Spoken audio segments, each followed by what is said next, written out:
Peço que tomem seus lugares. Não estou escutando. Tem que mudar canal, sim. Peraí.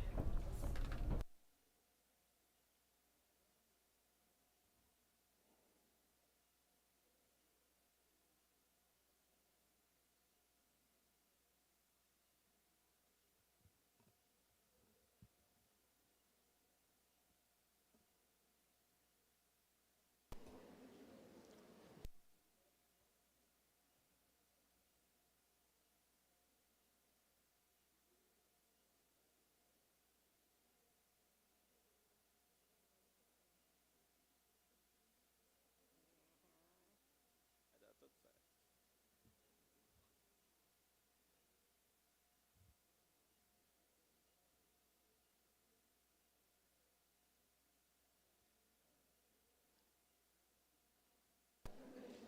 Bom, vamos dar início. So, please, let's get started. I kindly ask you to get your seats, to take your seats.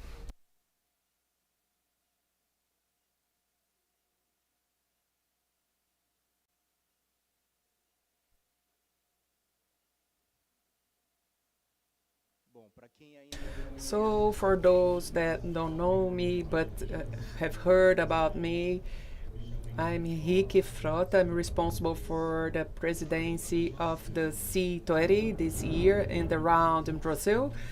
I'm very glad, and I thank all the team from Bong and Gestus that are having this role in the national coordination of C20 in Brazil. All the organizations that are co-facilitating C20 and all people and organizations that are participating in the process this year and collaborated in a way very important with the construction of recommendations for the civil society, for the leaders and the global leaders that are part of the 20. So I'm very happy to start this midterm meeting of C20 in Brazil.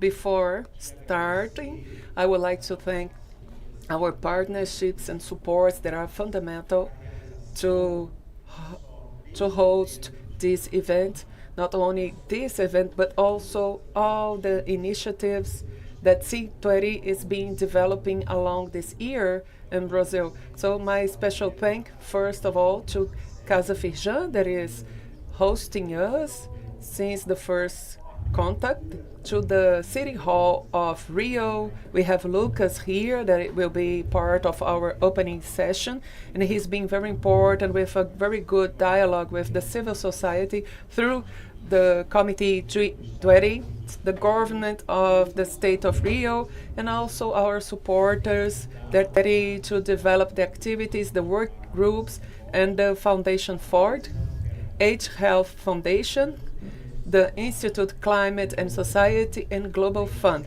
Also, we have been counting with supports of SDG Actions Campaign and different supporters, and also the organizations that are engaged with C20, dedicating time and knowledge in the production of our recommendations. So please, I would like applauses to all these organizations and institutions.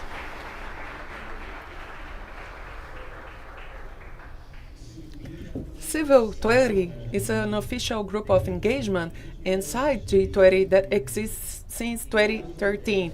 And one more decade, C20 was able to produce solutions and recommendations in a concrete, objective, and precise way. And also considering the constitution of societies and economies with more solidarity that can consider all the people from our society that are diverse in all countries, not only part of G20, but also all the countries of the world. The civil society in C20 has a perspective that we will not be restricted to a civil society organized only among the countries that are part of the group. C20 this year counts on more than 2,100 people participating, representing more than thousands of organizations and some organizations with local or world action. So C20 intends to have a discussion and also with those that are impacted by the decisions from the richest countries in the world, but however doesn't have a place inside C20. Because for us, from the civil society, the constitution of an international movement with solidarity that involves everyone is fundamental to discuss the destination of the global economy and how we are going to face all the crises that are affecting the humanity. We have been talking about the climate crisis, but also the democracy crisis, the crisis on the increase of hunger and poverty in the world, the inequalities crisis. So we have multiple crises that we need to have a solidarity look and the civil society from different countries, not only those that are part of the members of G20, but mainly the societies that are poorest and that are more affected and with more vulnerability, that are not those that are part of the countries of G20, or that maybe also the population that are part of the countries of C20, but we are not talking about the elites.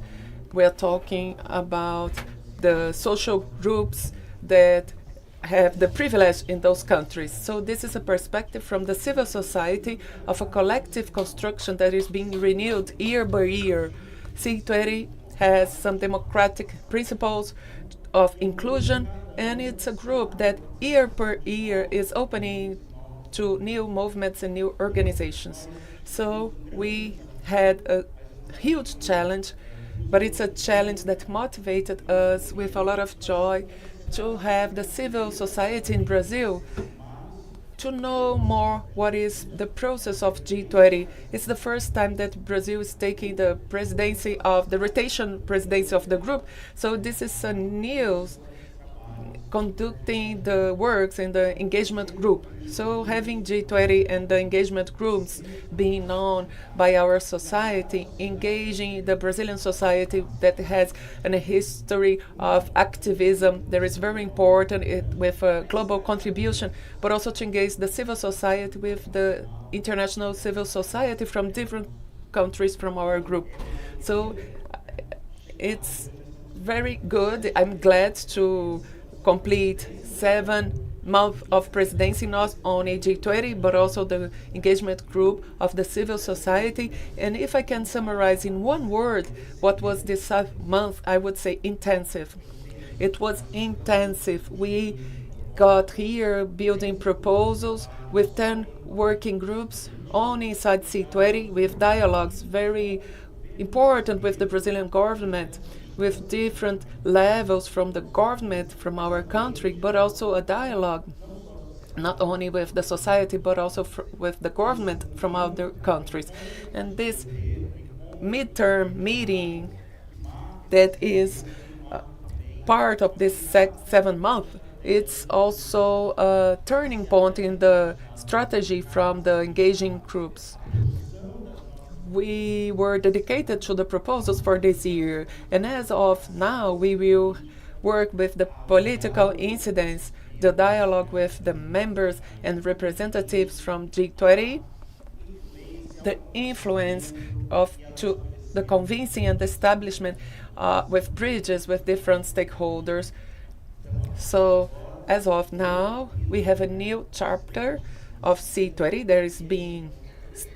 that is getting started, and this is a milestone so that we can debate what we will have in terms of trails up to November. I would like to thank you all, those that are with us through the online transmission that is happening in the channels of Bong and Gestos in YouTube. So with no further delay, before having the composition of our opening session, I would like to invite with a lot of joy Bruno Garcia, actor that will read a text for the opening of this meeting. Thank you very much, Bruno. Good morning, everyone. So life is wild, This is an essential element for thought that has provoked me. How could the idea that life is wild affect the production of urban thinking today? It is a call for rebellion from an epistemological point of view to collaborate with the production of life. When I say that life is wild, I want to draw attention to a power of existence that has a forgotten poetics, abandoned by schools with professionals who perpetuate the logic that civilization is urban, that everything outside the cities is barbaric, primitive, and that we can set it on fire. How to cross the city wall? What possible implications could exist between human communities that live in the forest and those that are in the metropolis? Because if we manage to ensure that forests continue to exist in the world, there will be communities within them. I saw a number that the Worldwide Fund for Nature published in a report saying that 1.4 billion people in the world depend on the forest in the sense of having an economy linked to it. It's not the logging group. It's an economy that assumes that the humans who live there need forests to live. The anthropologist Lux Vidal wrote a very important work on indigenous housing in which she relates materials and concepts that organize the idea of habitat balanced with the surroundings, with the earth, the sun, the moon, and the stars. A habitat that is integrated into the cosmos, different from this implant that cities have become in the world. Then I ask myself, how can we make the forest exist within us, in our homes, in our backyard? We can provoke the emergence of an experience of forestry by starting to challenge this urban health order by saying, I'm going to leave my backyard full of weeds. I want to study its grammar. How do I find an IP in this place? A pink peroba, a jacarandá. And what is, I have a buried tree in my backyard. We have to stop this rage to putting asphalt on cement on everything. Our streams are not breathing because a catacomb mentality aggravated by the sanitary landmark policy thinks that it is necessary to put concrete slab on the top of any stream, as it was a shame to have water running there. The sinuosity of the body of the rivers, we cannot support for the concrete upright mind of those that are planning the urban. Today, the most of the time, the urban planning is done against the landscape. How to reconvert the industrial urban fabric into natural urban fabric, bringing nature to the center and transforming cities inside, in the inner part. Ayrton Krenak. C20 it's aligned with this thought. I'm Bruno Garcia. I'm a Brazilian artist. It's an honor to be here in this forum. I will ask to break a little bit the protocol. I would like to say that I'm aligned with this thought, and also because I have a very interesting experience that showed me the importance to recover the knowledge that were lost. When in 2014, when I went to Peru, I was in a very dry region that was facing a lot of technological issues without having the forests, and then they asked support of the indigenous population, and then with that they could have the soil having the seeds were you were seeing the results. They were lost in the Middle Age. considering the lack of culture, we need to have the renaissance to bring again some knowledge that were lost. So we owe this renaissance was lost for a long time, a time that Rome invaded the regional population in that place where we had the colonizators, and then this way of life was perpetuated, and this way of life is destroying the planet. So let's listen to the originary population. Let's recover the science, the knowledge. So we need a new renaissance. Thank you very much.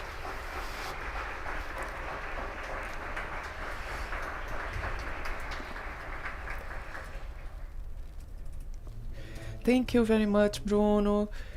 You know that it's normal in the civil society to have culture in our event, and it's important to state the importance of the art and culture in the context of a country that in the last years was so bad to the art and culture. So this is a value for us. I would like to thank once more Bruno to be here in our meeting. I would like now to invite and to greet our host that also is receiving us in Casa Firjan.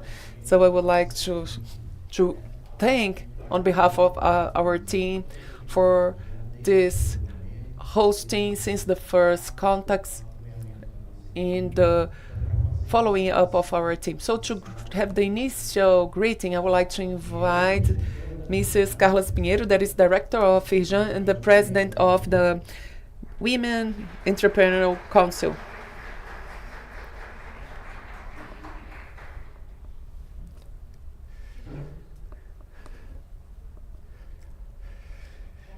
Good morning, everyone. It's a pleasure, it's a pride for us from Firjan to receive you here in this event from C20 Brazil. On behalf of the industries from the state of Rio, I would like to welcome you all. I'm sure that it will be a day that will be great. Firjan has a mission to promote the competitiveness from the industry, education and life quality for the worker from the industry and all the society, contributing for the sustainable development of the state of Rio. So we have the SESI that is with us in this journey. We are signatory from the Global Pact from United Nations since 2018, and we work in the Agenda 2030 in Rio and Brazil. Besides that, we are signatories of the principles of women empowerment from United Nations since 2023. And this year we signed the pact to have the racial equity. Also, as the president of this Women Entrepreneur Council, I highlight the initiatives that are working on favor of the gender equality. The Council work with 3 pillars to boost the women entrepreneurship, not only the basis, but also all our pyramid migrating from the female entrepreneurship, and some development actions for women, promoting equity of gender in the positions of leadership. All this to highlight the actions of Firjan and the building of a society has to be more fair and more equality, more education, culture, and development and sustainable.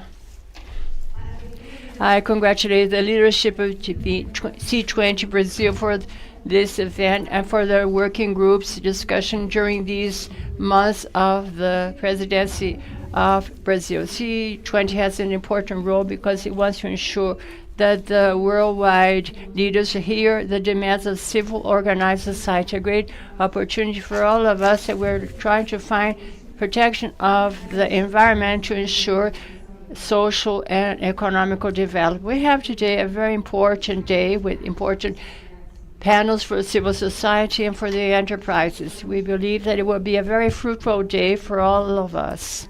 Once again, it's a great pride to have you here. Count on Firjan for the development of all this journey, and we wish you an excellent event, a good day, and a nice week for all of us. Thank you.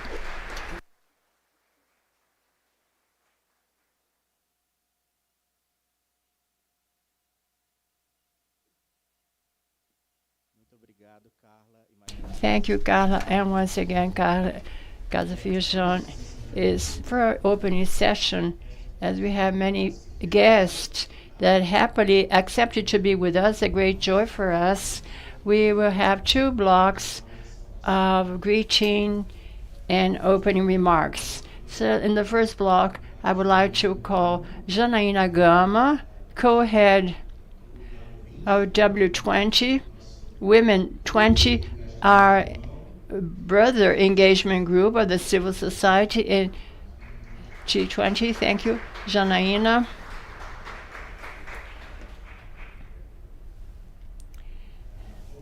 I will also call Lucas Padilha, Municipal Secretary of the Civil House and Coordinator of the G20 Committee. I will also call to the floor the State Secretary for Social Development and Human Rights of Rio de Janeiro, Mrs. Rosângela Gomes.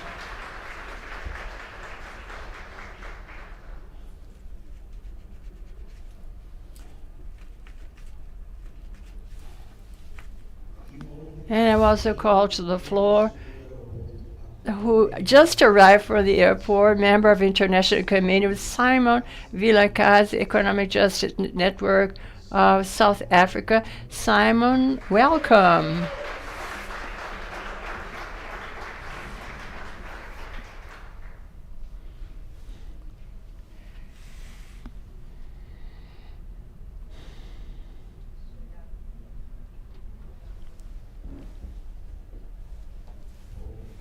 And we will now start hearing Simon.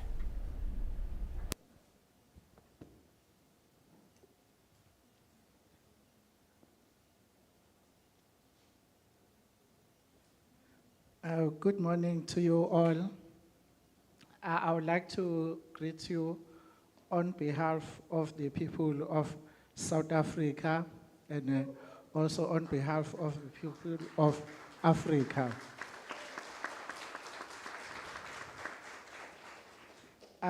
As I've been introduced, I am Simon Vilakazi. I am a civil bricks and C20 coordinator in South Africa. I work at the Economic Justice Network. We are based in Cape Town, South Africa. In my input, I would just like to talk about the issue of the importance of civil society. But also, I would like to indicate that we, as we work with governments, we have common agendas that we are all trying to work towards. So one of the things is that the governments are accountable to the people who vote for them. So the people are the bosses of governments.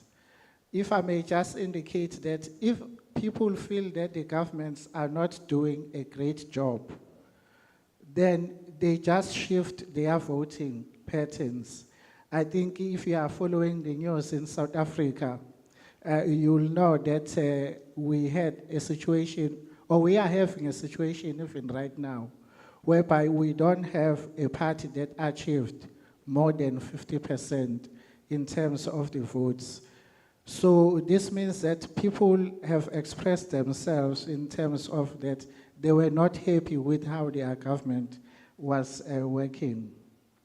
But also this relates to the issue that we all need to ensure that this development of people, civil society and governments need to work together to ensure that the development doesn't leave anyone behind. And what is binding us are the Sustainable Development Goals, because those goals, they actually make us know what we are trying to achieve working together. So I would also like to talk about the issue that we should be united in our diversity. So with this, we mean that we are not claiming to be governments as a civil society. We are non-state actors. But this does not mean that we should be separate from each other or there should be an undermining of each other's roles. So we all know that we are working towards the same agenda. So for us, what we are meeting to do here, we are meeting to present our policy recommendations to the governments of the G20 countries.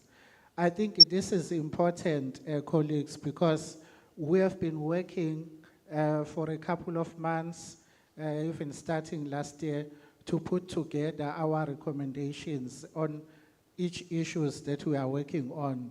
So as we meet here, I would just like to request that the governments need to respect the role of civil society and also our inputs. When we meet and make recommendations, we are not making them just because we want to say things. We know the extent of underdevelopment, poverty, unemployment, and inequality in our countries. We know how people are poor. We know how people are marginalized by so many things that marginalize people. You know that even here in Rio, you can see without even going to the books or going to reports or just going to scientific research, you'll see that there are many poor people. So we observe this because we work with the people and then we come up with policy recommendations that we feel, if they are respected by our governments or representatives of governments, they will put meaning to this issue of us working together and being, having a common agenda. So I would just like to request to the government officials who might be available here, who might be with us here, to say, if we represent to you our policy recommendations, please take them seriously. I think we need to see how we can work together to implement these policy recommendations. They should not just be on paper and after that they are forgotten. No. We can't come here and use so many resources to produce recommendations that will just sit and gather dust. So, and we will be making follow-ups on these recommendations. I think another issue that I would like to raise is that we will be organizing the same process in South Africa next year. We'll be starting this year. Actually, we have started preparing for C20 South Africa 2025. So it will be one of the things that we'll do to follow up in terms of how our governments, the members of the G20, how are they relating to the policy recommendations that we'll be presenting. So I would just like to raise this issue as an important issue to say that we are not just going to present these policy recommendations and keep quiet. When G20 meets in South Africa next year, we would like to see some reference to the recommendations that civil society is making. But in conclusion, I would just like to indicate that government officials need to take people seriously. Because if governments are not taking people seriously, who are they working for? I think that's a big question that they need to come up with. If they are not taking the voters seriously, that means that they are taking other people or other groups seriously. So I would like to stress and re-emphasize that governments need to take people seriously.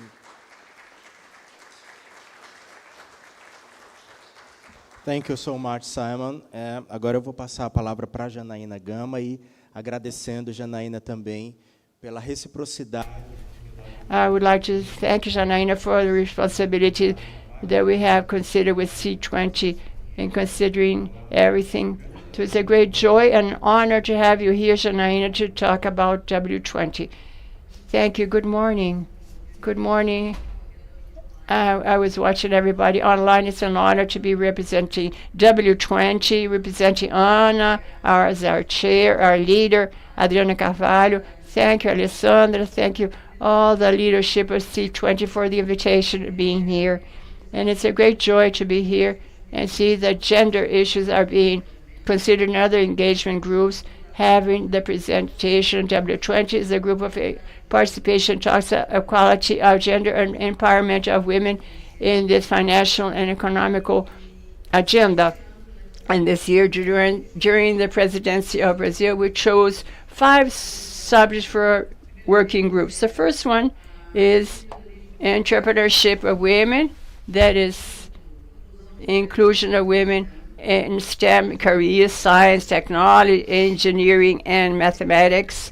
The third one, the care economy. The fourth, gender violence. And the fifth, not least important, climate justice. In all these working groups, we always focus and continue focusing in an intersectional lens with gender and race. We're talking about Brazil, that is part of black women, indigenous women, and quilombola women, and riverside women. See, we wanted to highlight in all our work and our working groups the inclusion of intersectional approach in order to ensure no one is left aside. And we also leave the path opened for South Africa that also will deal with the race issue, and also the United States that will talk about race issue in 2026 when they will be the presidency that year. I brought here, and I will read in order not to leave any detail aside, what we in the last weeks have ended as recommendations, at least at the first moment, for the chairs and the leaderships of G20. The first one is to create a care economy plan for G20 in order to improve our national system of care, healthcare, focusing on treating this work that is not paid and is considered in an informal approach. The second recommendation would be to ensure a sensitive approach in all the policies and actions regarding climate changes, ensuring an important representation, as I mentioned, of all the women and mainly of indigenous women. The third recommendation would be to reduce the exclusion of gender until 2025, develop and adopting global principles of ethical AI in order to ensure equity and eliminate and not allow the biases of gender that exist so much. And besides that, to invest in programs that will talk about the existing barriers between men and women in technical careers. The fourth recommendation was to increase the access of women to national and international markets through implementation of public and private procurement, and also initiative of e-commerce, and also increase access to capital to entrepreneurial women in all the different growth segments, ensuring and demanding development banks, commercial banks, think tanks, and also the government to ensure and direct to increase the funds for women. The sixth one would be to eliminate all the kind of violence based on gender, including feminism, and also not only in working places, but also other places like at home and other places in civil conflicts and a kind of economic violence we know that we also are facing, and also in violence that we face in technological environments. And lastly, the seventh recommendation was to ensure that G20 understands that captures, implements, has a follow-up, the return of investment of ROI, of women, impact of women in ROI at the level of G20 and national level, monitoring and funding all the kinds of initiatives that have been agreed in the declaration of the leaderships of G20, showing that all this exclusion of women in Brazil and in the world generates an impact in finance and in the economy. So I would like to thank you, and also I would like to mention to you very briefly a bit of our discussions, the working groups in W20, and thank for the opportunity of being here. And also I am very happy to see that C20 in its motto, Civil Society for a Sustainable World, is the same motto of the presidency of Brazil, a fair and sustainable world. And I want to remind you that in the sustainable world, it will only exist with the equity of gender. So I would like to thank you very much for this opportunity. I'm very anxious to hear all the discussions and see how the gender equality is impactful and structural, not only in W20, but also in the other working groups. Thank you very much, and a good work for all of us here.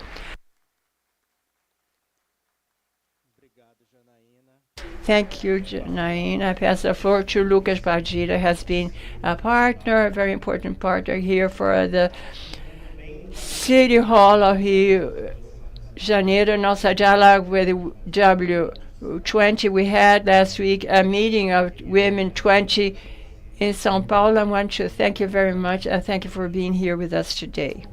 Good morning, all of you. Henrique, thank you for your nice words. The government doesn't exist without the civil society, but this is not also a pact. The civil society has to demand, has to tell what they wish. The civil society governs.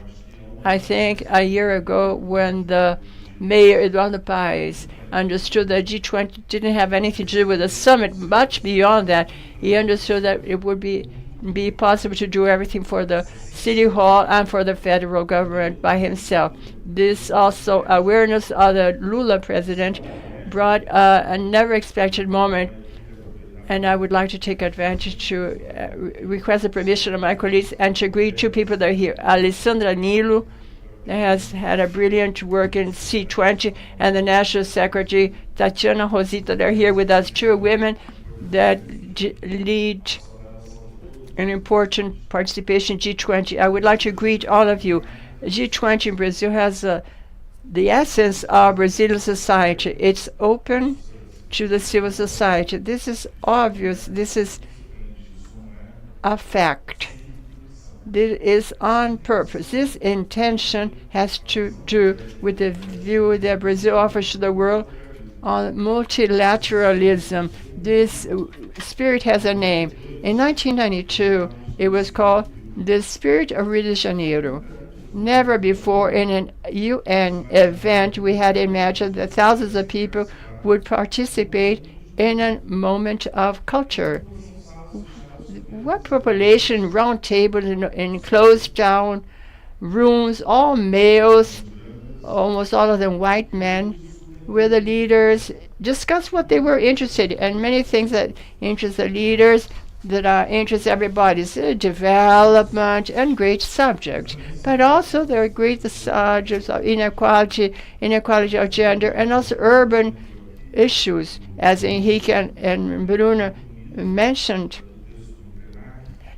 This showing that the urban situation, the civilization, modernity, and the future are all connected. And Rio de Janeiro, as was mentioned last year, didn't hide G20. G20 is not going to happen only in November. It's going to happen during the whole year. What is happening today now in Rio de Janeiro? Science 20 is having its meeting here. Think 20 is also having their meeting here, and Civil 20 is also having their meeting here. So the three at the same time. And why at the same time? And with this pragmatic vision of advocacy, because they talk to each other, they are coordinated. So here you have C20, the W and the U in this stage.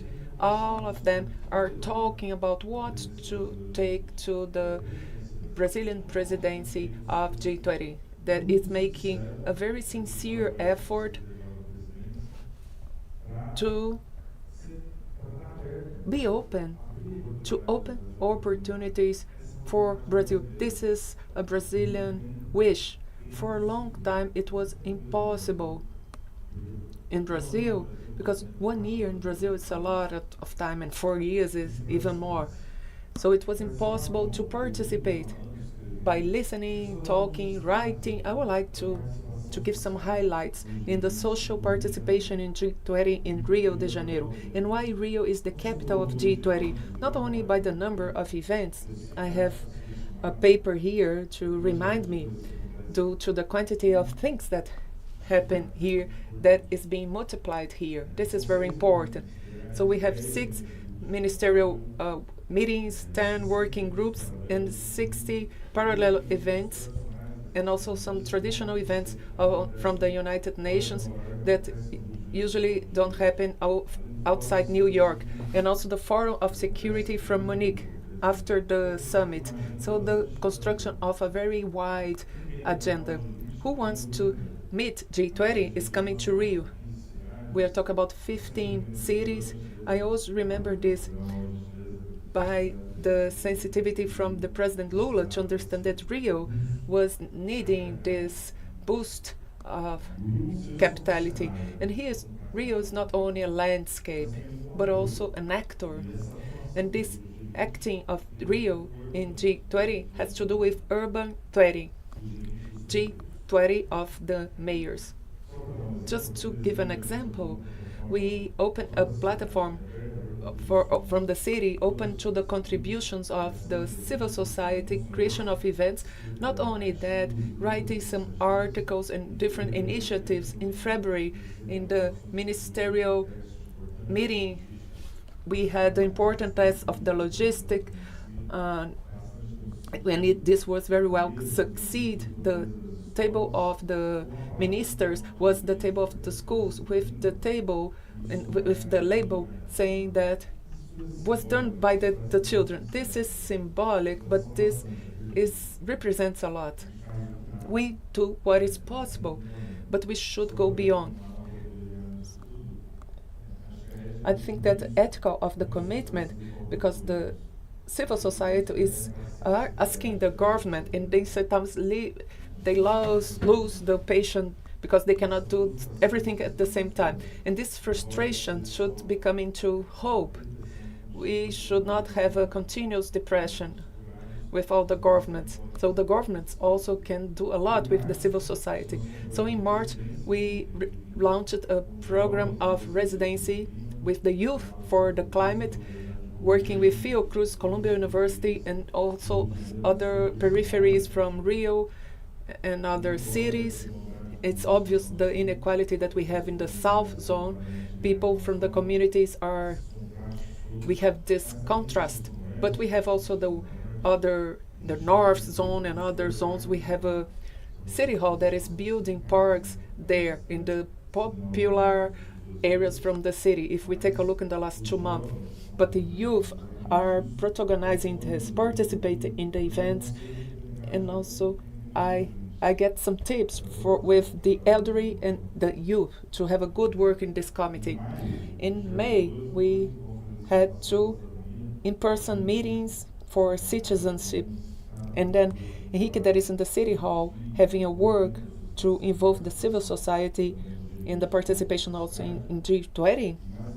And the most important is that Henrique said, different recommendations from the engagement groups from G20 can inspire a vision of the government. So what these contributions from the group of women, of youth, the group of the civil society that is wider can mean in terms of demands to work as a city.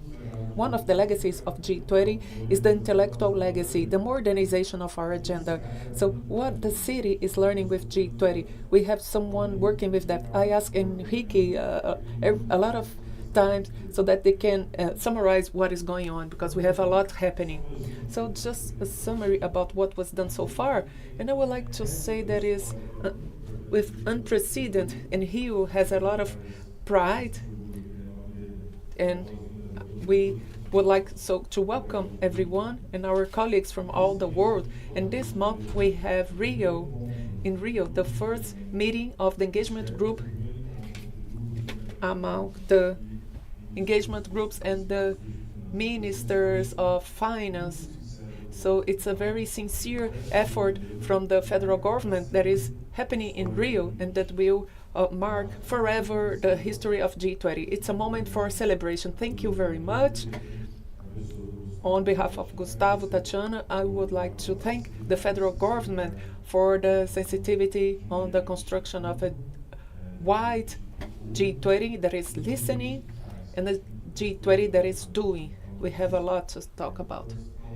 So this is improving in a discrete way, and in 5 years, this will be noticed from the point of view of the global governance. It's not only about us, about Brazil, but it's about the other 20, 19 or 20 or 21. So about us, we have a positive legacy, and we should have this asked by the civil society. Thank you very much.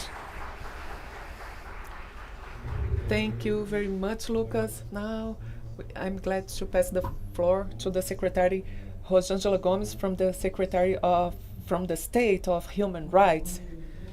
Good morning, everyone. I would like to greet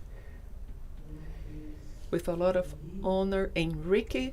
Congratulations for the work that you had been developing in C20.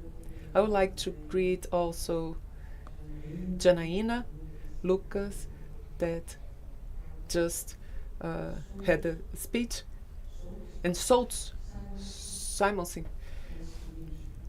Nice to meet you. And everyone, once more, I'm glad to be here. I would like to greet also the government of the state of Rio, Melo, Bruno, the superintendent of to fight against the hunger, Victor, the chief of the cabinet, Anderson, and all our staff from the communication represented by Lourdes. On behalf of our governor, Claudio Castro, I thank for the invitation of C20, where we will discuss the political recommendations that are the fruit of 10 working groups to be submitted to the chief of the state. And briefly, we will have in the capital of Rio the representation. Today, we are with the women. Our parliamentarians in Alagoas also discussing the issue of policy to women in G20 in Alagoas, even being licensed from the federal chamber as a federal deputy. And so I also can follow up this debate of policies for women, because it's our work, it's our life to strengthen and to implement and support specifically the mothers that are living alone in our country. I would like to talk also about the civil society as a whole. A country that doesn't have civil society represented cannot be a country with a strong democracy. So I greet everyone here with a lot of respect, dignity, the civil society here represented. And I would like to say that I'm very proud to be part of this debate. For me, it's really a milestone in my history, in my work.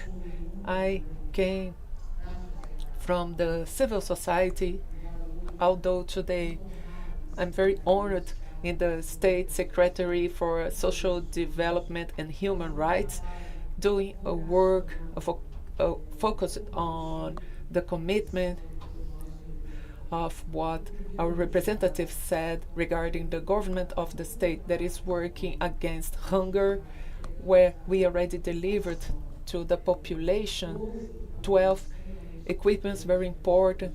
There is the restaurants of the poor population inside the state of Rio, and recently here in the capital, in the central, where we provide 3,000 meals with a capacity to serve up to 8,000 meals. That is our main purpose, with the breakfast, lunch, snack and dinner. We launched also recently a restaurant in this model, and Barra Mansa city, serving the breakfast, lunch, and dinner. We have also this year, we are about to deliver the restaurant of the poor population in Nova Iguaçu city, Queimado city, a region from where I came. I was born there, and I live in Nova Iguaçu city. I would like to mention that, unfortunately, the city is facing a lot of inequalities, but with a lot of commitment from the state of Rio, having a differentiated work there. So we still are about to deliver the restaurant of Madureira. It's a region in the capital of the state of Rio, that is city Rio de Janeiro, with a lot of inequality. So the concern of Claudio Castro, and also submitting the work to the mayor restaurant. Today we have 46 restaurants of the worker equipment that is very important, and I would like to highlight into this innovative policy from the state of Rio.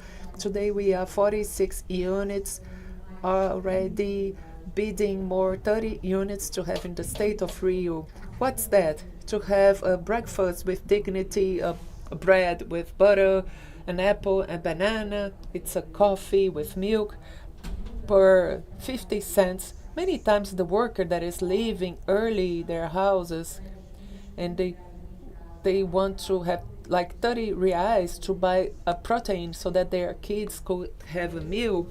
So this is a very successful program that we were able, through the management of the state of Rio, we are increasing the possibility this year to launch more 30 centers.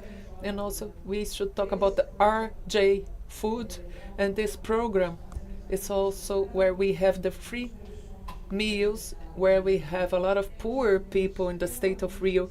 It's a tool that is very important for the population, with a meal of quality. So we serve the entire state of Rio more than 52,000 meals. Obviously, it's not what we wish, what we expect. We are working to have more. This year, our perspective is that we will increase almost 10,000 meals per day. And this will be the main pillar to fight against hunger in the state of Rio. But beyond the fight against hunger, we also work in a vocational way with the population that unfortunately is growing in the world and in Brazil and in Rio. After the pandemic, that was a moment of a lot of sadness, a lot of loss, and the unbuilding of a lot of things in the whole world. Many people, unfortunately, got homeless, and we have an equipment from the hotel that is hosting them, where we had more than 102,000 people in our hotel that is hosting the people that are needy. And now Claudio Castro is authorizing to have more 2 hotels, increasing our service, committed with sustainability, and mainly with the families that unfortunately are homeless, as they don't have any option, and they take their pets. So we have more than equipment also to host the animals, and also having there a point of qualification on the workforce with the partnership with companies from the state. We had some meetings with some ministers so that we can integrate this individual to the society. So for us, this is a reason not of joy, because the good would be that if, as we were talking about more improvements, but the pandemic unfortunately brought a lot of scars that were not positive, and we are working against time, so to adjust all of that. So I would like to thank once more Alessandro for the invitation. Thank you very much. I would like to thank Enrique. I'd like to thank ladies and gentlemen that in a very respectful way are building this debate, these proposals, so that we can minimize the inequality in our country, in our state. But the government of the state is very attentive, working day by day so that we can balance this, this inequality that it's old, but with the pandemic brought a lot of scars to our country. God bless you. Thank you for the opportunity to share a panel with these colleagues with this important topic. Thank you very much.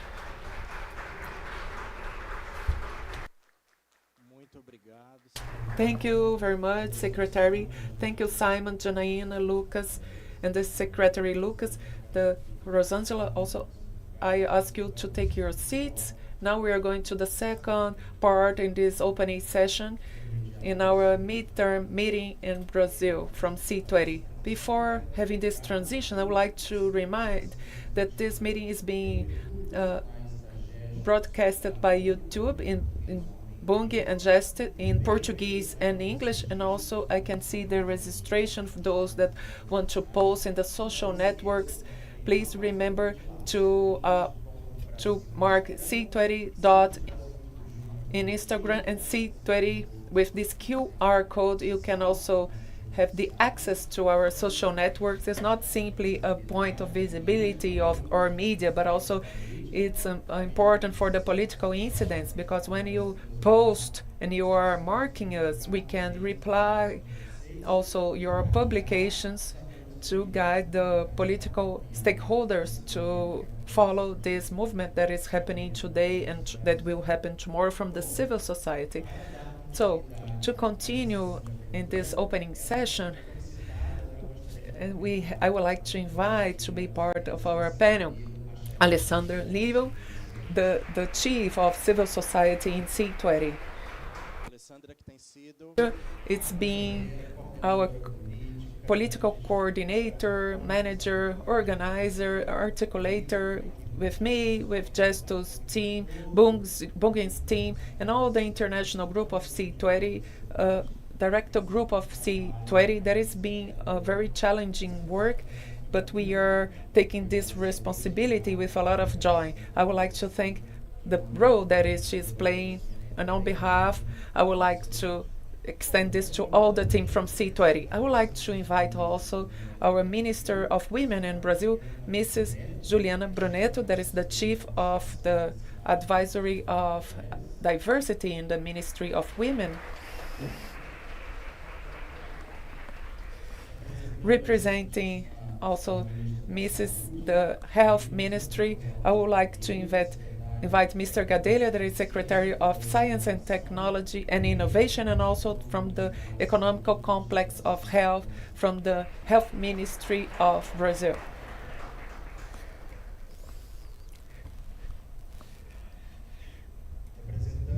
And representing Mrs. Minister of Culture, I invite Roberto, that is the National Secretary of Culture. And representing Mr. Minister of the General Secretary of the Republic Presidency, I call Gustavo, that is the Chief for Foreign Affairs.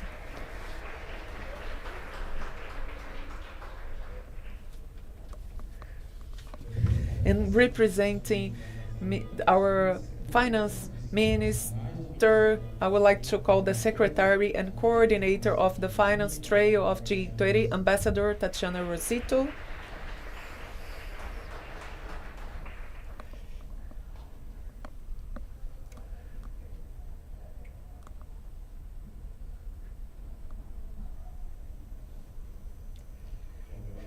So I thank the previous panel and also this panel, and would like to say and to mention the importance to have other countries listening to what the civil society will bring. I think we were able to have here 5 ministries in this opening, and this is fundamental and shows how the presidency of G20 C20 is committed in the participation with the civil society. This reflects in the unprecedented act that this week all the engagement groups also will have the opportunity to have a pronunciation in the Sherpas meeting. This seems to be something small for those that are not participating along the years in G20, but it's innovative from this presidency, and I thank all of you that are here today with us in this opening panel. I'm going to pass the floor to Juliana Brunetto, that was in Recife in our initial meeting, and we are receiving her here with a lot of joy. Thank you, Juliana. Good morning, everyone. I would like to greet Alessandra for this work, and also Enrique, and also greeting all of you from this panel. So I hope that we can have a good work. So I'm Juliana Brunetto, and I'm in the Social Participation and Diversity Secretary from the Women Ministry. So I here bring her commitment in this topic of women. This advisory, it's new in this third government of President Lula. And in this perspective that we bring in G20, that is to bring the participation of the society and what with the government is needing. As I mentioned before, the government cannot work without a participation from the society. That is where we have the difficulties being faced. I would like to thank the invitation to the Women Ministry. Before getting started about this process, I would like to bring this complexity of the women's lives. And this was very affected in Brazil and was very mentioned in the last weeks. And this makes us to go to the street looking for our life quality. So it's important to say that the lives of the women are very important. The girls' lives in special, that is what we are also focusing. This is very important. So it's important to go to the streets to say no to this bill of law that is criminalizing the Brazilian women.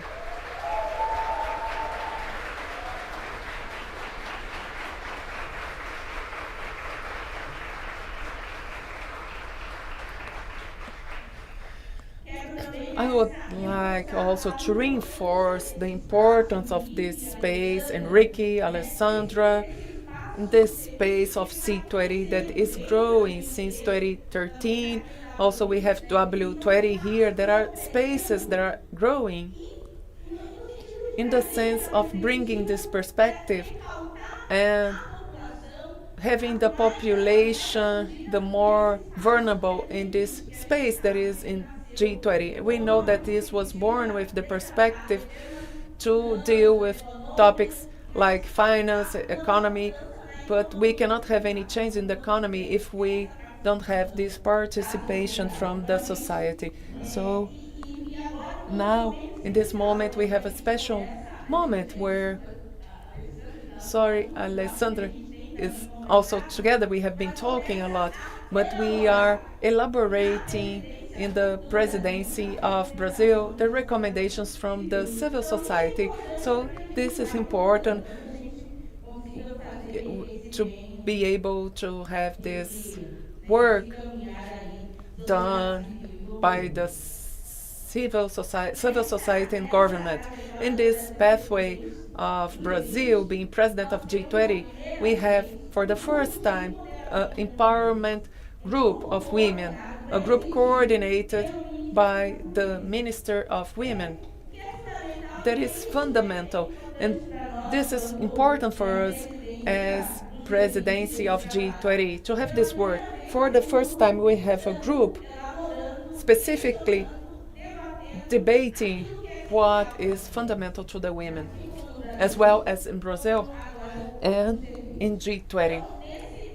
So we have been trying to have this topic across other topics, that is the gender topic, in this G20, in this government. So we have been considering this. So in this period, we have been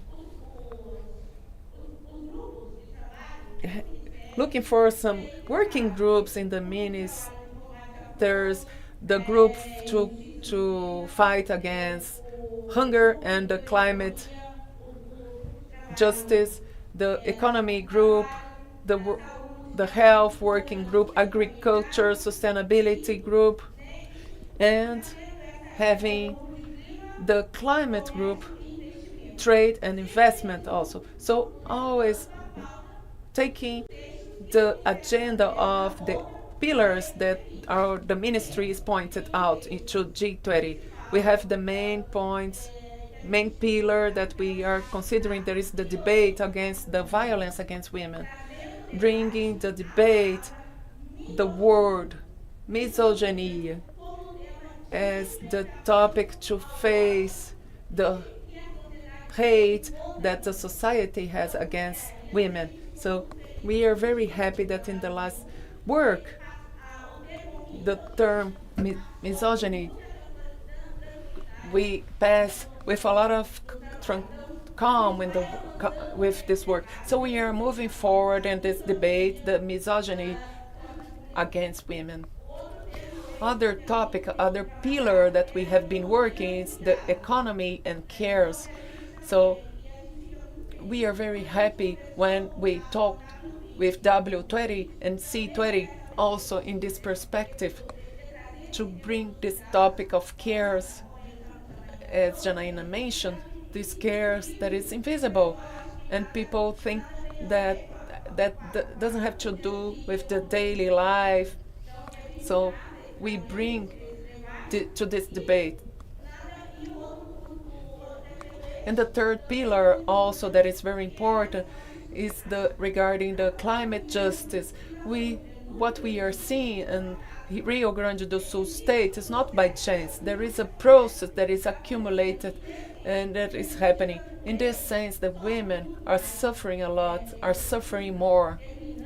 And also, it's important to mention this articulation that we do with the engagement groups. We have been considering ourselves available to G20. Last week, the secretary that coordinates this in the ministry had words in activity of G20 in a conversation with Alessandra. We will have an activity in the US also. I think this will be very well coordinated, this agenda of women. So, without further delay, I would like to say that we should be attentive to the women's rights, to the rights that were already conquested in Brazil, so that we can together protect these rights. And that in the world we can observe that, because it's not by chance. There is a fight against women in Latin America, in the world, because we are the protectors of the biodiversity, protectors of life, and protectors of what we have in common. So I hope that we can be together in this struggle against all the ways of violences that exist against women in the world, the countries of G20. It's important to be together in all the battles so that we can have a fair world. And the fair world will only have when the equality world will arrive. So thank you very much. Thank you, Juliana. I will pass the floor to the Secretary Carlos Augusto Gadelha.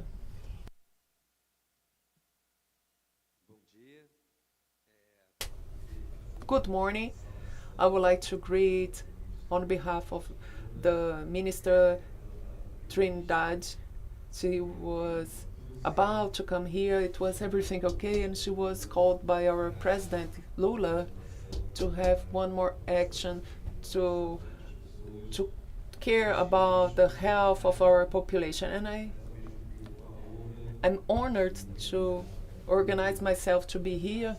I have been participating in G20 with a lot of actions, and also I have the honor to represent here and bringing to the civil society a person, and on behalf of our minister that is committed with the science return to the health in Brazil, someone that is committed with democracy. We are from Fiocruz also. We are not afraid of the civil society. The civil society is together with us.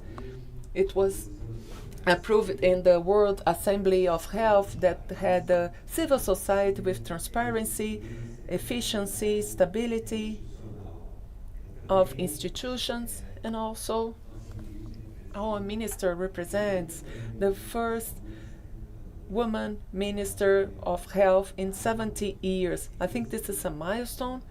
It's a woman, and at the same time committed with the health of the population. So I would like to greet Enrique Frota, Alessandra. We have a relation also with the minister.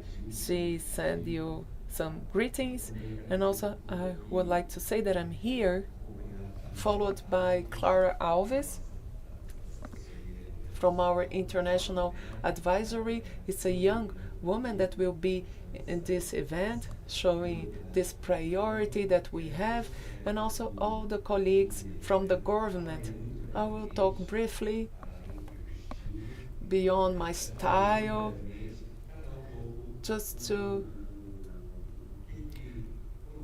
say, perhaps in the history of G20, G20 wants the participation of health more intensive and more comprehensive.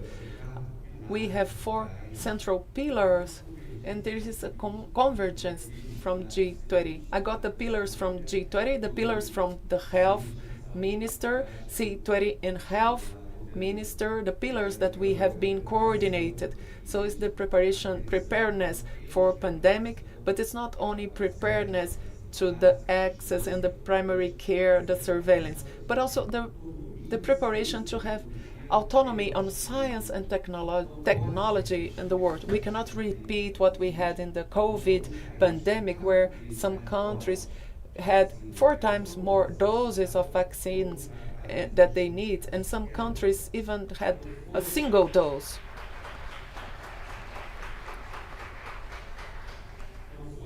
If we didn't have an acting institutions like Fiocruz and Butantan, we were about to lose more 200 lives in Brazil, 200,000 lives in Brazil.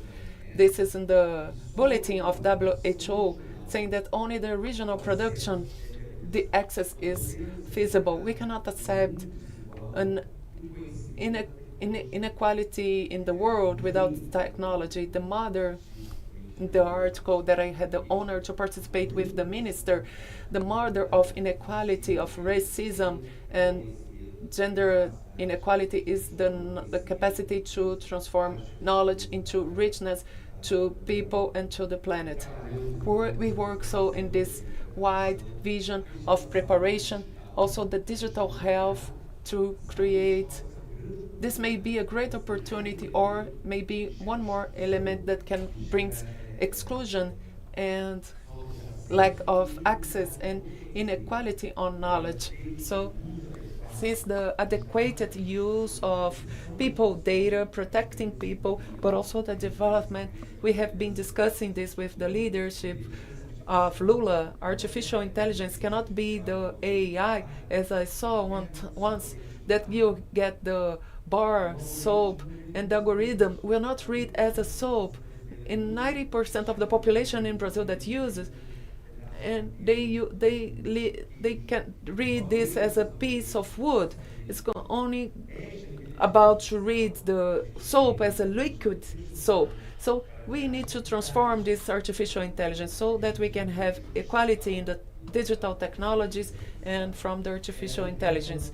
The topic that is cross to our social, environmental, and economical topics. We know that we have an exclusion in the climate issue regarding equity. And also, it's important to talk about the change on the climate and health. So these are the 4 pillars that we are working a lot. The preparedness, health, digital health, equity and health, and also the task force, finance and health. We have different meetings, propositions, strengthening of this agenda, and I saw the agenda of GT5 from C20, the strengthening of the health systems, the preparedness for pandemic, climate and health, and also the mental health that is incorporated in our vision of preparedness to deal also with the aging of the population. So this is a marriage.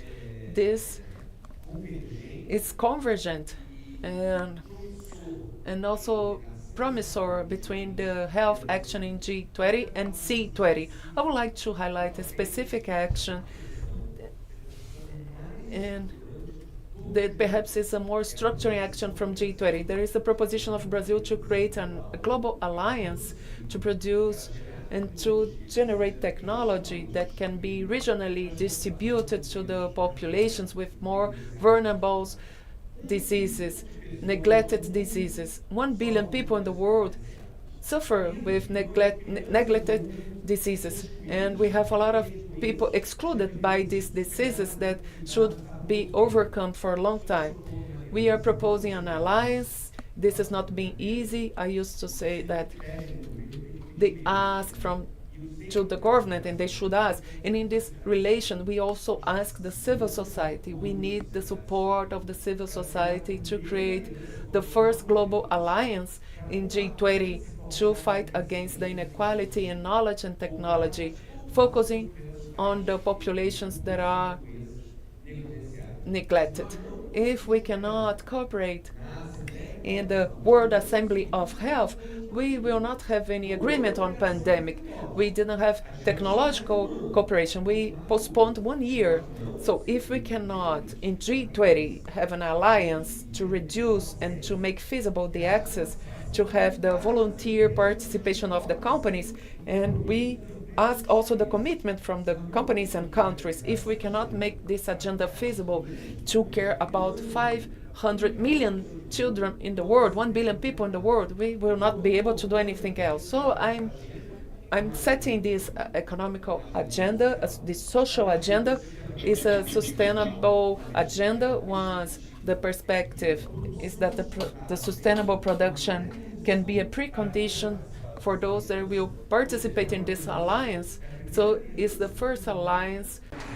I would like to say that, Alessandra, your alert, your conversation with us, also from Enrique Frota, it's fundamental because we listen, the minister listens, and our public health system is a construction from the society. It's not from the cabinet. It's not coming from the cabinet.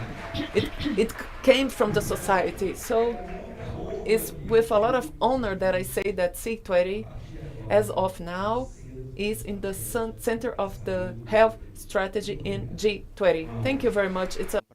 Thank you very much. It's a great joy to hear all these words, mainly about the co-leadership of everybody. All the organizations are participating with a lot of effort in this dialogue of the ministerial path of G20.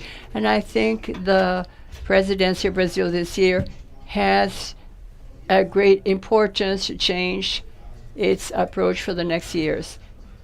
So what has happened here with greatest participation of civil society, and we expect that it would inspire the presidents of the following years. This is our merit here in Brazil, of the government and civil society, because we have this joint work together. Thank you very much. I pass the floor to the Secretary of Cultural Committee, Roberta Cristina Martins. Good morning. Good morning to all of you. Welcome to the city of Rio de Janeiro, my city. I'm living in Brasília, so I'd like to say good morning, Rio de Janeiro. Welcome, everybody. I'm a black female, dark skin, light hair, some white hair.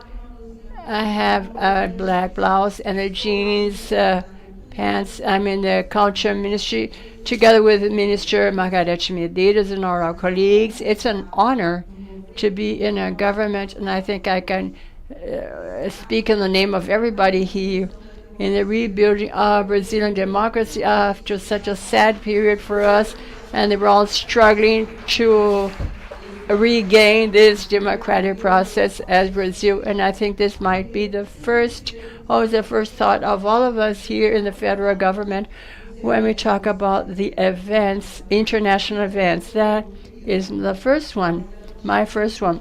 I haven't yet engaged myself in the G20 process. So I'm starting now. I would like to thank Alessandra very much, who I met now, and also thank Henrique. Thank you very much for all of you being here. I think we have a very unique moment in Brazil, but in several parts of the world, in the defense of democracy, in the defense of the participation of the society for the building of a fair world and sustainable world. Social participation, perhaps, it's the core of the work of the Culture Ministry of Brazil, led by Ministry Margarete Menezes, a black female.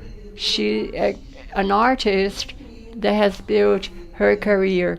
So, and against many times this global industry that affects us so much, mainly black females. I would like to request you all to hear us from the Culture Ministry. It's a great honor to come back to the scene of discussions of cultural policies in the world. Brazil, the Culture Ministry debate issues that are central in the cultural approach in the world. We coordinate the working group of the G20. We have an international consultancy that has black people also. It's always important to mention this.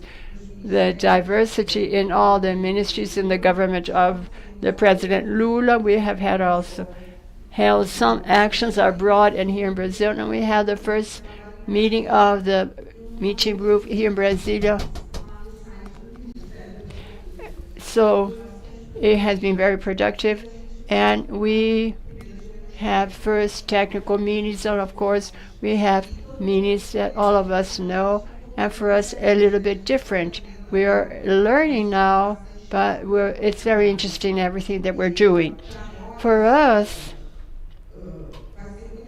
it's going to be very important to establish some central issues. First of all, to strengthen the social participation in the building of public policies. For us here in Brazil, it's fundamental. We have had at the beginning of the year in March our National Conference of Culture after 10 years without holding it. This is a fundamental perspective of culture. Culture is produced by the people and by the territories. Therefore, the voices of cultural producers is fundamental. And also we're establishing now, we're starting to build our national system of culture. It is inspired in the One Health system, and so I mentioned the importance of the social participation for us in the cultural sector. And this will be a very important experience, and I believe it will be an example to everybody. That means to organize and structure the public policies based on public resources, the federal government and state governments and municipal governments. In our case in Brazil, we have to establish an organization of federative policies in order for public resources and all the investment in culture may reach the poor people and may establish relationships that are really and truly national and not concentrated in specific regions that have more possibilities of access to resources for the culture production. For us, culture and investments in culture or general investments have to be established in order to build proportionally actions that will strengthen the communities, the poor communities. Public resources have to be used for its strengthening,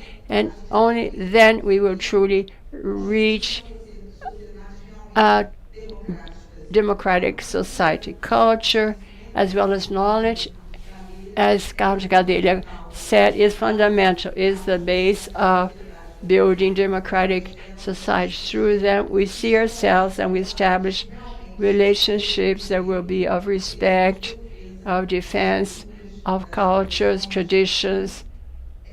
And it's very important for us to discuss culture nowadays, and also internationally, considering the G20. The intention of Brazil to have some results in order for us to be able to reach the end of our presidency with something concrete in order to have among the countries, but also a view of continuity of the works that have been held. There are a lot of international treaties, a lot of statements, and they are part of this story, this memory of the defense of culture as a value and a collective value and a global value. It's fundamental for us to have the memory, and we have to see this as fundamental. The culture needs to be valued, and diversity in culture has to be part not only of our imagination, but also defense of our governments, the society in general. Sorry for where my main points in the sessions have been mainly to guide the actions of our G20 this year regarding diversity and social inclusion, culture in digital environment, and copyright, creative economy, and sustainable development, and also the safeguarding and promotion of the cultural legacy and the right to memories. We have to remember everything. It is important to say that the memory of the people, the nations, the territories must be kept and must be safeguarded. It's a worldwide legacy.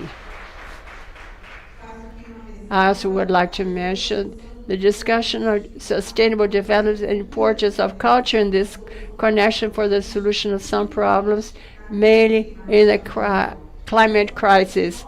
These are new things for us, and it's important for us to recognize, mainly in the Brazilian context, that the struggle and the debate and mobilization is not a struggle that has been included symbolically by the set of Brazilian society. And we in the world and global context, we have to understand this. The culture, the proposals of everything defend the climate, defend the environment, and that's why I would like to state very clearly that our original people and our indigenous people must be considered like this, as defensors of our climate constitution, and it's important for us to understand this from the point of view of its defense based on the cultural defense.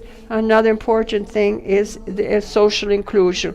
Social inclusion has many, many agreements and proposals in this meeting, and the Brazilian proposal that this country has to be kept in a group of climate action based on culture. This is a very important proposal, and we would like to have here a dialogue with our colleagues of C20. It's important also for us to debate the payment of artists in a digital environment, and also the role of AI in culture. This will be a great challenge to the colleagues that work directly with culture. This is a barrier to be overcome by a dialogue to hold. How AI can affect our work as artists. It's not a national debate. This is a debate that has been discussed and spoken together. And the street artists, the movement of the street population. Wonderful, wonderful. Surely the defense of the cultural activities is fundamental in every field. The territories, the streets, they also speak about culture. We have to consider the cities as cities that incentivize and promote culture, and then we want to have a dialogue with this movement also. You didn't go to the conference, I'm meeting you now.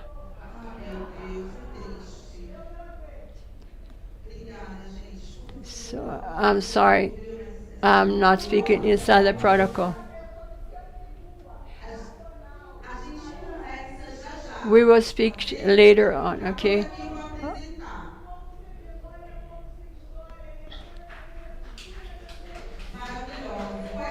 What's your name?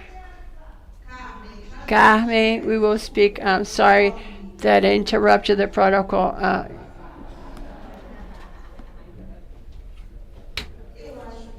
I think that I mentioned everything here, the most important things. And at the end, I think it's very important to mention also to be available. The social participation is a pillar of our actions in the culture ministry. It's fundamental for us to be always ready to hear and to listen and open our mouth to dialogue. But if we have one mouth and two ears, it's better to listen more than speak. It's very important for us to have this speech as a representative speech that will represent how we see our relationship with the social movements. There's no doubt that Brazil will represent historically its presidency in G20, and we expect you on our sessions, and we're at your disposal for a debate with this qualified group. Be very welcome to Rio de Janeiro. We're together. Thank you very much.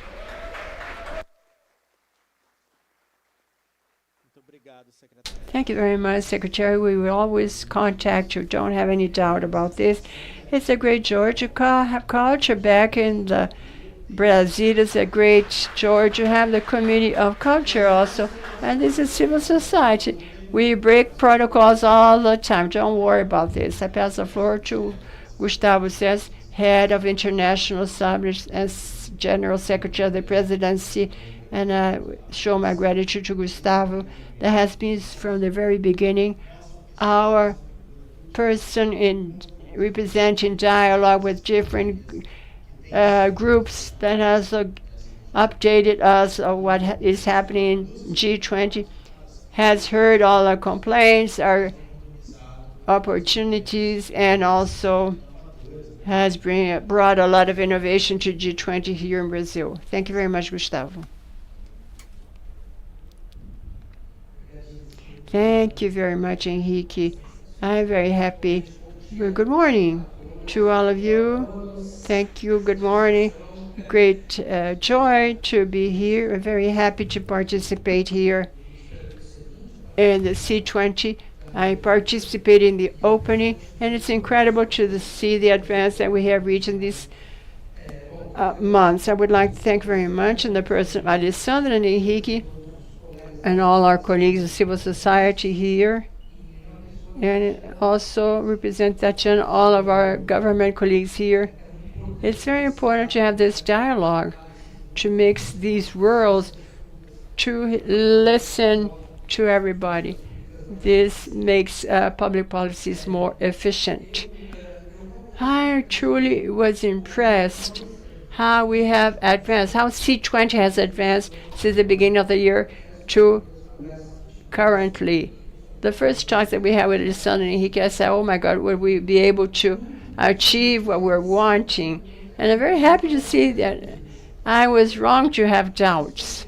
So this, in fact, makes me happier being here today. So we also suffered a lot, and this happened not only in the social participation, but also in all the aspects. A G20 under the Brazilian presidency is a different G20. It's a G20 that has many new things. The coordination among finance and Sherpas, a political path, is unprecedented.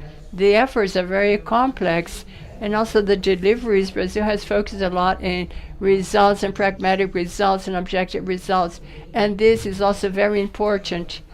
I believe that a challenge that we are having, mainly showing to our South African colleagues, are the links of discussion regarding the leadership of President Lula. We have had a great skill in finding subjects that are common to such a divided world.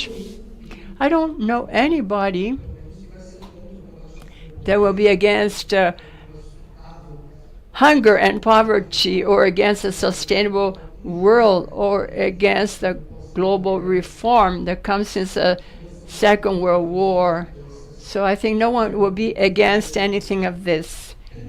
Regarding social participation, and we in the General Secretary of the Presidency, we have a vocation to work in this articulation of government and civil society. I think that never before in the history of G20 we have had an increase of social participation, as we're seeing here, this space of dialogue with a multiplication of different players. And also, we have never had such a great process, so authentic. We know that the challenges are huge. It's not just like that we would just start having negotiations, I want this or that.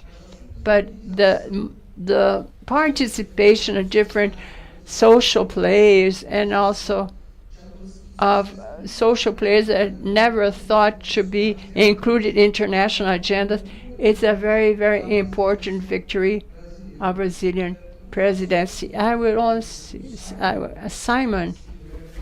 Friend also, Kamal, I don't know if he's here already. We've been exchanging messages. How are you doing, Kamal?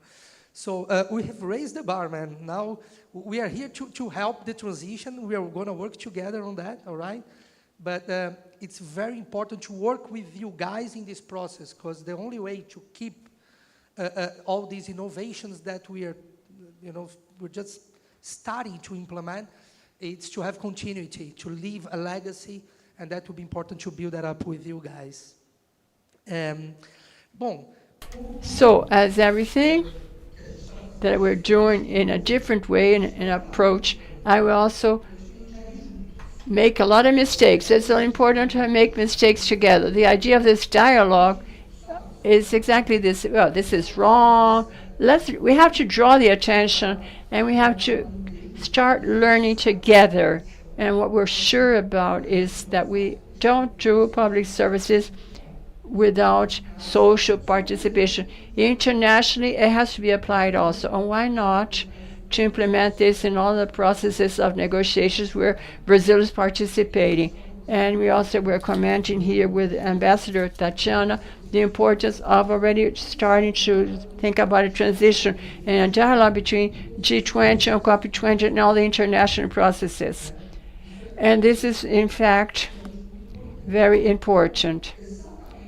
Exactly to ensure this legacy of the Brazilian presidency that will be the social presidency that we intended to be.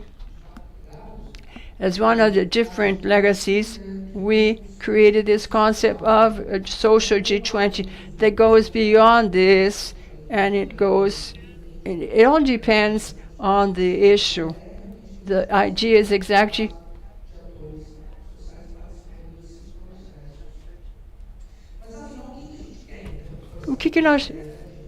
what do we want for this idea of social participation? It's important to mention this. The first one is to consolidate a participation process that is unprecedented in the story of G20. It has to be a practice. As of now, G20 will consider the social participation in its negotiation and decision making.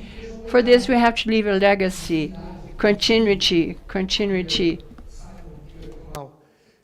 A gente precisa assegurar We have to ensure that the next presidency of G20 will include these practices. We're only starting now. The victory is not ensured yet. This is the beginning of a long process.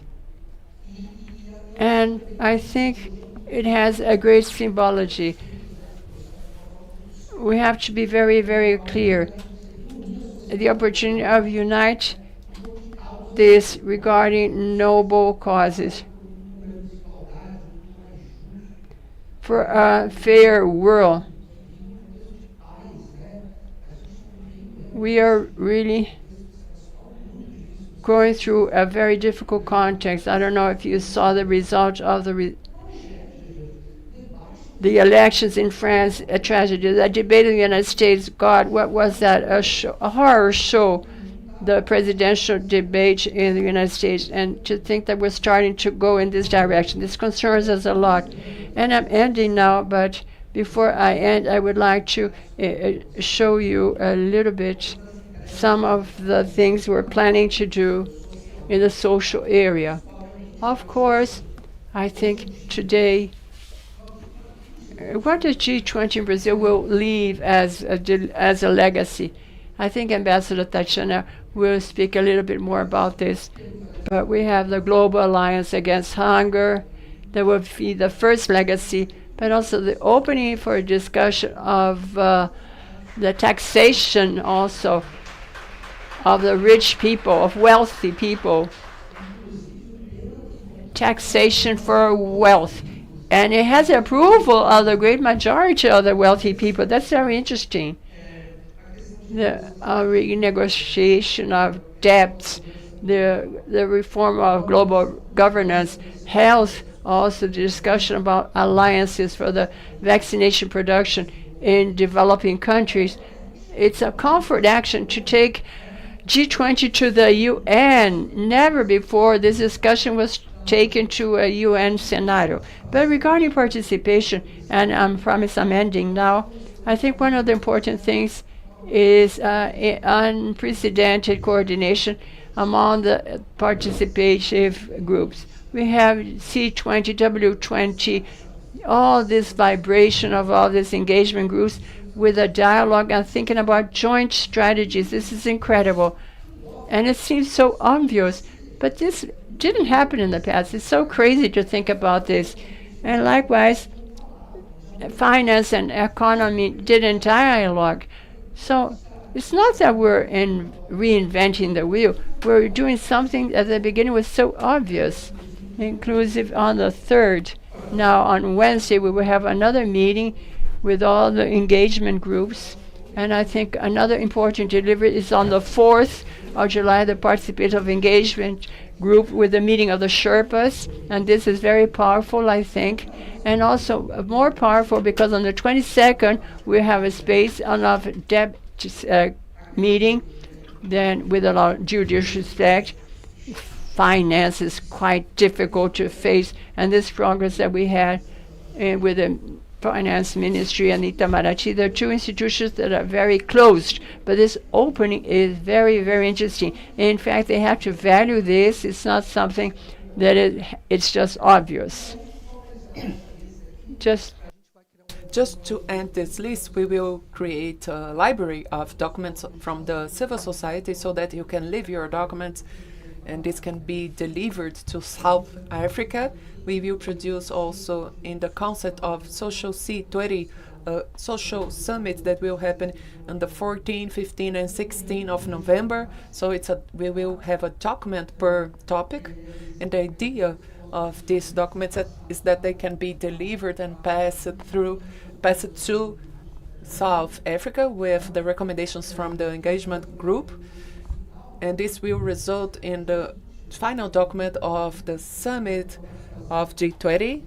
I would like to count on the participation of different movements, as the street movements and others, social movements. We would like to call them to be part of this dialogue. And also in this social summit, we will have some political acts, delivery of documents. And the idea is that we can have these documents on the hands of the leaders from G20. Our dream is to have a civil representative in the leadership meeting. But if this is not possible, the moment to deliver this document to President Lula and other guests that can receive from the civil society this legacy. So just to end, we are in the midterm C20. We still have a long journey. So it didn't end. It's far to end. And I believe that we should continue in this struggle with this work to ensure that this type of social participation will be forever in G20 history. Thank you very much. Have a wonderful day of dialogues. Muito obrigado, Gustavo. Thank you very much, Gustavo. I will pass the floor to the Ambassador Tatiana Rosito, that is the Secretary of Foreign Affairs from the Finance Ministry. And this dialogue that is happening in G20 in Brazil between the civil society and financial trail, it's a very important dialogue to be valued. The Finance Ministry is having activities listening to the civil society, and the presence of the ambassador here represents the consolidation of a commitment on the finance trial, at least from the Brazilian government that coordinate this finance trial that is that treats the topic from the civil society. So thank you, Ambassador, for your presence here. Thank you, Enrique. I would like to take the opportunity to thank Enrique Frota and Alessandra for the invitation to be here, representing the Minister Haddad. I would like to greet my colleagues from this panel, the colleagues from other ministries, and also I would like to greet all of you here that are listening us in YouTube. It's a pleasure to be here in this event from C20, in a global event. I think it's one of the first from G20 that I'm participating, and I was wondering to be here, but since the beginning in the finance trail from G20 we did something different. And also we have another colleague, Tatiana Berri, that has a direct contact with other groups, and a designated person in touch with me, the coordinator of the finance trail, to promote events regarding engagement with the civil society. And we had 4 events since the beginning of the Brazilian presidency, and we had in São Paulo together with the civil society. And last February we had also an event in March regarding inequalities that is a wire in the participation of Brazil in G20. And also we had in May an event regarding international taxation that was done in Brasilia, almost in parallel and back to back with the event from the international symposium done by the government. So we had the chance also to have an important moment to receive the recommendations from the civil society regarding international taxation, and recently an event, a virtual event regarding climate transition, and also considering the priorities from the Brazilian presidency. We are being prepared now to have more 2 events, perhaps 3 events, 2 with the civil society and 1 with other groups, 1 about global debt, external debt, that is one of the central topics in the finance trail, and 1 to reform the financial architecture in the international basis, and also the global governance. And also we are preparing to have an event together with a working group of women, a cross event regarding financial trail with women that may happen in September with the participation of different delegations. This is our intention. this is being so one of, as it was mentioned before, one of the great news, and I think that we really need to value these things that are happening. G20, Brazilian G20 is a G20 that is looking for the dialogue and the consensus, and it's valuing this. So everything regarding G20 is moved by consensus. So we should always presenting our ideas, convincing. We had a great victory to have some topics in the agenda and see them being discussed. So we celebrate a lot when, for example, in the group of global economy, in our framework working group, we set the fight against inequality in the center of the agenda. The inequalities in different aspects, inequalities of revenue, gender, race, geographic origins. So we have been working to have more focus and to ask in the macroeconomic decisions to have this topic considered among the main factors. Of course, this topic, it's a huge dialogue with the academy. This is being discussed for a long time, but in fact, is that what you cannot measure, what you cannot, when you don't have the data, it's harder when you don't have them. So it's very important for us today to count on some tools, for example, the inequality report in a global basis that shows us a huge growth, not only exponential of the global richness, but also regarding inequality. And in this debate with the civil society, with the academy, we have the main proposals from the financial trail of G20, that is the taxation of the super rich people, and also the tax cooperation in an international basis. As you know, this proposal is born also in part as a reflex of the civil society dialogue in Latin America and Caribbean through a social participation that is stronger in this specific area. And this, since last year, was in the agenda from the finance ministry with the support and one of the main proposals from our minister Haddad. We submitted this to G20. It's a debate very innovative, and we had some members from the academy, as the Professor Gabriel Zuckman, that just released a report that was asked by the presidency from G20. That is one of the contributions to discuss this topic, that is proposing the taxation in 2% from out of 3,000 billionaires with some assets around $15 trillion. This is more than the GDP from Germany, Japan, India, and from the United Kingdom. So it's around 15 trillion US dollars. So we would propose the taxation of 2% on the revenue of these billionaires, and so that they can collect around $250 billion per year.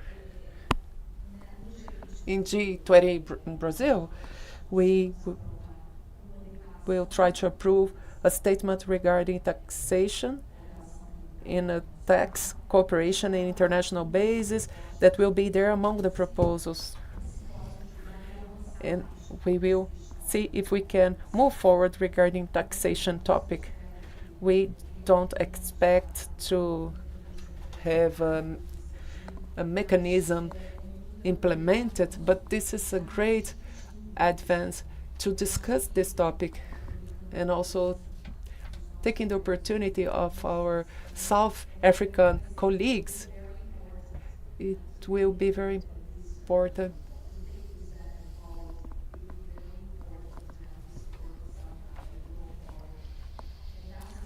So from the civil society as a whole, and also the Brazilian civil society. But the topic is set in the agenda of the main global economies. I believe that another topic that is being very important, and it was mentioned before by Gustavo, is this partnership among the finance trail and the Sherpas trail that is reflected mainly in the two task forces that were established by President Lula, the task force to create a global alliance against hunger and poverty, and the task force against climate change.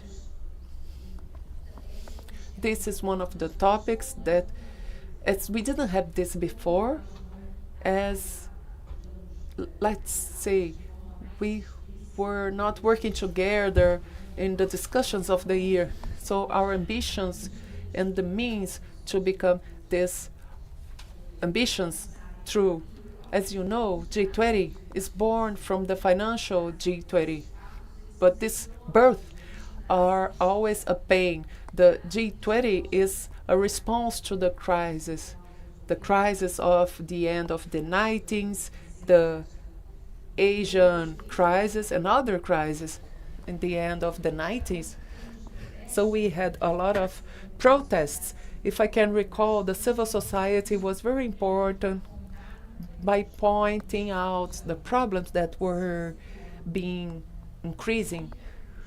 And G20, as we know today, in the level of the leaders of state, it's born in 2008 as a response on the biggest financial crisis of the humanity, the financial crisis of 2008, and many problems that we saw in terms of standards of production that can at the same time not only to sustain the global economy, but also to have in harmony with the environment, with the nature, and in fact with the well-being of the populations, from all populations, not only populations from the cities, as it was mentioned here, but also all the populations that are more vulnerable in all parts of the world. I believe that this huge crisis that we face today is a combination of, as what we call poly-crisis in different aspects, and this is set by the Brazilian government in the center of G20. And these task forces are being also for us that represents the governments, and we coordinate also in the governments. This is being a learning to mix our languages, to make it understandable that ambitions and means must talk since the beginning, and also they also need to receive the inputs from the civil society as a whole, from all groups of engagement. I believe that specifically, just to mention the topic regarding the Global Alliance Against Hunger and Poverty, we will have a meeting on July 24 that intend to launch this alliance. So together with the Ministry of Social Development and Foreign Affairs and the global community that is participating today in this Brazilian proposal since the first moment, and we found an empathy and support in many cases that are being stronger, and also the need to build some topics that are so evident that should not, that no longer should be linked to this topic. So in the financial trail, we search for some solutions in different sides to mobilize resources. And these resources cannot be only in a financial scope. When we talk about a new economy, a new financial architecture in the international basis, we are thinking about a new way to think, a new way to see the world, a new way to, once more, to have standards of production, in a new way to organize the wealth and to whom this is done, and also regarding distribution. So in special in the task force of climate, I would like to share what we are doing. We are searching to build some responses in a structure that can make us reaching COP30 that will happen in Belém. Also under the Brazilian presidency, that can allow the implementation of standards that can be more ambitious. In the process of G20, we cannot mix with the negotiation process of COP or the Convention 4 from the United Nations that are happening in parallel. This process of G20 can support to mobilize, and also what we are defending, it's very important to have a stronger participation of G20 and other levels, and also from the United Nations, from the multilateral instances, to have the alignment of the financial flows. That is one of the purpose from the Convention on the Climate. It's very hard to have this alignment of the public and private funds without a commitment that is comprehensive from the institutions, the financial private institutions. So G20 is an environment to move forward with this consensus.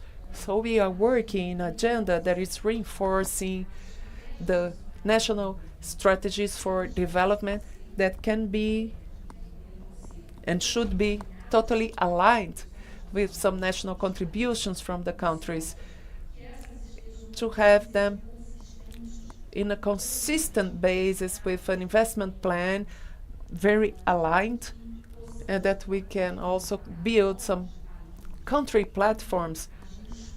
So the public-private agents in a national, international level, the national development banks can meet to fund the programs. And we are talking more about programs than projects, but in big programs that can be led by the countries. And so that you can,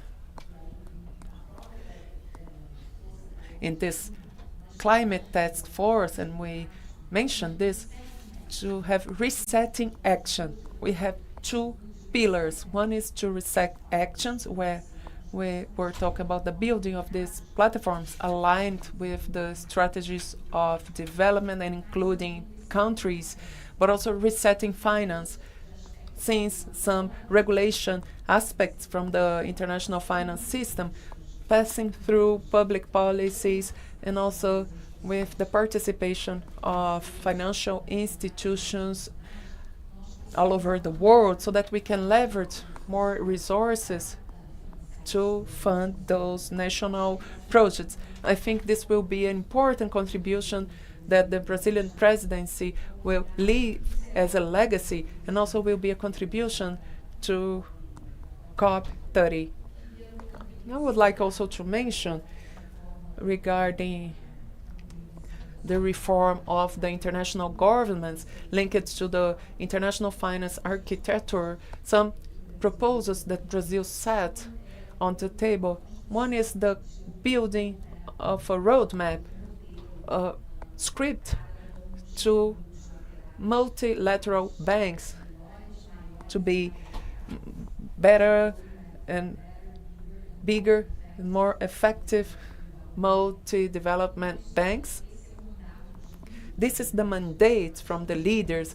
We are recognizing the mandate of the leaders in tele-statement, trying to build together with the members from G20 and also with the financial institution and the multilateral banks, but also with this dialogue with the civil society and different engagement groups, a strategy for the coming years so that the multilateral banks can play a role even more active by mobilizing the necessary resources for the climate transition in the developing countries. We know that we need like $1 trillion. Today, the banks mobilize the funds, maybe borrowed or from other ways of mobilization, a little bit more than $200 billion per year. We are talking about a gap of around $2 or $3 trillion a year per year. Of course, this gap cannot be covered only by the multilateral banks, but these banks can also be important agents, not only by the mobilization of financial resources, but also by the mobilization and the technical expertise together and led by the strategies from the countries. Is what we mentioned, to have the country ownership. So it's very important to have this movement that is happening to incorporate the climate topics in these institutions. It's important not to have a trade-off regarding other topics that are equally fundamentals, that are also linked to this transition: poverty, health, education, and these crucial topics in development. So this is always affecting the populations that are poorest. So this needs to be linked. We see also a lot of importance in the point of the external debt.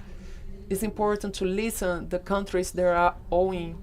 So we already organized with Africa, for example, 2 meetings, one in ministry level, the first level of the finance ministers and the president of the central banks.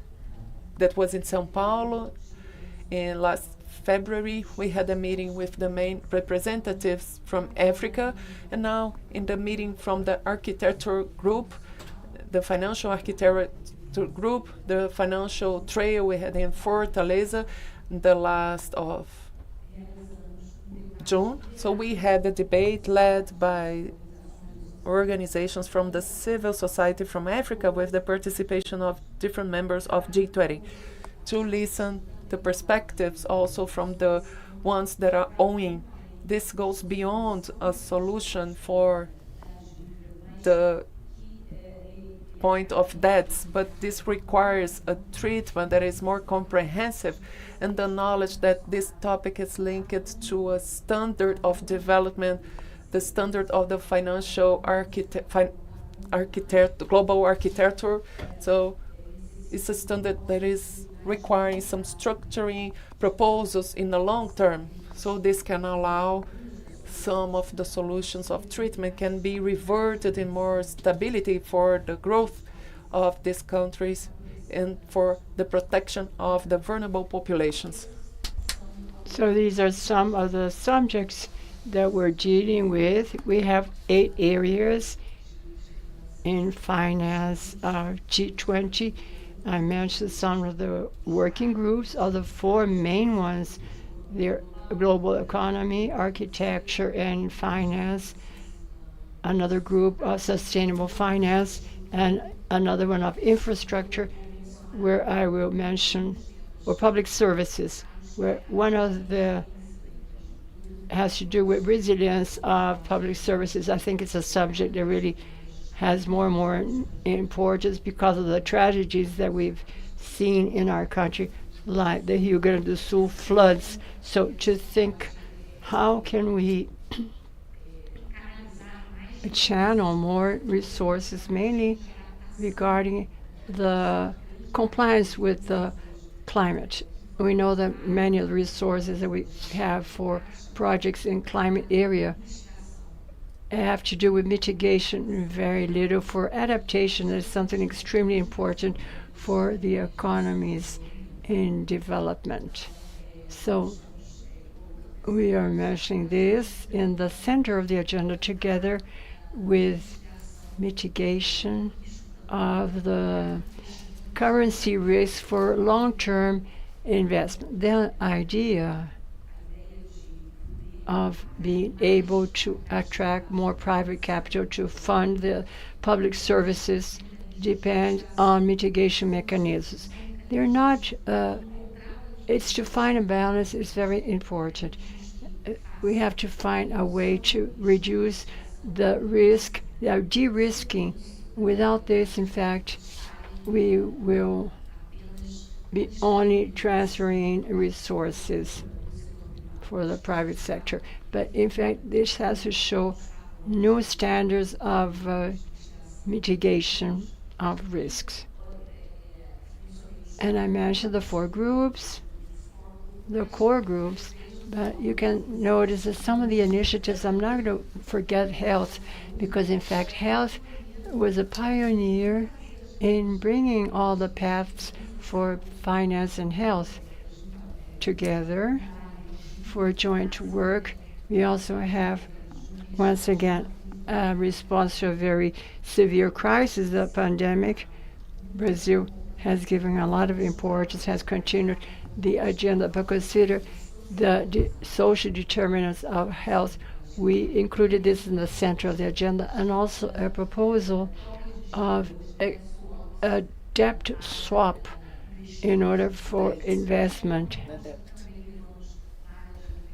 and also in architecture and finance to increase the compliance of the debt floors, not only as a universal solution for the debt problem, but also a specific solution to increase investment. And lastly, I already mentioned taxation, but also we have a global partnership for financial inclusion that has to do with some subjects that have already been dealt regarding female entrepreneurship, that in fact is going to be dealt today and tomorrow in Fortaleza.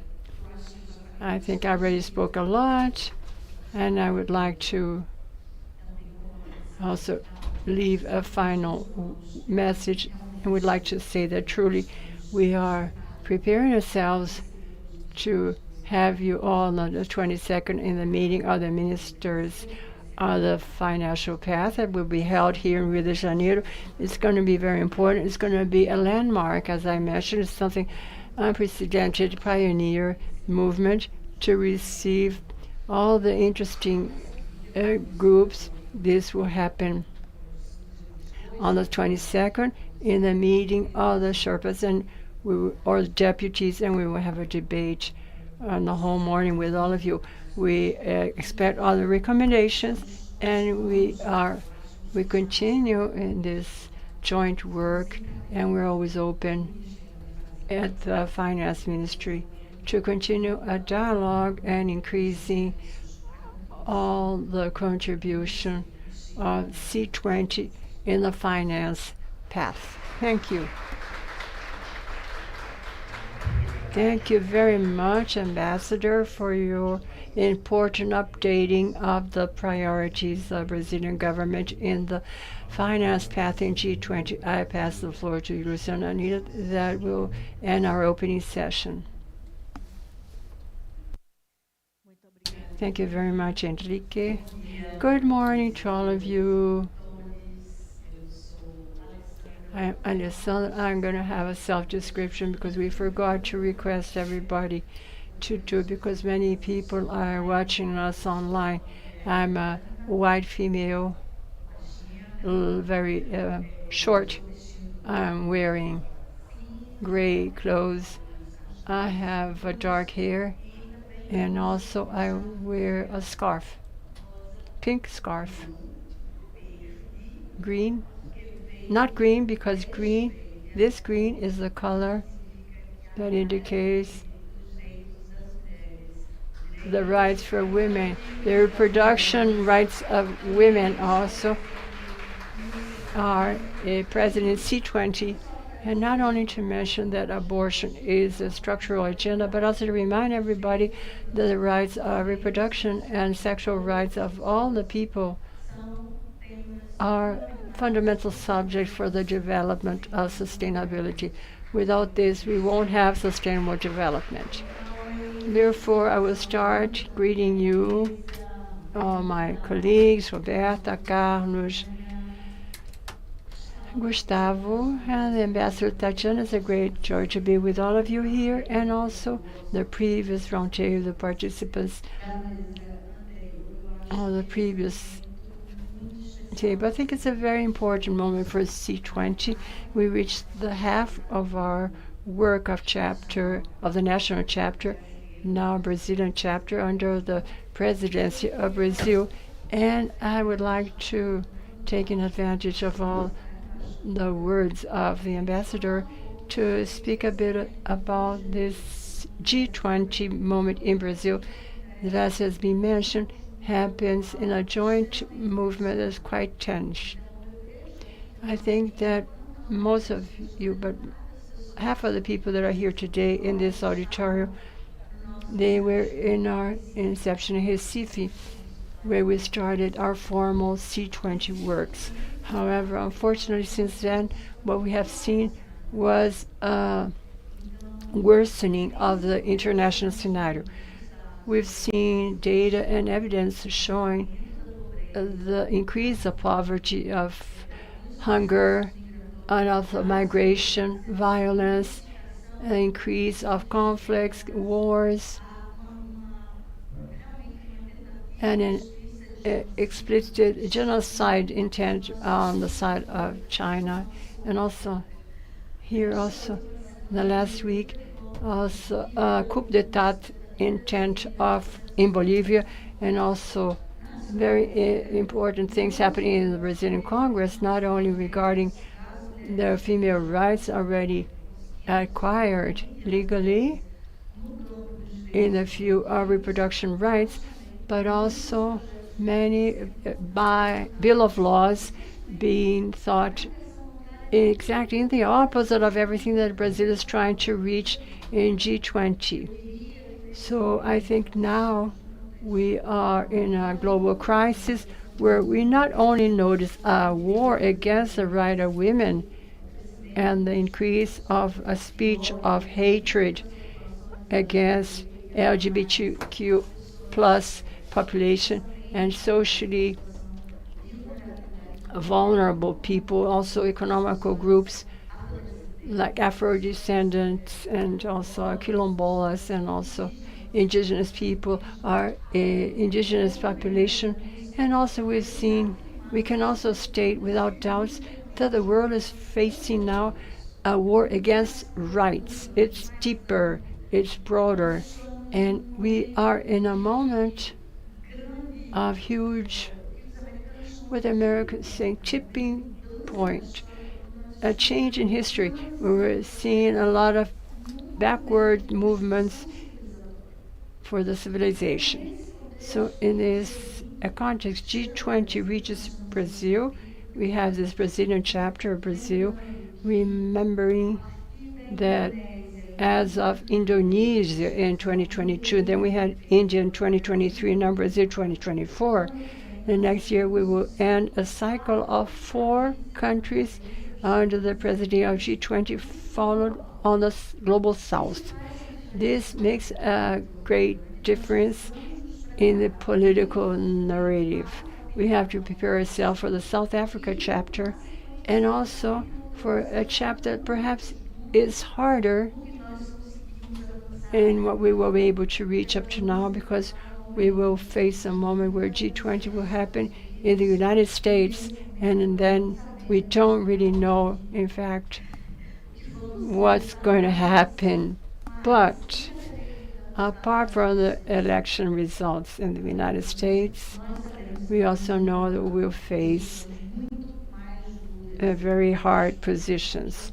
So we have to think about, C20 is thinking about not only Brazil's C20, but also thinking about a set of policies, of guidelines that will apply here in Brazil and for the following presidencies, because the principle of C20 is the principle of continuation.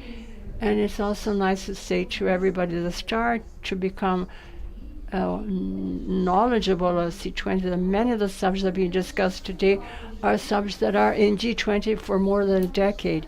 So, for example, the financial institution reform, energy transition, and gender equality, all of these subjects don't have to do only with G20, but it has to do as Gustavo mentioned, it's very difficult for us to have countries that remain very clear against all these agendas and also the agenda that the ambassador has described so well. But we all are trying to negotiate, and we starting to discuss the how. The how is where we don't find agreements, and that's why we have now a G20 that is reaching a huge importance, mainly because in this context of tension that we're going through, the multilateral system is eroding. There is attack to the multilateral system. Exactly when it's becoming weakened, the group of G20 is becoming stronger, and doing this, it increases much more its responsibility because we're talking about countries that have 80% of global GDP and 70% of commercial trade relationships, and 2/3 of the population of the world will live. So it's a great responsibility. And it's also important to say that G20, in spite of all the intents of having started in a context of response to finance international crisis, hasn't solved this crisis, hasn't given an answer to the crisis.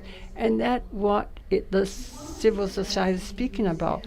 When civil society meets to talk and to reach recommendations, it's very difficult because it's not easy to reach guidelines among 1,700 organizations of civil society of 91 countries.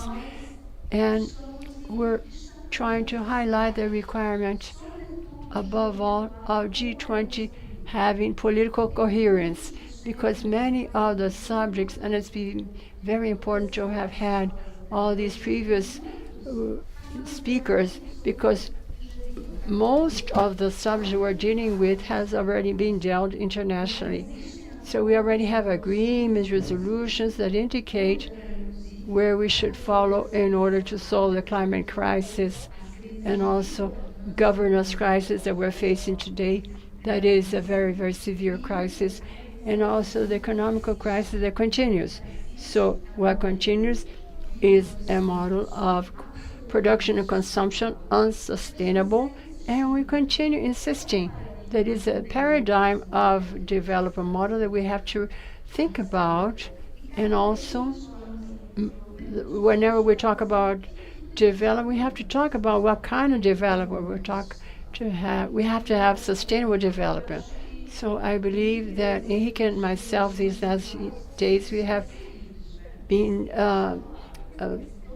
followed because everybody wants to know about the recommendation that C20 is presenting for the Sherpas. But I'm not going to talk about the recommendation. I'm not going to give a spoiler.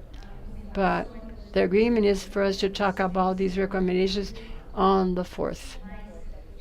But there are very important things to be said, and I think the issue of political coherence and international agreements that have been signed, and I will only mention 3, but they're not 3. I will mention the Sustainable Development Agenda on the 17 SDGs of the 2030 Agenda, the agreements that have been held regarding climate in Paris, and also the agreements have been established in Addis Ababa that propose ways to reach funding of the development. And also, one of the recommendations that we have been quite consistent in C20, and it won't be different this time, is truly to have accountability mechanism for G20. G20 is a group that is becoming stronger, and this group needs to have accountability.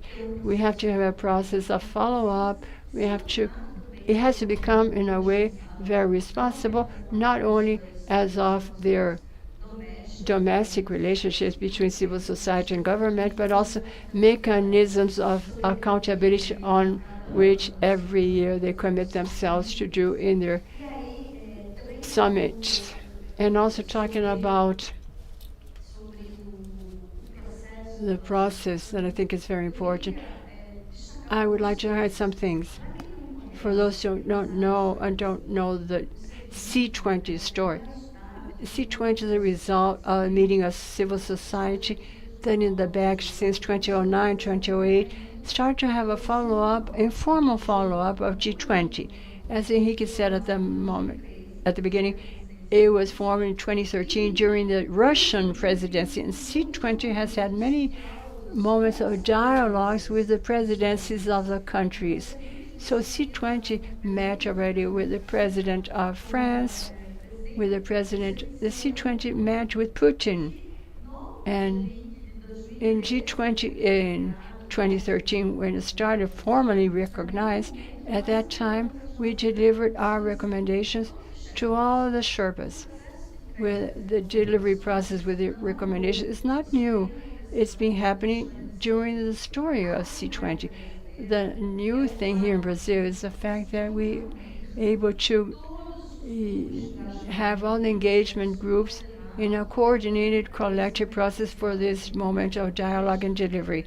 This is the difference of G20 in the case of Brazil. And Brazil has a huge responsibility exactly thinking about this process of preparation. Here in Brazil, Carlos already given a spoiler. One of the announcements that we were going to give after 6 months of great dialogues, we were able to have C20 included formally in the working group of health, and we also have C20 participating in education, with finance, and also the Brazilian chapter of G20 has opened quite broadly the dialogue with the finance path that has only been very, very closed. And we have the responsibility because I learned as a Sherpa C20 Brazil, but I was also able to understand that what we achieved as a civil society in this country is the process for what is coming from the future presidencies. So Brazil will have the right to guideline, suggest, and contribute with other presidencies in the future, bringing all our past successful experiences. So it's a very great responsibility. And now I believe that what we need to do is to think in which are the solutions that are not solutions that we consider of civil society being false solutions. During these last years and these last months, mainly we have spoken a lot about the increase of funding. We have spoken about many global funds that have been created with the best purposes and that follow defunded.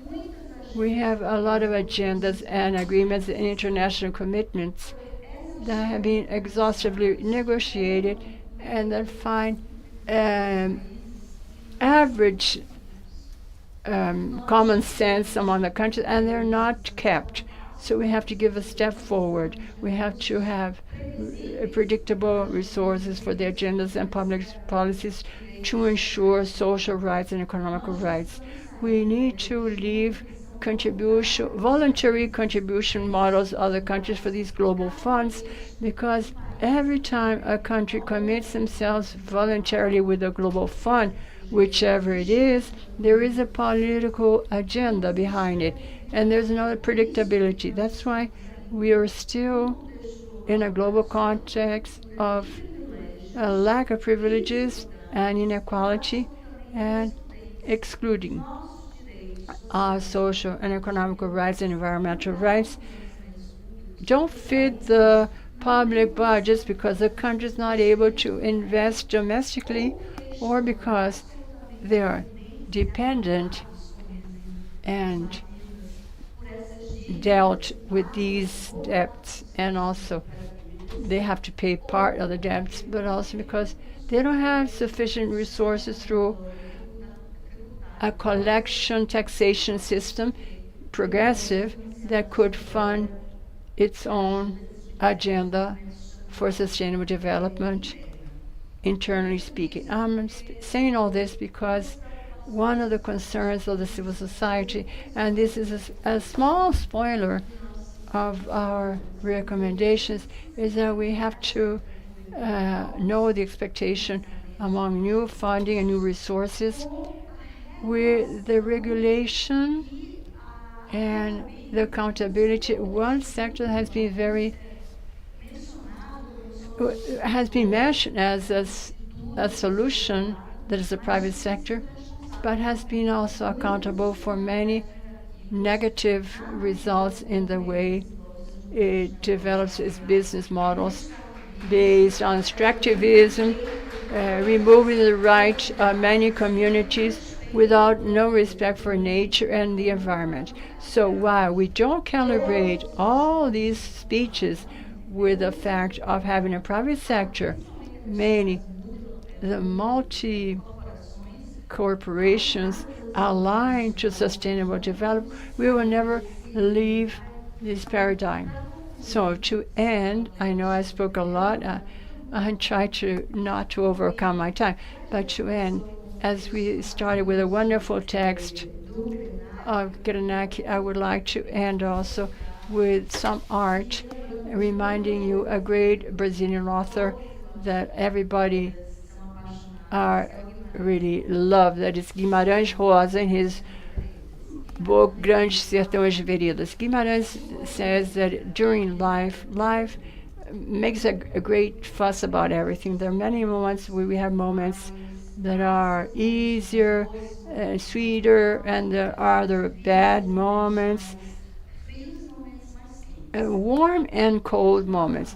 I would like to have the right, forgive me, I want to have the right to mention his words, saying that, thinking about G20, that we don't have those sweet moments, we don't have these cold moments. We're in an extremely tensed moment. And Guimarães Rosa, he says that life requires courage, and I think C20 has spoken during its history. It's not only courage that we want from G20, we want accountability from G20, and above all, we want a sense of urgency in these responses, because this climate emergency and these economical policies that leave us aside from them, this model is unsustainable, and if we don't solve this very quickly, I really doubt that we will be able to leave a next round of C20 round that will start with the United States. So therefore, we're opening our midterm session and giving you our welcoming words with a lot of courage, energy, but a lot of availability to show that the situation we have to face, it's urgent, and only together, civil society, governments, the private sector, the academia, all the sectors, we will be able to leave this crisis that has to do with all of us, and that no country will have the right to respond to it alone by themselves. Thank you very much. A nice meeting for our next days. Thank you. Thank you very much, Alessandra. Thank you, all of you that have been here in our opening session. I request you to go back to your seats, and we don't have more time to lose. Life requests courage and urgency. As Alessandra said, I will call to the floor Juliane Sintra, Vice CEO, with me and Juliane Serra, G20 in Brazil, that we make this transition for our first round table of the day.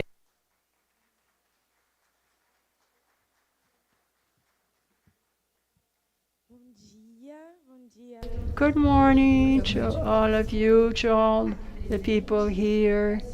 I'm Juliane Sintra, I'm co-chair of C20, Vice President. I give all the welcome remarks for our first round table. Before starting, I have some reminders. In this panel. We have people speaking in English and Portuguese, as you know, and you have followed this moment. We have a simultaneous translation. and here in the auditorium and on online broadcasting. So it's important to highlight that our broadcasting is happening in the channel Bonga in Portuguese and in the channel Zeshka in English. So please share your social networks and mentioning the page of C20 as we requested. Instagram is @Brazil and Twitter @C20 Brazil. We count on you in order to socialize our participation and our results, because it's a shared commitment to have everything that we've been building during this period is also socialized to a greater group of people, and because we have to increase the base of participation to the debate on economy, understanding the dimension of facing to inequality that affects every day our life. So as we also are quite advanced in our timetable, I will call Selkamal Habaruch from the Economic Justice of South Africa. Sir Kamal, please kindly take your seat. Sir Kamal will moderate, in fact, this first panel, and therefore with him I call the panelists to be part of this roundtable. These panelists or speakers are very important for us because they have built this process with us. They are co-facilitators of some C20 working groups, and during the day you will have the opportunity also to recognize them and meet them and listen to them. So I'm calling Patricia Miranda from Latin Americana Network for Economic and Social Justice. Patricia, please. Guilhermina Alhanes from H Healthcare Foundation, please, Guilhermina. Andressa Pilandra, our companion of National Campaign for the Right for Education. And lastly, Carolina Almeida of the Institute of the Black Woman. We have online participation from Lídia Goyal from Raising Frame, that is also one of our experts in the right of people in C20. Passo a palavra então para o Kamal. Obrigada. Thank you so much, and I apologize for not being able to speak Portuguese. When I arrived in Brazil a few days ago for the first time, I couldn't help but feel a sense of kind of being at home in a way. Like I understood this place. I've seen this place before. And I think it's because Brazilians and South Africans are very similar in a lot of ways. We all make really good jokes in the most desperate moments. The memes are superb. And we also have a lot of similar problems. We're two of the most unequal countries in the world.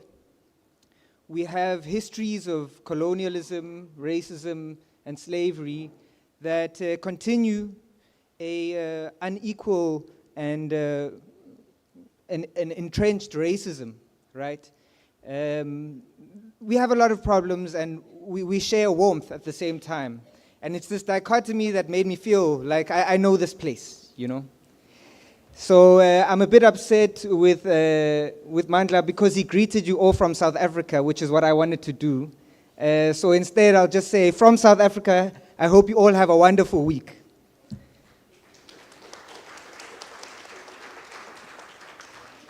And just to impress how special and how important the civil society in Brazil is, and how the government of Lula has embraced it, it's a huge asset. Because the G20 can really be a place where the status quo is entrenched and it's held onto and it's protected. It's not always a place for transformation, but civil society in Brazil and the Brazilian government has made a concerted effort and decision to use it as a place for transformation. And I think that this is something to be very proud of. So congratulations and thank you.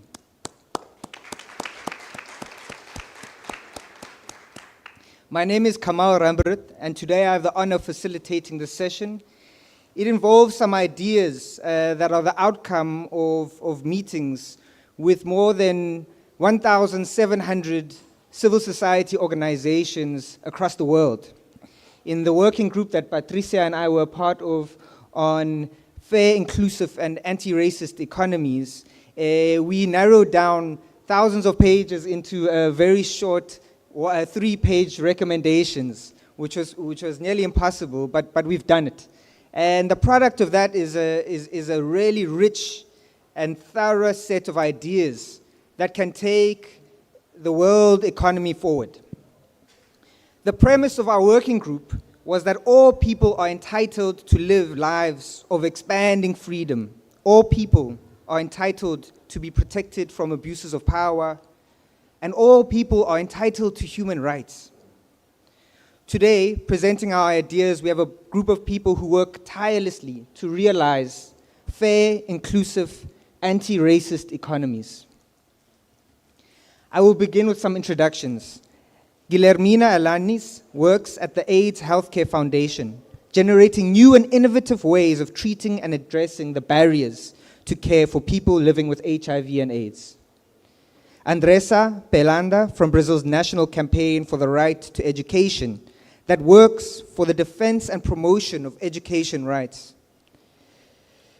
Nidhi Ashok Goyal from Rising Flame, who's joining us online, that works for leadership and rights of women, youth, and persons with disability in India. Carolina Almeida from Giledes Instituto La Mera Negra, that stands in defense of women and black people against racism and sexism in Brazilian society.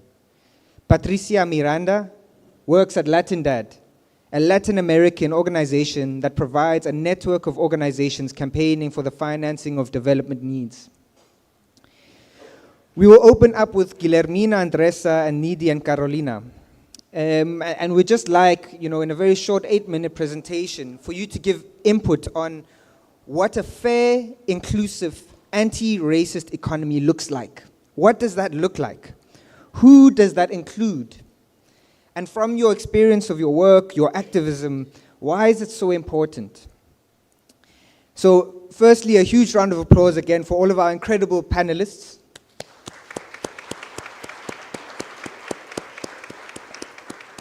And I'll now pass the word on to Nidhi. Nidhi, the word is yours.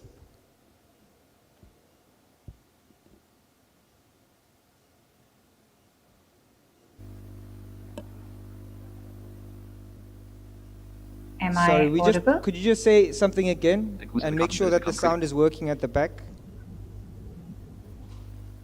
Can you hear me? Okay, while we set that up, I think we'll just move on to Carolina to kind of just frame what does an anti-racist economy look like? Thank you, Carolina. Good morning, all of you. I thank for the introduction and the invitation to be part of this round. Can you hear me well? I have my voice that is a little bit like this. And thank you for being here with these wonderful women, these wonderful people.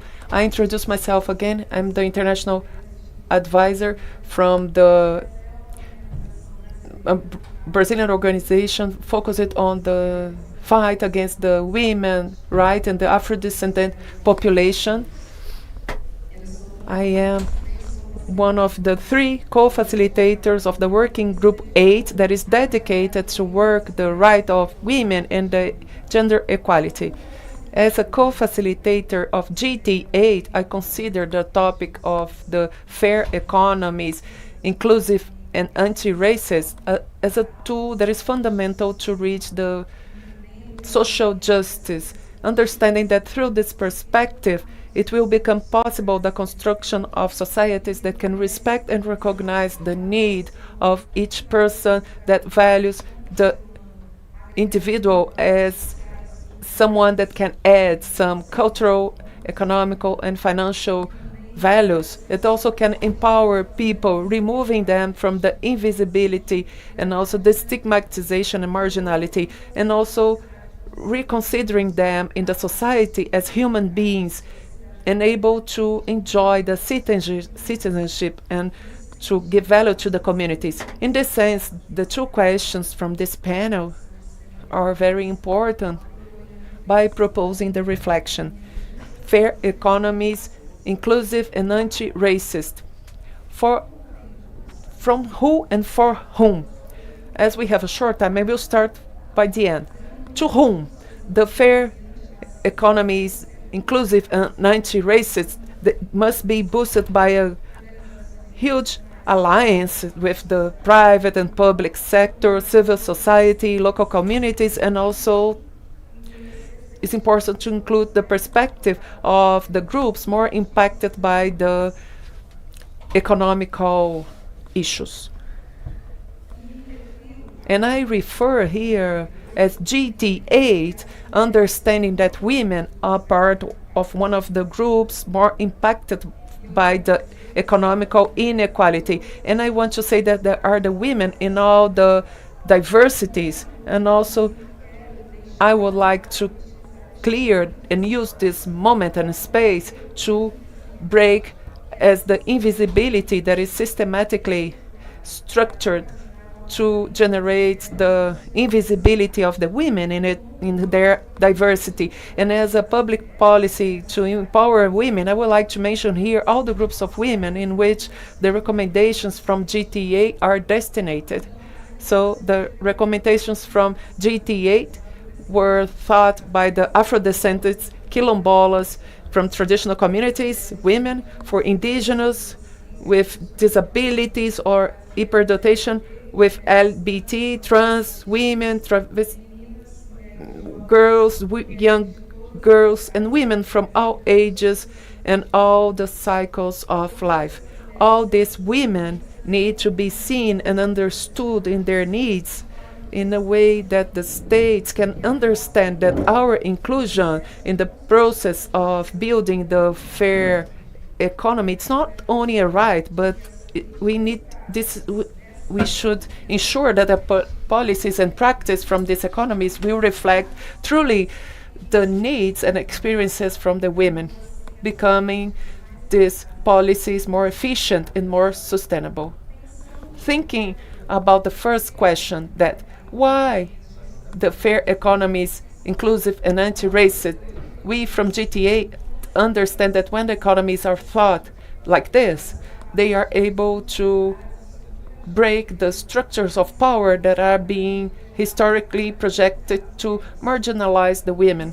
In this sense, and explaining the why, I would like to say that the slogan or the title, the main topic of the policy brief from GT8 is advancing in the gender equality, transforming systems through the political and economical empowerment of women. In our policy brief, concentrated in 6 specific areas that I would like to mention briefly, but I don't know the time that is left for me, so I will mention in a general way, and then I can return if possible. So we worked on 6 specific areas, right? And economical justice, the equitative distribution of power as an imperative way to overcome the inequalities in which the women are disconsidered, mainly the women that are black, thinking also that in this global context that is marked by some inequalities of gender, it's important to face these inequalities that are structural, that avoid our participation in our economical advance. The second pillar of thought was regarding the representativeness to be equal in the public life, not only think about the public spaces like ministries, congresses, city halls, not only these spaces, but also other spaces of leadership as big companies, and everything that involves the public life. In the presence here of artists, we also was mentioning the cultural environment, ensuring that the equality in the diversity of race can guide the empowerment and the visibility of women as change agents in their communities in the world. The third pillar that we thought about in GT8 is regarding the violence, understanding that the context that we have today of wars and post-pandemic, this intensified the issues in which the women are facing that should be reviewed in urgent ways in order not to be repeated. The fourth pillar was regarding education. We understand that education is the basis on the building of fair economies and anti-racist, because it's a tool of transformation that will empower all the women and girls over their lives. The fifth is the health pillar. We are concerned about the health, the right, and the access to health system, specifically the reproductive and sexual health system. We were mentioning the topics of the regression on the right for legal abortion, and we understand that this type of violence to the health is also a way to keep women in a system of oppression and domination that should be broke. Our sixth pillar was regarding climate changes. We took into consideration that the changes on the climate are also due to the inequalities affecting women and girls more than others, specifically those that from marginalized communities and also from the global south. These women faces more issues regarding the dependency of natural resources for living and also on the decision making and the limited access on land and labor market. We need to have economical solutions to face the climate changes in a way to integrate gender, but also races and also the intersectionalities that I mentioned in the beginning, in a way to lead the climate actions to boost resilience and a fair climate adaptation. If we have more time, I would like to end. And just to end, it's important to say that the states can look to us, women, and recognize us as important agent of change and progress. We, women, in all our diversity, we play an important role in the construction of societies and fair economies, inclusive and anti-racist and sustainable. So we bring single perspectives and fundamental to build some policies that can transform our economies and also our communities. If the purpose is to build a future sustainable, we cannot allow women to be disregarded. So that we call all the states to have policies to promote gender equality and that can fight against the bias in all ways. We, women, should be included in all the levels of decision making. Our voices should be listened and our contributions valued. Together, we want to create a world in which all women and girls can have success and having well-being in their communities, and for a future that is we have more fair, that is fair, justice, and to everyone. That's why the future will be feminist or anti-racist.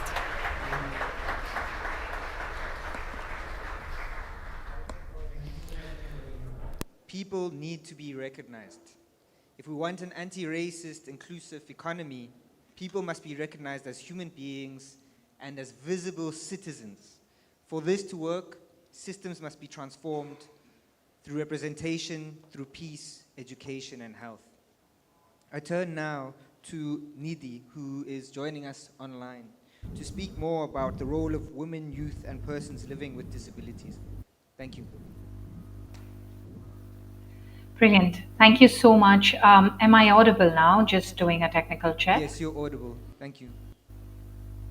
If someone can just confirm that they can hear me. Yes, we can hear you, Nidhi.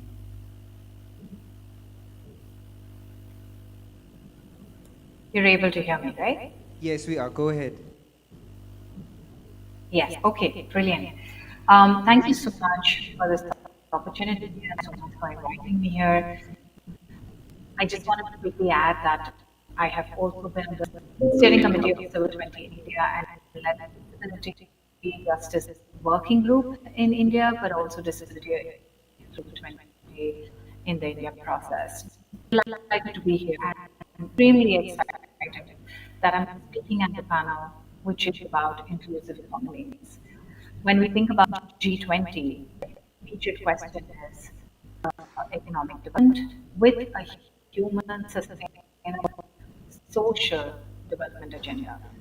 And what I mean when it comes to disability and why inclusive economies are critical.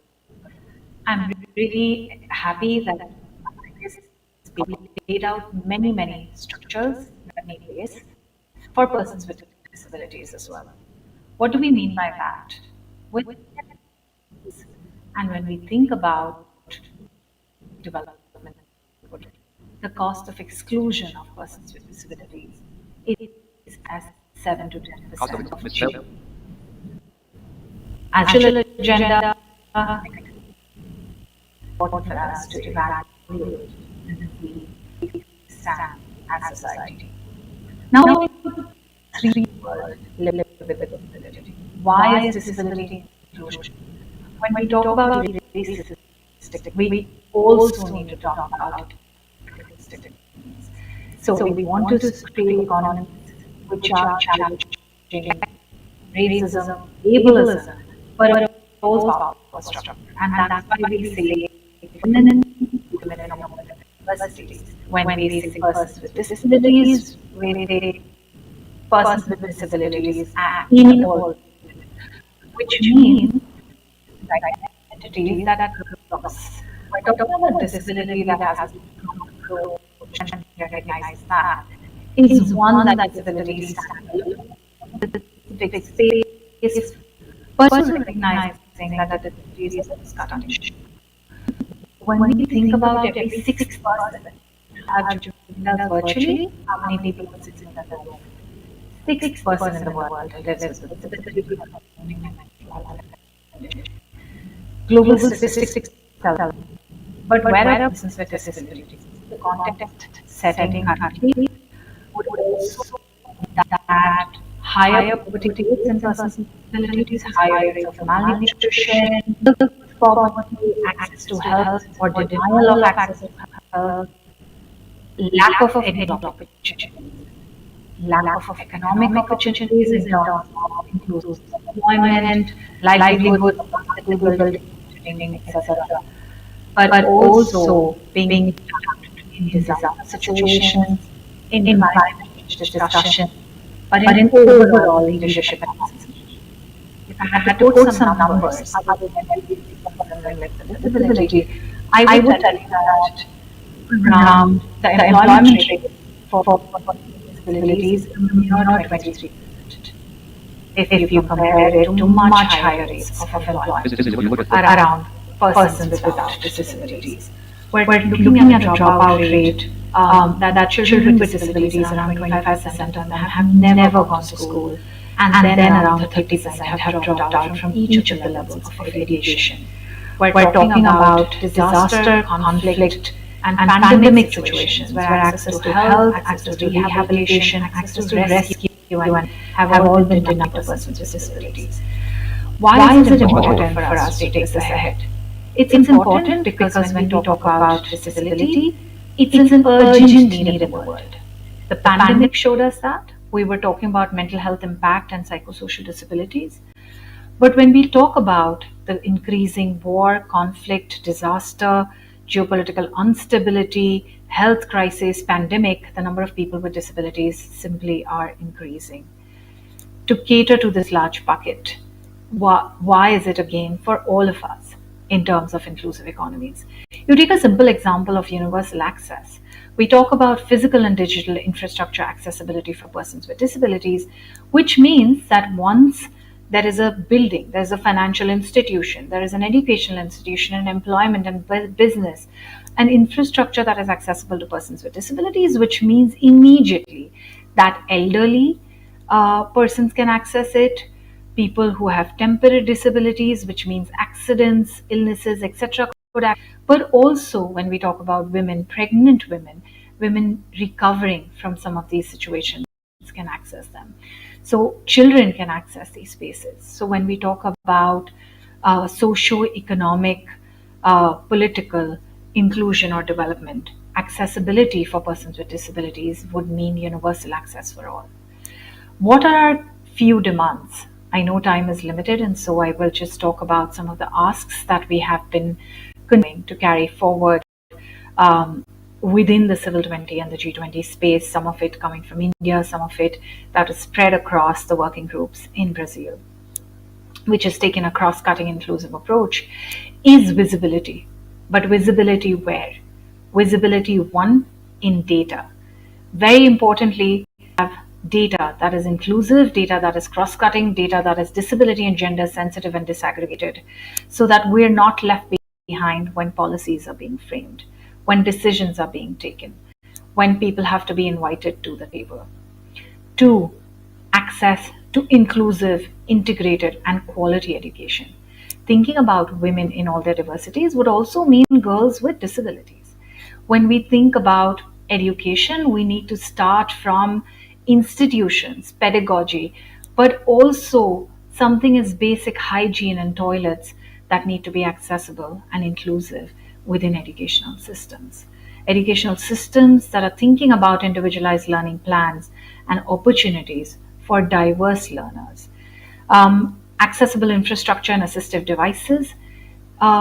We urge the governments within G20 to make a commitment that these many cities, and X number of cities within a limited time period, or rural areas would be developed into accessible settlements to boost not just participation in full living of persons with disabilities, but also tourism, also habitation of families that can come with their family members, or elderly that live across age groups and across health conditions. Assistive devices, fostering not just manufacturing but the export of devices, tax benefits on production and distribution of assistive devices, really key. No additional levy of taxes is something that we urgently ask for. Employment, which is not just skilling but reskilling, opportunities, incentives, creating persons with disabilities into a space that they become value, people who bring value to the table, who become entrepreneurs, but also thinking about education and skilling as an integrated life cycle approach. Of course, including persons with disabilities in disaster response, thinking about what rehabilitation, but also response mechanisms, right from accessible information would look like. In climate change discourses and the solutions that we are coming up in economies, when we talk about green economies, when we talk about economic development with a climate change response, leaving persons with disabilities out, whether it's in electrical vehicle discourses or any other solutions, will bring us back to square one. We're at a state where not just the Nations Convention on Rights of Persons with Disabilities, but even the Sustainable Development Goals, which is the Agenda 2030 that all of us have signed up to, we commit to leaving no one behind and having people with disabilities at the table as decision makers, visible in data and policy, but also as equal persons, as citizens of a country, thinking about sexism, racism, ableism together to build inclusive economies would be really important. Digital access, inclusive businesses will direct economic success of the country, but also having persons with disabilities at the table brings creativity, innovation, and inclusion that's really key for success. Lastly, what we need is budgetary commitment. We can have all of these asks and recommendations, but without budgetary commitments, inclusive economies will remain a distant dream for be it persons with disabilities, for women, for gender diverse persons, or even those standing at other race, indigeneity, We and require other global leadership that shifts intersection. norms on Disability Act. We require global leadership to bring a commitment on disability and value persons with disabilities as active citizens and nation builders. It's in human, social, economic interest of the global community that disabled persons participate equally in systems designs and find budgetary allocations and commitment in implementation for inclusive, sustainable, socioeconomic recovery as well as development. Thank you. Thank you so much.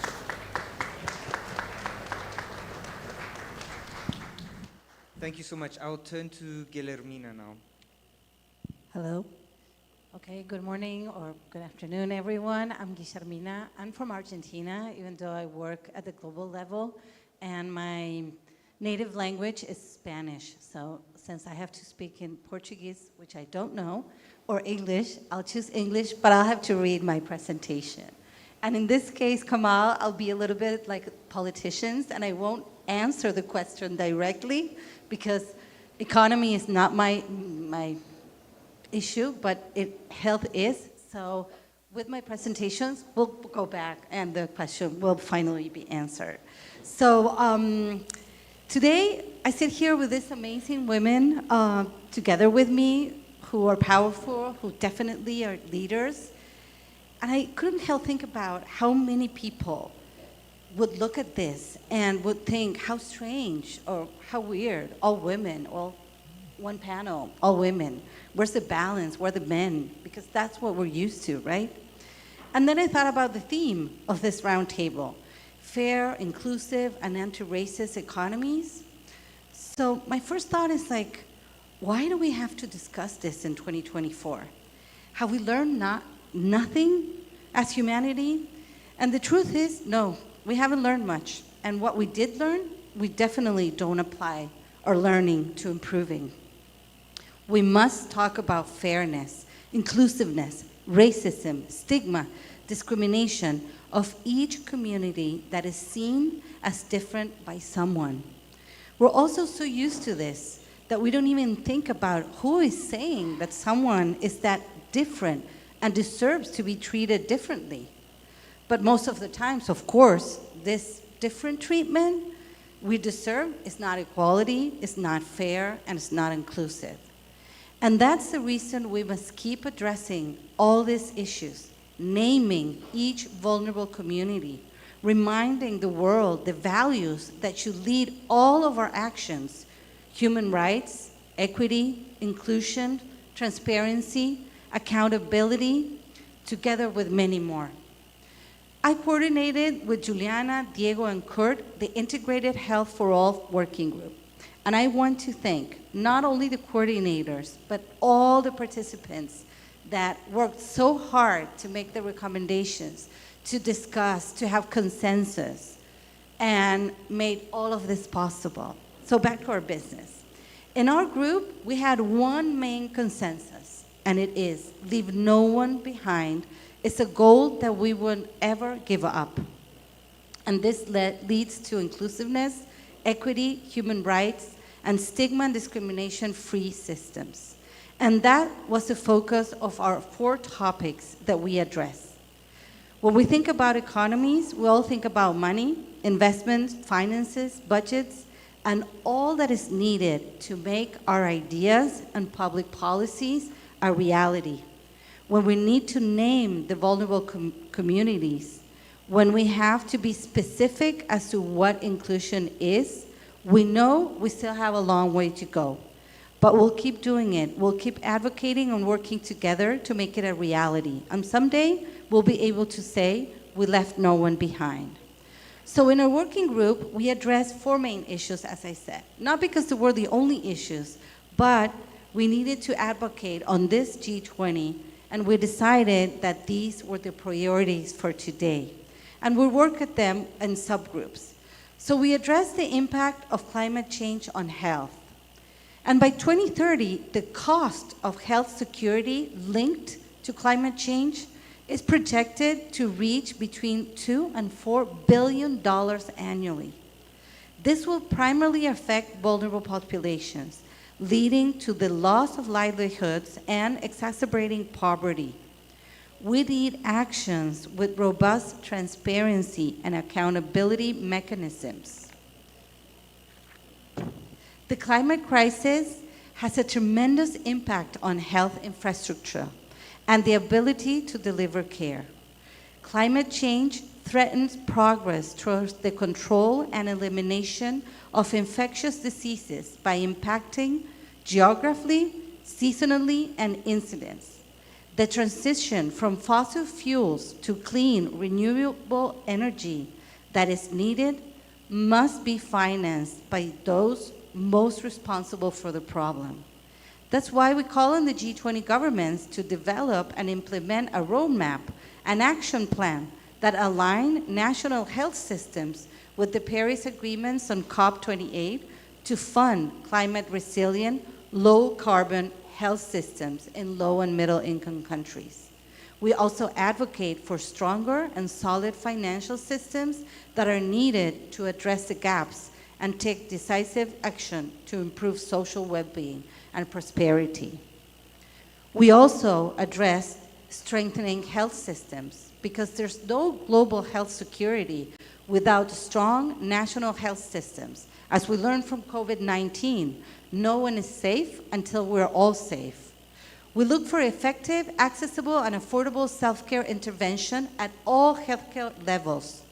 Health systems that empower individuals to make informed decisions through accessible information. The need of national hygiene strategies in healthcare facilities as part of this system strengthening and pandemic preparedness, primary healthcare, universal health coverage investments with sustainable long-term financing. We also need investments in prevention, health promotion, sexual and reproductive rights, and education to reduce inequities through public health policies are also needed. As well as comprehensive people-centered healthcare approach, early diagnosed access, increased therapy funding, stakeholder collaboration, supportive environment, and assessment guidelines. Since I only have 2 minutes, I will cut short. And I will say, strengthening health systems include effective self-care intervention, national hygiene strategies, and investments in primary health care and health promotions. Those measures reduce inequities and improve public health outcomes. We also address a very important issue for the G20, pandemic prevention, preparedness, and response. The last pandemic we faced cost the loss of billions of dollars because we didn't prevent it, we weren't prepared, and we couldn't respond to it with the health system and architecture we had. It was a reminder to all that we need to work together and agree on mechanisms that guarantee that every human in the world has access to prevention and to response. So back to where I said before, no one is safe until we're all safe. And in this case, we discuss the need to prioritize and address ongoing pandemics and epidemics, such as HIV, malaria, dengue, TB, to make sure we don't go back on the achievements made so far. We also need to recognize and foster meaningful civic engagement throughout all the processes of discussions and implementing of treaties and public policies. We need to ensure equitable access to research, development, and the fair distribution of new drugs, diagnostics, and vaccines for a more resilient and inclusive healthcare system. We need to guarantee the necessary financial resources and relief to help countries build capacity and strengthen their systems, address debt distress and austerity measures to access to mental health and healthy aging, a global reality. But we also need to reduce stigma by promoting public policies that foster an understanding and acceptance of mental health condition, autism, and disabilities, aiming to change social perceptions and reduce discrimination. So in the next round, I'll do my roundup. Yes, Thank please. you. Thank you so much. Thank you. It's so difficult moderating because then every single point is like, no, we can't forget about those people. No, we can't forget about this. Points on care and social reproduction are essential for fair and inclusive economies. And education is also a key element of social reproduction. Do you want to take us through some of your recommendations and ideas, Andressa? Yeah, thank you. So I'll make my description. So I'm a woman, a young woman, white, with hair in my shoulders and brown hair. I wear glasses and I'm wearing red blouse with white. We have in our discussion meetings talked in English, but now as we are present, I'll talk in Portuguese. Então, nosso eixo sobre Our axis regarding education and culture has in its title Human Right to Education and Culture, and also the understanding of the Global South as a focus or a link. And I would like to start saying that this subject of this table, with all these representative women representing this debate for us in education and culture, it's very easy to talk about economy and education, mainly because many other great structural reasons that education doesn't work sufficiently in the world has to do with a lack of economical work. So we in Brazil have mentioned this last week in the anniversary of 10 years, the end of the national Brazilian plan, financial plan, that reached 90% on its goals not complied. And one of the reasons was a lack of economical alignment with the social agendas. And I say this about Brazil, but surely, and we know because in our work in the group was international, we're part of international networks, we know that this happens in the world also. And it's not by chance that the main issue of our discussion in the Polish paper says exactly that international governance in education, and not only in education but other rights, where we see the centrality of this governance, much more private actors in decision making than a civil society representative, in fact, on states in dialogue with the civil society, taking decisions in the benefit of human rights.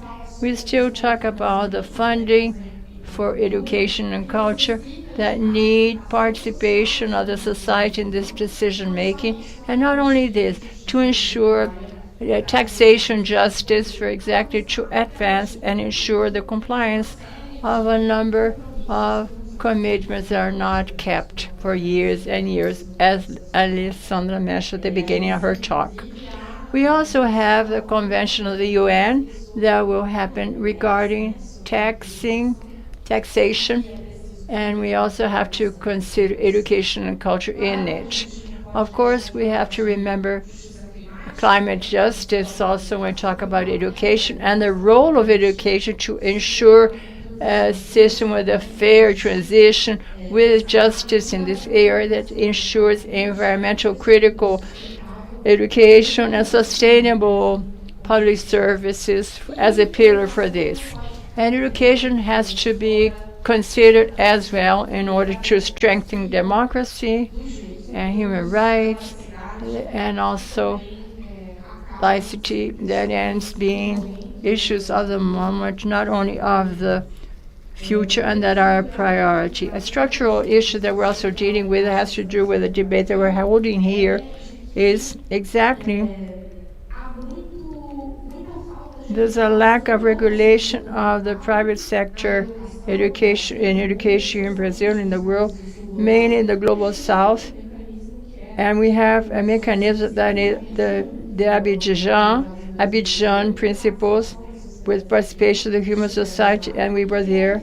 And it's a reference in the ONU and in the European Union, where many international players have mentioned this and have to continue with this. When we talk about education and economy, we also have to talk about equity. That is one of the subjects that has been dealt here, and that not by chance was a subject that we consider as central. And we talk about equity, inclusion, and not only this, but also facing discrimination, but also embrace diversity. And so informal education and informal education, I want to highlight the street artists that have been mentioned here at the beginning. They will speak a lot about culture and non-formal education through arts and through public spaces also is very important. And in this thing, it's the anti-racist, anti-sexist education, and for this education in human rights with a very specific curriculum, intersection, and link to the territory. This is something that Brazil has also mentioned a lot for this debate of G20. To speak about economy and education cannot also disconsider digital transformation, and we have discussed with other working groups also that brought this issue with more importance. And also we have a lot of concerns regarding the equitative access to information, to connectivity, and also to the digital learning and the requirement to put the community in the center of the development of technologies and digital tools, promoting public global assets. That is something that we also mentioned in the debate of C20 in India, and that have been mentioned many times very little because it's exactly dominated by decision making regarding big techs. We talked about AI, the requirement of developing, being focused in education with ethics, transparency, and account rendering, and also ensuring privacy and protection of data and safety. We talk about technology and AI and education, mainly when we're talking about children and teenagers. So this has to do very strongly also to the economy, because many times this decision making passes through these groups. And lastly, but not less important, we have dealt in total education, like community engagement of links in the territories.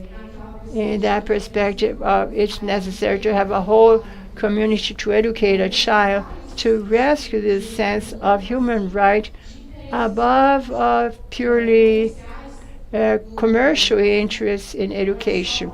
It's not only for work or labor that we're preparing our children. It's on the opposite. In this moment of the world, it demands much more. Another thing that hasn't been mentioned that is very important, that was the subject of the last discussion, the first discussion of G20 in education, the education and culture professionals. And we very strongly considered in this debate the need to face the lack of professors that we have in the countries of the world, mainly our G20 countries, mainly because of a lack of correct, sustainable investment. Sustained and sustainable with dignity for working conditions for professors that are marginalized. They're mainly females, black people in the world and in Brazil as well. These are main issues. I want to end not only thanking the Education Ministry of Brazil that has allowed us to, as C20, to be part of the formal discussions of G20 for the first time in history. So not only we had time to speak and present what we have discussed, but also in negotiations.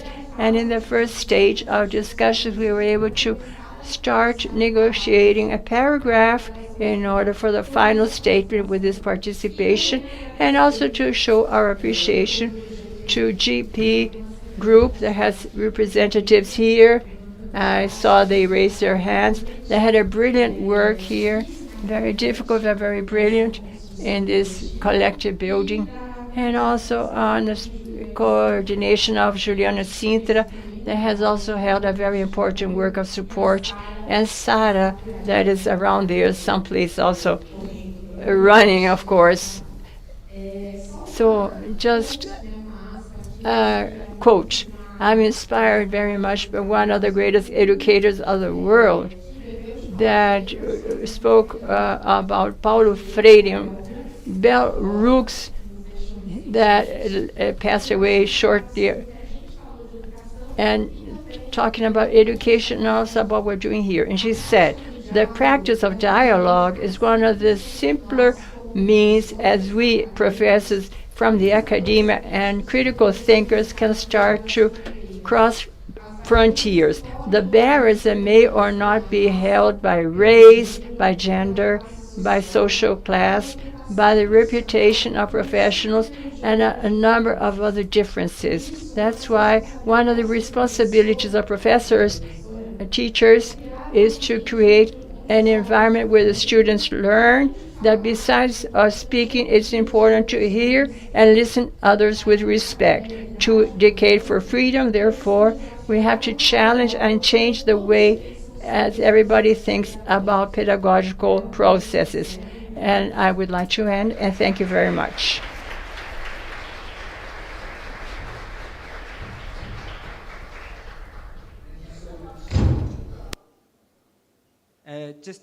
Just one moment, sorry. Thank you so much for that intervention and the importance you've placed on education, not just as part of reproducing skills that makes the wheels of the economy go, but as an important tool for realizing what it means to be human, for emancipating our creativity and our connection with one another. Thank you for that. We're going to very briefly... Kamal, a moment, please. Sure. Nós teremos tempo para intervenções. We will have some time for questions and answers at the end. We have very short time, and we still have our colleagues here of free translation.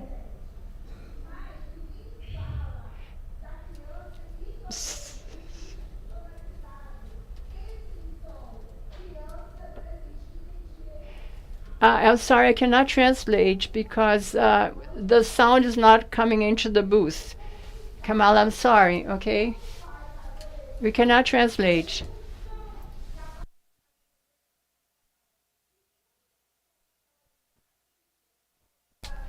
She should be speaking in the microphone for us to translate. We're sorry, we cannot hear her in the booth.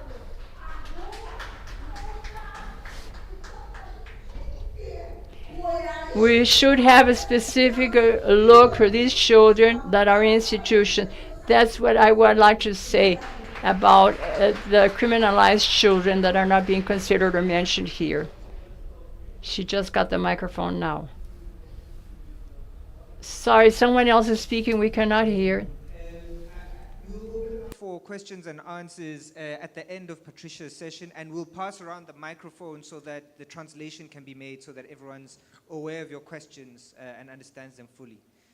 So before we get to questions and answers, we need to turn to one of the problems that we're faced as activists when we demand human rights and when we demand reforms of unequal and unjust systems. We are often turned to and told that we are being unrealistic, that it's unaffordable. How will you pay for it is what they often ask us. And I think we have some answers for that. Patricia will go into a few of them. And it's important that we kind of take note of these resourcing tools that can be used to realize the human rights for all of the groups that we discussed earlier and all of the missions that we discussed earlier. Resourcing is not a barrier to the realization of rights. And Patricia will tell us a bit more about that. Thank you. Thanks so much, Kamal. Greetings to everyone. I am from the altitudes of La Paz, Bolivia, but unfortunately I don't speak Portuguese, so I will speak in English. We are living, as we heard this morning, in a multiple or polycrisis. which has been more evident from the pandemic, since the pandemic, but it's not because of the pandemic. It's just more evident because this is a result of a systemic capital accumulation, a financial speculation, and how our countries in the South remain dependent on extractivism. So this is due to a failed system. We have also heard this morning several times about the SDGs, the Sustainable Development Goals. But under the current pace, SDGs will not be achieved, not even in 2050. And this goes really, this has a negative impact straight into reducing poverty, reducing inequalities, and all the things that we have been sharing today in this great panel with women that that it's important to say it's not any panel, it's an economic justice panel that has all women speakers.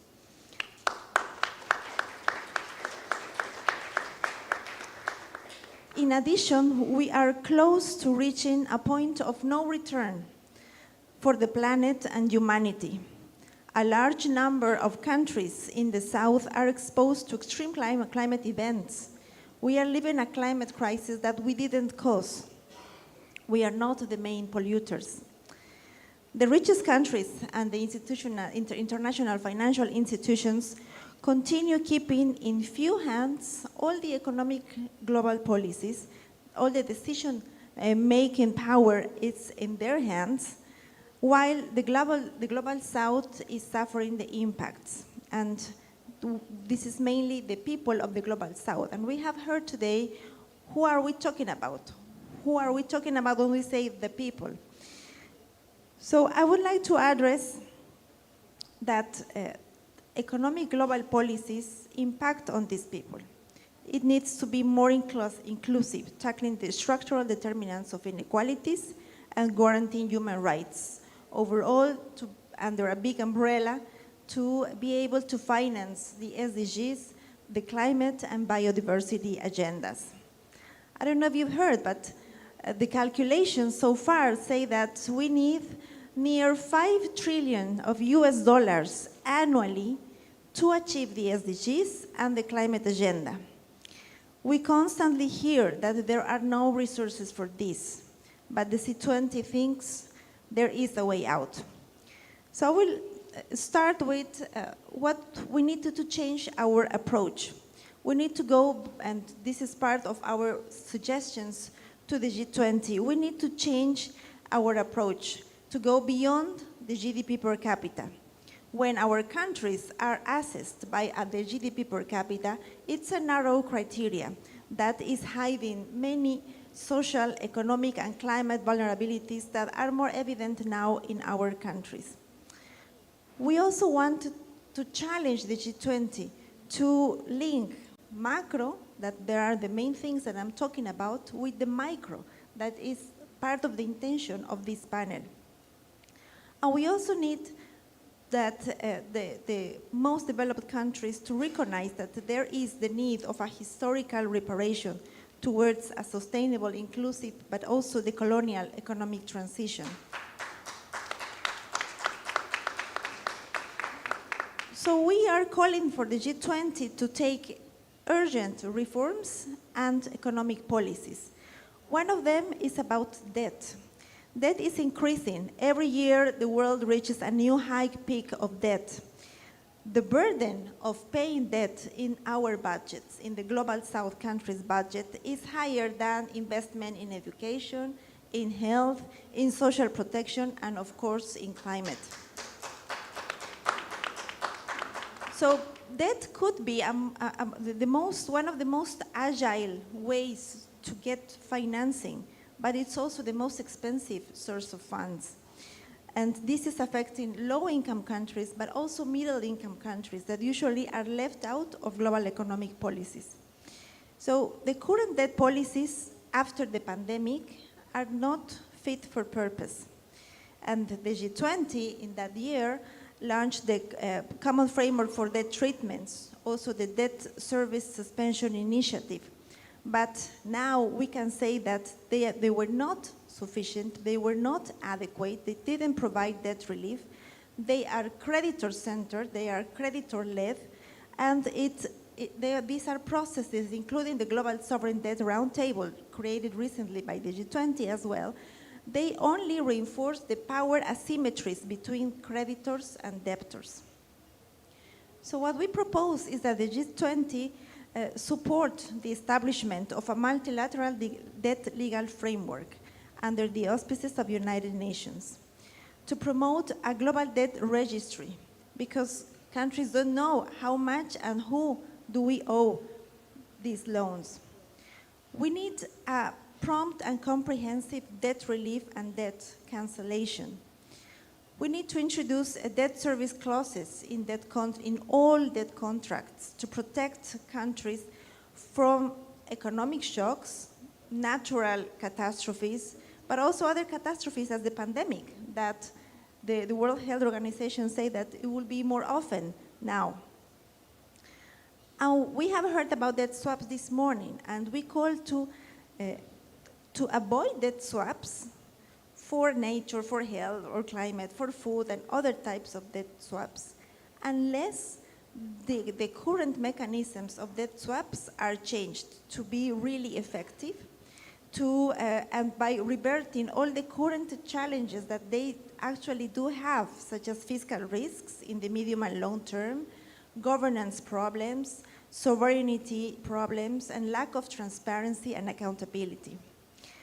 A second proposal that we have is that we need a no debt created mechanism to access to concessional and fair financing, not financing with more debt, and a more relevant international cooperation.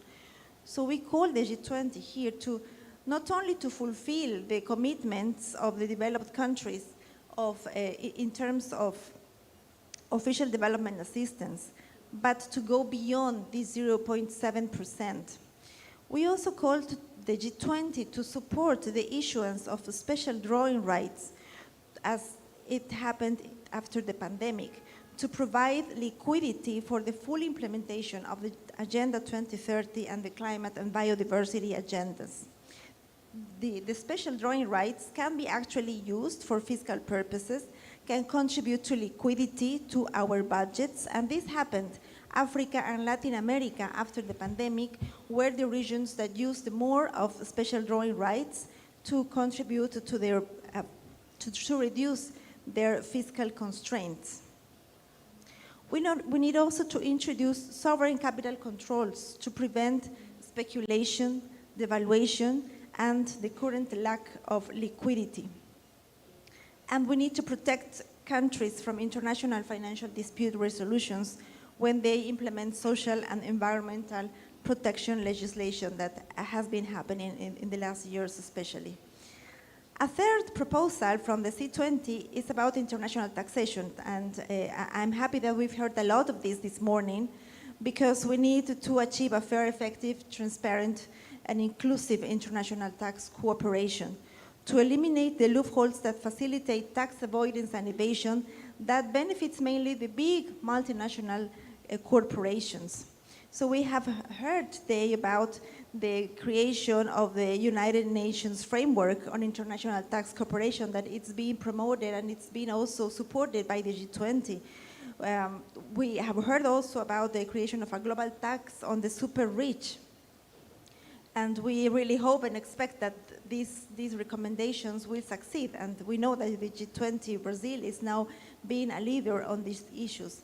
But we also need to promote more progressive taxation at national and global levels, including share buybacks and dividends, and create tax financial transactions and also including crypto platforms and derivatives trading.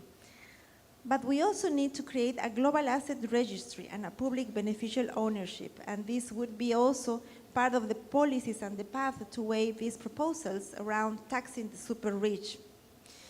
But these policies need to happen at the same time. We are in a public crisis. If finally the G20 approves this increase on taxes and countries in the South can collect more taxes, it wouldn't be ideal that this increase in tax collection goes to prioritize the repayment of debt. So we also need at the same time policies to reduce the debt burdens. We have heard today as well about that we need a governance reform. We need a reform on the international financial architecture and on the multinational development banks.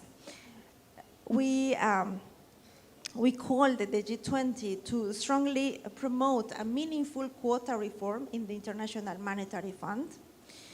We also strongly think, and we have heard several times today as well, about the roadmap, the G20 roadmap to reform the multilateral development banks, to make them bigger, better, and more effective. But we say also from the C20, it is not enough. It needs to be bigger, better, and more effective, but for all the people, especially the most vulnerable groups that we have been hearing today. But also, we need to ask the multilateral development banks to provide concessional financing. This is fair financing, to be part of debt relief processes that multilateral development banks had a low profile on that in the last years, and also to avoid conditionalities or tight lending, mainstreaming human rights and environmental obligations. And as part of this reform, we also call to a change to create a multilateral credit rating agency to balance the credit rating assessment of countries' economies and counterbalance this oligopoly, because currently the credit rating agencies have the information of all countries, but also have information from the private sector, which are borrowers and lenders at the same time. So it is a very privileged position that they have. And as climate finance is an important issue in all agendas, we would like to stress to the G20 to fulfill their commitments to the Green Climate Fund and the Loss and Damage Fund. We also call to have a new collective quantified goal on climate finance according to the needs and the responsibilities from the global north, and that climate finance should be additional, should be concessional, and not increasing the debt spiral, because it wouldn't be fair that our countries tackle climate adaptation with more debt.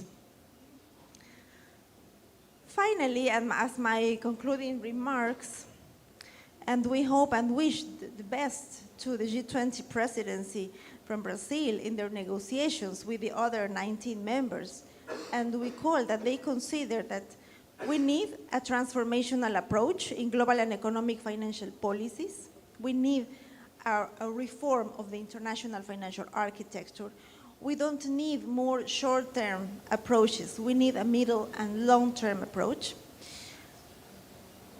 To be conscious that the G20 decisions affect all people, and that global economic policies are not gender neutral, that women bear on our shoulders the highest negative impacts, that the global south needs to have more voice as part of these reforms.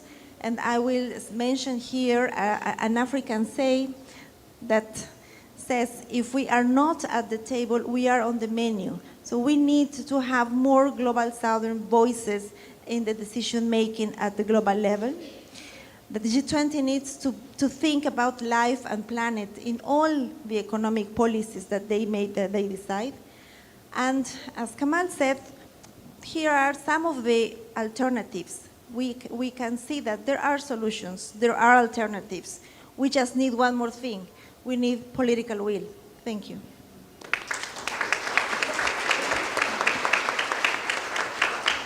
Thank you so much, Patricia. There are solutions, there are ways to finance it. We need political will, but we also, as civil society, need to build political power around these alternatives, around these necessities. I'll very quickly, and it's going to be really quickly, and I'm going to be super strict, open up for 2 questions from the floor, and they must be very quick questions. I'll take one over there, and one over here. Very quick. Apenas para que a gente possa acordar. In order to be in agreement, just 1 minute to organize this moment of exchange.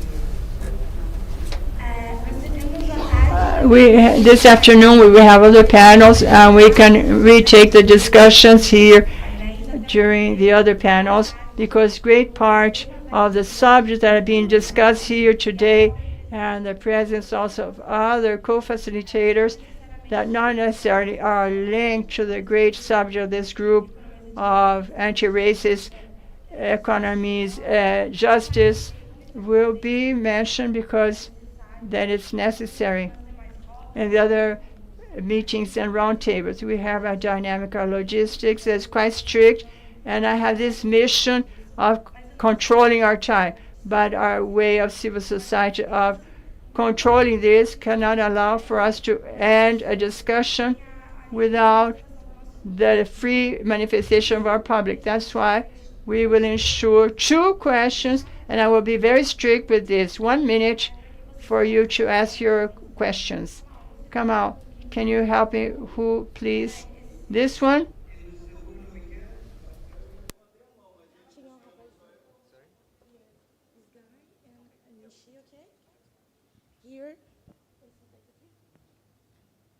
Por favor. Hello. In fact, it's not only a question, but it's a brief comment.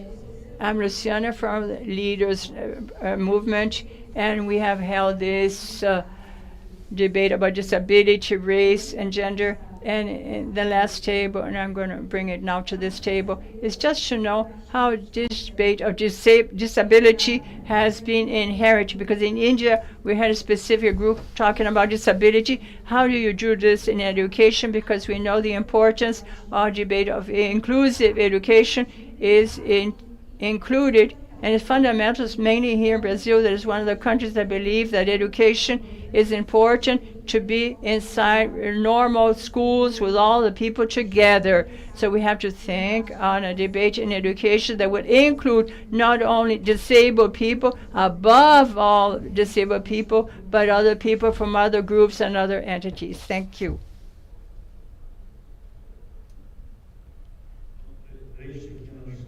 Three comments. I'm a small association of people here in our country. We pay 50% of everything that we collect for the interest of banks. I don't know where this debt came from. I wanted some explanation to know why do we spend so much that we get from our extraction and mining of our. I want to have auditing of this debt. If we owe so much as a South American country, we export so much raw material to rich countries. And something else that I want to know, how do we consider this subject of climate change in half of the territory of the state of Rio de Janeiro that is controlled by a parallel state that is imposed by weapons and kill our youth, black youth and poor youth that work for them, and the police starts killing everybody. How are we going to consider this with this kind of marginalized population and urban war that continues in our state that many times closes many schools, and many students don't have school because they are at war where they live in. And another issue is where the trillions that are spent in weapon manufacturing are not used to pay the rebuilding of the forest deforestation. That is the only way to hide the climate change is representing forests that distribute carbon and water in the surface on the planet. We don't have this anymore in deforested pastures to fatten the cattle, to export proteins to the so-called first world. Questions. I'll hand over to Patricia to answer the question on the intersection between extractivism and the debt and kind of the debt crisis that the Global South is facing more generally, Brazil as well, but the Global South more generally, and linked to things like deforestation. And then I'll hand the question around disabilities and education to you. Do you want to go first? Bom, perguntas. Very good questions. I think that the first issue about the inclusive education, Luciano had.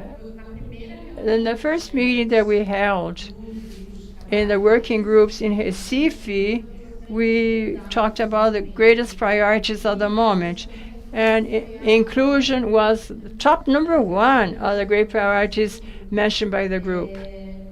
And the debate has to do exactly with inclusion has to be in all the spaces of the education with conditions for this inclusion to happen. It doesn't mean to just talk about and commit. And also in the document we included the subject of technology, of the graduation, the skills of the professors, and also debate included disability also, but it went beyond this. I'm seeing Eric arriving here in the room.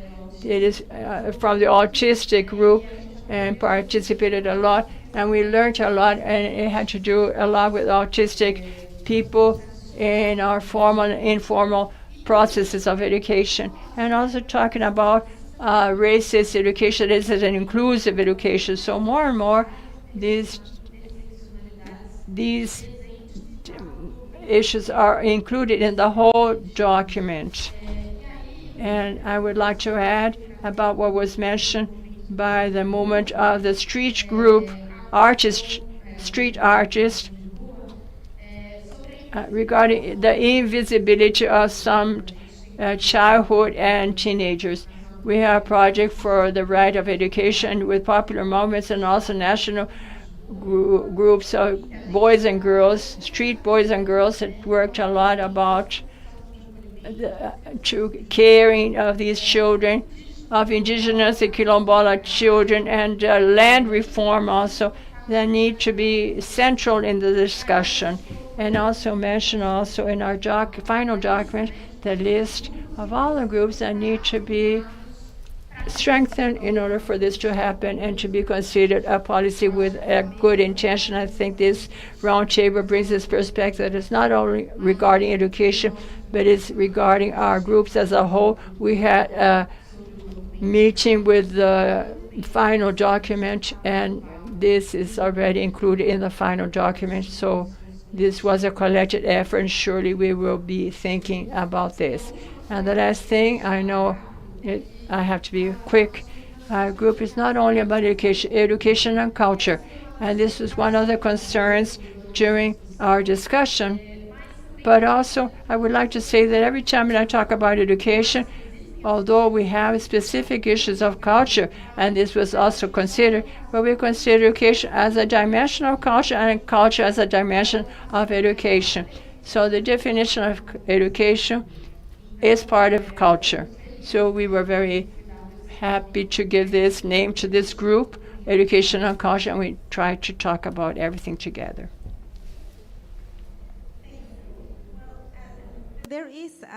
We are immersed in a debt spiral that keeps growing and growing. And what is the relation with the extractivism, especially in our countries? And this is Latin America, countries that have the Amazon, is that to repay those debts, our countries are accelerating the extraction of our natural and non-renewable resources, making or promoting and increasing the damage in our climate. So we need, then after that, we need more financing to mitigate and to adapt to these climate impacts. And we need to pay the debt that we have hired in the first place to do that. So this is the circle. This is a vicious circle, and that we can see mainly in our countries that rely and depend more on extractive industries. But I would also like to tackle another thing that you mentioned, which is the portion of the budget that, in this case, Brazil, you asked about Brazil, but it's it's a commonality for other countries, that the portion of how much of that service our countries have in terms of the budget and how this is increasing. And it's not only external debt that we are used to hear about, the external debt that our countries have, but it's also, and in the case of Brazil, domestic debt. So it's important to tackle both. The domestic debt is also could have a negative impact if it cannot be repaid. It can have a negative impact in the local, in the national economy.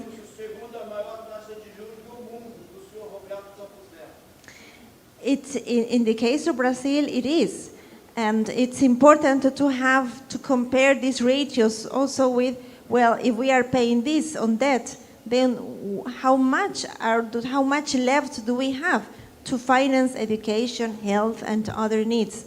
And therefore, it's important to tackle, as I mentioned, all these policies need to happen at the same time. Otherwise, we are going to continue prioritizing debt payment against these other social needs. Thank you so much. I think that before we close off, I just want to give a huge thank you to our incredible panel. And I think we need a huge round of applause for them and their excellent contribution.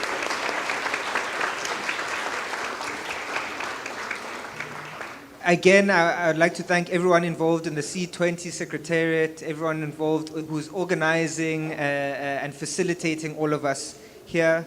And I think just a brief takeaway from some of the discussions and ideas that have come out of the panel today is that our society is made up of these many different elements. And there are resources to realize all of these different elements that make up a thriving and healthy society. There are enough resources in the world to afford it. But what we can't afford to bow down to this flimsy logic that the economy is somehow separated from society. The economy exists, it is embedded in society. And the economy must work for us, it must work for our society, not the other way around. Thank you, everyone. I'm just going to pass on the word to Julian for logistics. Thank you.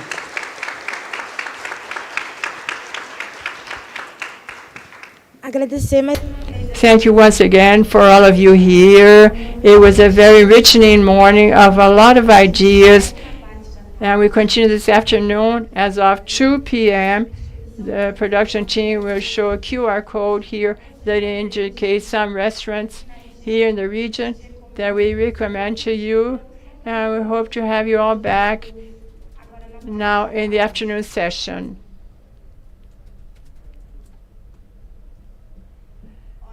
They told me now because we start 2:15. Those 15 minutes that we can. In a 1 hour time, we have to be back. And 2:15 sharp, we're able to start our meeting and have another profitable afternoon. See you.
being discussed, and also for the people that don't speak Portuguese and depend on the translation can also be included in this kind of debate. In the two roundtables that we have now, the idea is to have more time open for Q&A and comments for everybody to participate and have their comments heard. So let's avoid anything said out of the microphone. Everybody will have space to speak. Okay, thank you. Before further ado, let's call to moderate the second roundtable of today, Mr. Amash Tufan, Executive Director of Prakasa, Center of Welfare Studies of Indonesia.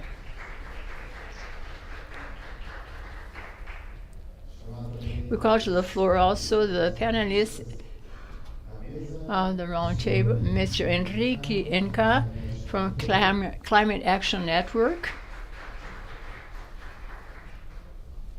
Mariana Macario from Ação da Cidadania Local, Rainda Araújo from the Fundação Amazônia Sustentável, Paulino Madiro from Global Network Civil Society Organization for Global Disaster. The speakers that haven't arrived yet will be included in the round table, as they get back here. Okay? I pass the floor to you. Thank you very much.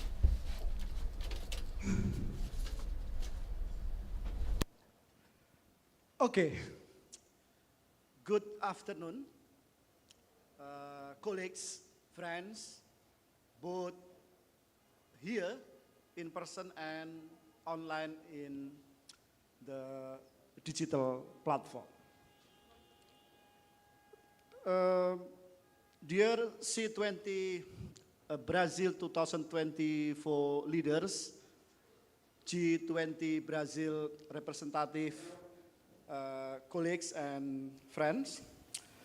First of all, I would like to welcome you all to this session of facing hunger, poverty, and climate crisis, urgencies that require urgent action as part of midterm meeting of C20 Brazil 2024. As part of C20 midterm meeting, this session actually aim to facilitate all of civil society organizations across the globe to have policy dialogue, to have a communication with the G20 presidency of Brazil. The second aim is how we as a civil society organization, as C20, have a deep discussion, detailed discussion, solid and robust ideas to develop our policy recommendation that will be submitted officially to the G20 leaders. So it is a very important step in our process, because when we fail to have ideas, to have a consensus on certain issues that we already put as our priority, we cannot making sure our advocacy work will effectively influence the process during G20. So, my name is Aha Maftuhan. Sorry, I'm forget to introduce myself. You can call me Maftuh. If you have a difficulty to spell Maftuh, you can call me Aha. I'm an executive director of the Prakarsa, CSO's think tank based in Jakarta, Indonesia.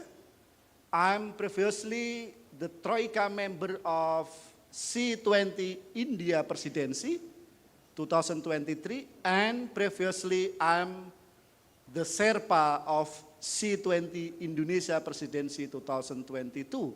And right now I'm take role as a member of International Advisory Committee of C20 Brazil.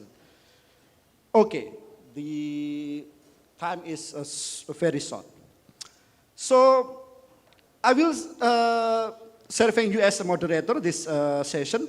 As Pedro already said, we have four speakers. We have Enrico MK. Thank you for taking your time here from Climate Action Network. We also have Mariana Macario. It's good spelling? She is from Asao do Cidadania. And then we still waiting Pauline Madira and then Rayandra Araujo.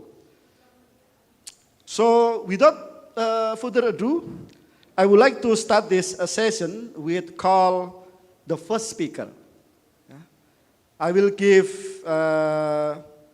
Enrique MK from Climate Action Network to give his point of view, ideas on the topic of hunger, poverty, and climate crisis. So please, Enrico, you have 5 minutes, if more, 1 or 2 minutes. Floor is yours. Microphone, okay. Please give a round of applause to make our forum more energized.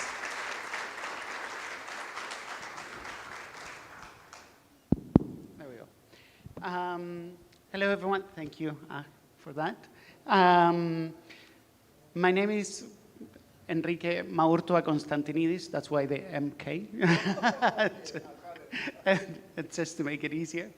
I'm one of the 1,200 members of Climate Action Network International. And within that network, I coordinate the G20 work for the last 8 years. So I'm very pleased to be here and to meet you. And thanks for the invitation for the panel. I'm also one of the co-coordinators of the working group number 3 in the Civil 20. And that's why I'm very happy to share with you a few of the things. Most of the things that I will share with you today are reflected in all the recommendations that we did in our group. So those will be reflected, hopefully, in the best way possible in this intervention. So when we talk about facing hunger, poverty, and the climate crisis, those are, like the title of this session says, urgencies that require urgent action. Sometimes climate change is something that is like the topic in many ways, but it's the one thing that actually makes things worse. We have a poly crisis on different angles. We have problems of conflicts, we have problems of inequalities, we have several conflicts. I probably won't be able to list them all properly. Climate change makes them all worse. Why? Because the impacts of climate change, the impacts of the climate change that will happen if we don't take action will make things worse. Will make more water scarcity, lack of food production, more inequalities, more insecurity. All those things are actually going to be worse. So the weather events that are normally in our history will be worse. The effects of La Niña, El Niño, and many other events that happen in our world will be more extreme because of climate change if we don't take action. That's why when we talk about climate change, we talk about how to prevent those impacts so we can ensure that our humanity has chances to survive and that our ecosystems remain in a compatible way with the climate. That's why when we talk about climate change and when we talk about hunger, poverty, and all these challenges, we have to talk about from the impact side and from the adaptation and the loss and damage.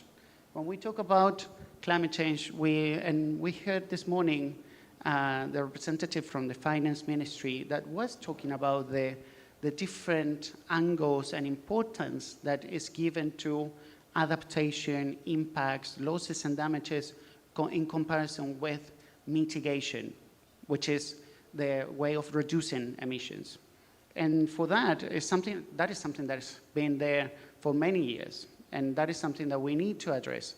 And this international participation in the conference of the parties on climate, we try to work and do all the advocacy that is needed to make sure that the countries live up to their commitments, and that all these inequalities between those who cause the problem, generally speaking, the global north, and how the industrialized countries and all the responsibility they have to lead in order to close these gaps that we're having. Not only because of the climate crisis or the justice, it's because of all these problems that we are facing around the world that climate will actually make worse. And that is actually the just and equitable way that we have to do. That is why when we talk about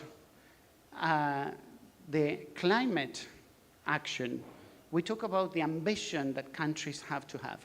All countries have to have ambition. Science tells us that the way that the level of impacts that we can address are those that are within a global temperature of 1.5 degrees increase. And that is something that is within reach during this critical decade. That's how we call it, the critical decade. Up to 2030, we have 6 more years to reduce emissions in a very, very steep way. And this is something that is very important because that would actually give us more chances to address the impacts, to adapt to the impacts, and to make sure that we can have a climate-compatible world. We can have societies that can actually keep producing food, like societies that can actually reduce poverty and can reduce the asymmetries that we have in the world. And one key part of that is what the COP, the Conference of the Parties last year, agreed on transitioning away of fossil fuels. Fossil fuels are probably the main, the main cause of climate change, and we need to stop the production of them and start the decrease of that to make what we call the just transition. Because it's not only just to get away or to get rid of the fossil fuel industry. That is not enough, because behind that, there's also people. People that probably big money, big corporations might not care much. Even some governments might not care much about the people. But there are people when we talk about these transitions. And if we want just to wipe out the fossil fuel industry, that's not enough. We have to do it in a just and equitable way, because in that way we can address all the issues that we need, and we can actually aim for a better world.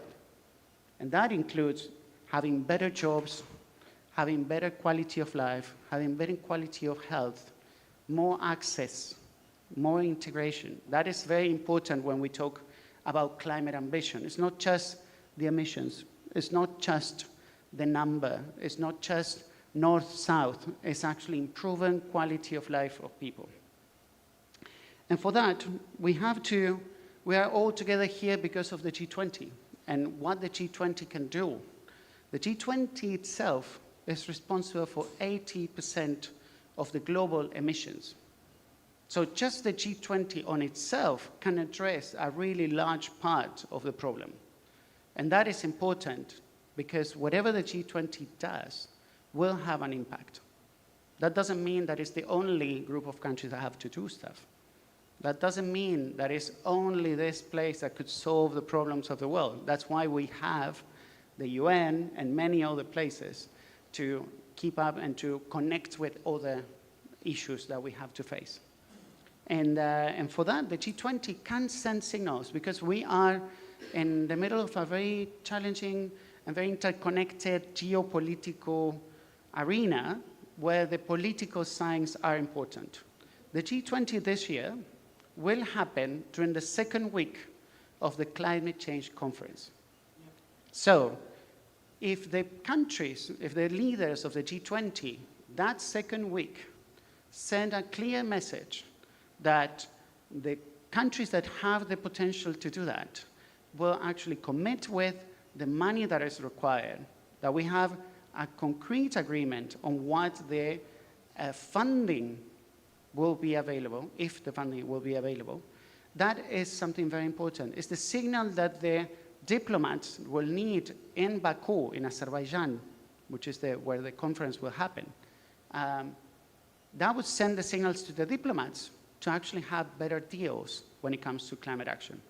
And that would give us more chances to have better financial flows, more money available, that flow that actually the developing world is demanding for a number of years, because globally, we always say more climate ambition. Everyone has to do more. But then, unfortunately, in the last 20 years, many of the commitments from the developed countries in terms of finance have not been met. And that is something that needs to change, because otherwise, everyone is doing their part, but all those conditions of the money will be available are not there. And that is key. That then comes together with the other parts of the other conversations that we had in the previous roundtable about the international financial reform, the debt and how that impacts into our countries. That is also a bigger challenge. And that's why we are connecting much more and more all these different parts. The debt crisis, how that puts an extra burden into developing countries, how that exacerbates poverty and the different challenges that countries are already facing, how that is preventing them sometimes to actually address climate action. Sometimes all your money has to go to pay the debt, and you are not allowed, and you can't actually use it for investing in the transition. And that is something that it's all interconnected. It's very complex. It's not easy. Because again, I will go back to that comment. It's about the people too. We have to talk about the people. Because this in the end is about being aligned in between nature and people. And to make sure that people has a safe place to live, access to the energy, that the energy has to be qualitative and has to be good and has to be clean. That is very important. So, and just to close, I think that is the one thing that is very important, to connect all these thoughts and to make sure that the G20 leaders have a concrete outcome this year that connects with all these different crises that are happening in the world, and that sends messages to all those different conferences. Because 2 weeks before the Conference of the Parties on Climate Change in Azerbaijan, it will be the Conference of Biodiversity in Colombia. So our neighbor country around here. So that's a very important conference as well, because those issues are also interconnected. When we talk about nature, when we talk about climate change, the impacts, the ecosystems, the food, the genetic availability, we need to talk about biodiversity. And I'm sure that Mariana might talk more about that. But the thing is that we have to keep those things in mind, because the G20 should send those signals. At the same time that conference of biodiversity will happen, it's probably the time when the World Bank meetings will happen, which is the ministerial meetings of the G20. So we have to find those linkages and how those messages can connect to each other, and in the end, be useful to help the people. Thank you. Thank you so much. It's valuable insight from Enrique. First of all, I will inform you that our two speakers Rayandra Araujo and Pauline Maduro still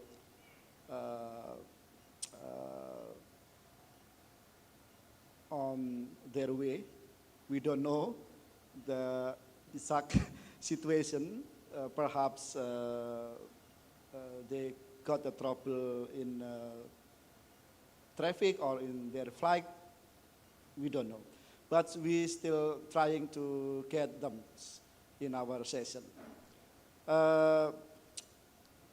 Based on Enrique explanation, two things that we need to really consider in our work. First, we need to put all issues regarding poverty, hunger, and climate crisis as multi-dimensional issues because it was polycrisis. So we cannot keep our work in the silo approach. We need to strengthen our work on the multidimensional approach. So how we as a civil society, as a people, thinking about the interconnection between one crisis with another crisis. So, for example, as Enrico mentioned about the climate crisis directly affected to the hunger, to the poverty. When we as a civil society only talking about poverty per se or hunger per se, perhaps we only demand to our government to provide a food stamp, to provide social assistance, etc. But if we use the multidimensional approach, we will add our demand on how we get a sufficient budget for climate mitigation, etc., etc. So the first point that we need to heavily consider from Enrique. The second is about our approach on our advocacy work, on our campaigns work. Why some multilateral events, multilateral negotiation, very close in terms of the times and other technical aspect, yeah. Because they need to talk each other. They need to negotiate each other. They need to make a consensus. For example, G20 with World Bank and IMF. For example, G20 with WTO. For example, G20 with the UN and UN bodies. As you all know, during leader meeting of G20, they all invited as a permanent invitees. So the managing director of IMF sitting together with other leaders, the president of World Bank sitting together with other leaders, etc., etc. So let us also use their approach, yeah, to make a strong connection with all multilateral negotiation that we are facing in the 6 months or 5 months in the coming future. So two things that we need to consider. It's a very good point from Enrique. We need to put our problem as multidimensional problem, polycrisis, and we need to strengthen our approach as a multi approach as well. Okay, now we move to the second speaker. Let me open the handphone because I'm still Mariana Macario from Assau da Cidadania. So Mariana have a huge work on our topics. So she will give us more and more concrete ideas in terms of how we as a C20 have a good action in the coming future. Time is yours, floor also is yours. Thank you. Obrigada, graças. Eu vou passar para o português. Então, sim. I will switch into Portuguese so that you can put your headset. Good afternoon for those that are online and for those that are here, for the heroes that are here after lunch and they are here back again. So I would like to thank a lot for the event, for this opportunity. I would like to thank the colleagues from the panel, all of you that are here, but also I would like to thank the other people that are part of my working group. I would like to, those that are in the group 2, to stand up, please. So group 2, the food systems, please applauses. Thank you very much. It's an honor. This group was incredible. I'm sure that all the co-facilitators would say the same thing. So these applauses are extended to all of you that are working so hard with this challenge. So I am the co-facilitator of the group 2, the nutrition systems and the hunger. But the first contribution that I would like to mention, and a lot that we'll talk here, besides the contribution from them, there is a lot from Juliana Turner, the founder of the Tomorrow Committee, and it's a wonderful partner. It's important to mention her name because she told me one thing today. I was thinking that was obvious, but it's not. So we'll start with that. That is the systemic vision on the poverty and causes. I think that who work in favor of social justice should have a systemic view. It's very hard because the causes are very complex and linked into each other, and we need to choose where we are going to act. But if in the beginning we don't have this vision that the system in which we live that will reproduce these inequalities, we are losing a lot. And in this room, I'm sure that we share this vision, but also we know that the society still doesn't see like this. Many people with the power of decision, they still think that poverty and hunger are an accident, that Brazil, I hope that this will overcome in shortly. It's not the case. This can be told about Brazil and other countries. How can we, by producing a lot of food, how can we have people with hunger here? I would like to talk about this. Yes, it is produced also in any way we have hunger. So 1 out of 5 in 59, one out of 59 still have acute hunger. So we have the report that will be released, the statement of hunger in the world. Our expectation is to have better numbers than in the past, but we think that we will not see important improvement. But at the same time, as Juliana mentioned today, the studies show that our food systems use 15% of the fossil fuels in the world. So this has to do in this panel. We should talk about these topics in a connected way. And in Brazil's case specifically, I hope that you're going to be shocked with this number, but the production of food is responsible for 74% of the greenhouse gases. I know that you must know that, but it's an incredible number. So I have a quote from one person that participated in one side event. Unfortunately, I cannot recall the author of this quote, and perhaps the person can ask for the authorship. But the system that feeds us is destroying the planet. This is incredible. So we are producing food. We may think that we have food for everyone. It's not true. And also because we are talking about food, so we'd like to start with one of the topics of the recommendations from our group.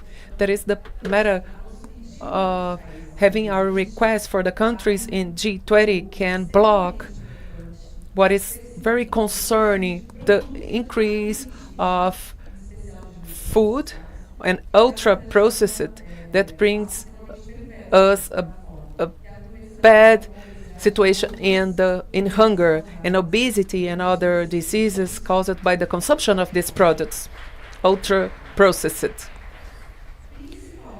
Specifically in the populations that are already vulnerable. Also, I think that it's a topic that is important. It's not so obvious because once more, we are here among experts, but we need to connect ourselves with all people. And it's very common to listen that the lack of education from people will take them to consume a lot of ultra-processed food. So it's important to have an education for a healthy nutrition.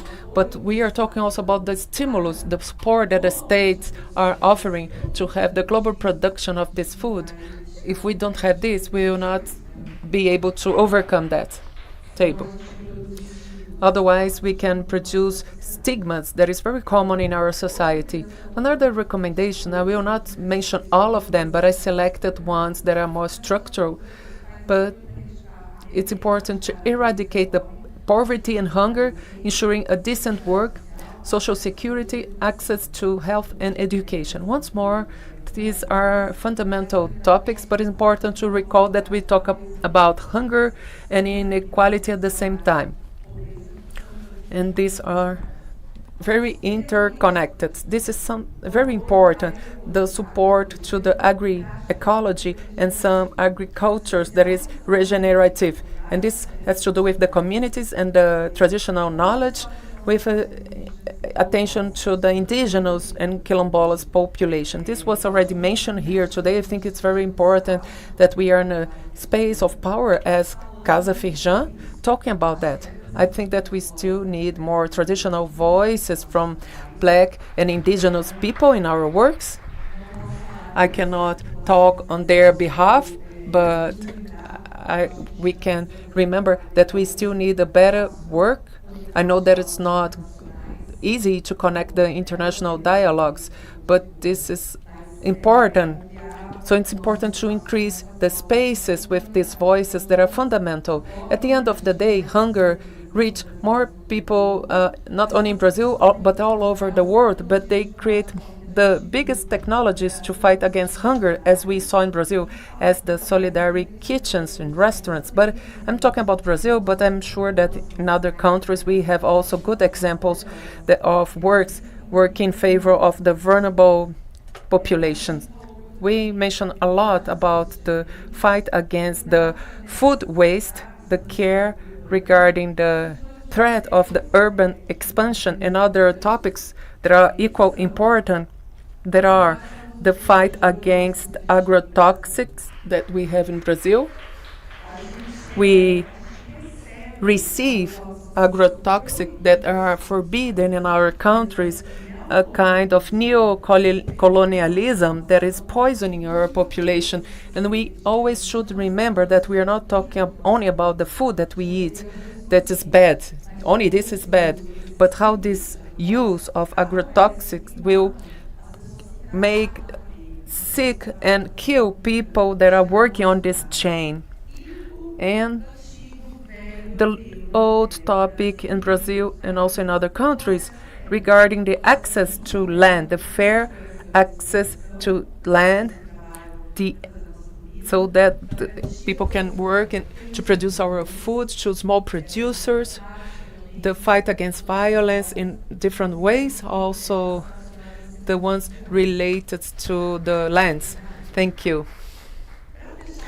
To end with a topic, and I'm coming to the end, but just to end and talk about a topic that makes us happy, and we that work with these topics that are regarding a long term, and we always should be fed by hope, we should remember that there is a guide, a star guide that is, and what it makes me happy, not only working with people from all parts of the world, but the priority that Brazil has, considering in G20 the task force of a global alliance for hunger and poverty. So we will define what would be the public policies that will be part of this alliance. I don't know if you are aware, but we will talk about the funding mechanisms. So we will have a new mechanism. We don't know if it will be a mechanism that is renewed about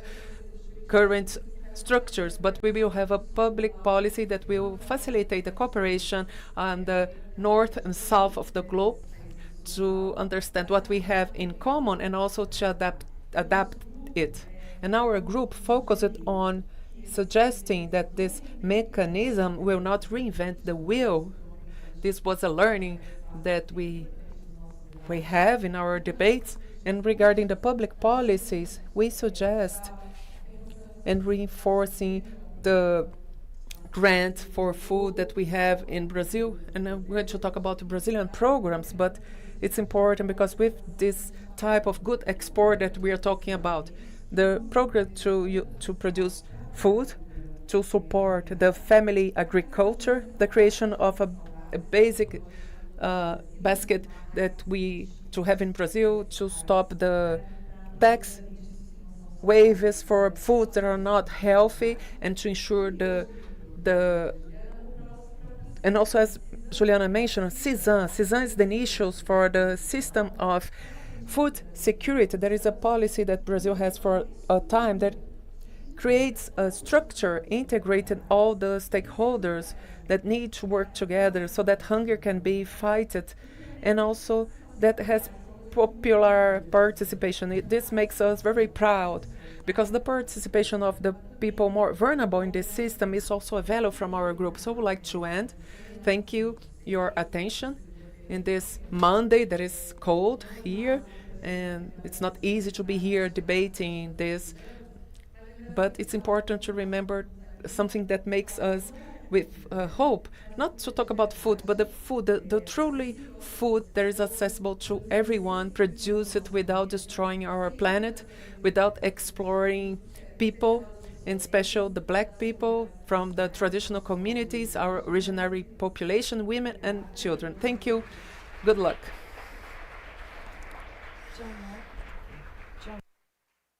Thank you so much, Diana.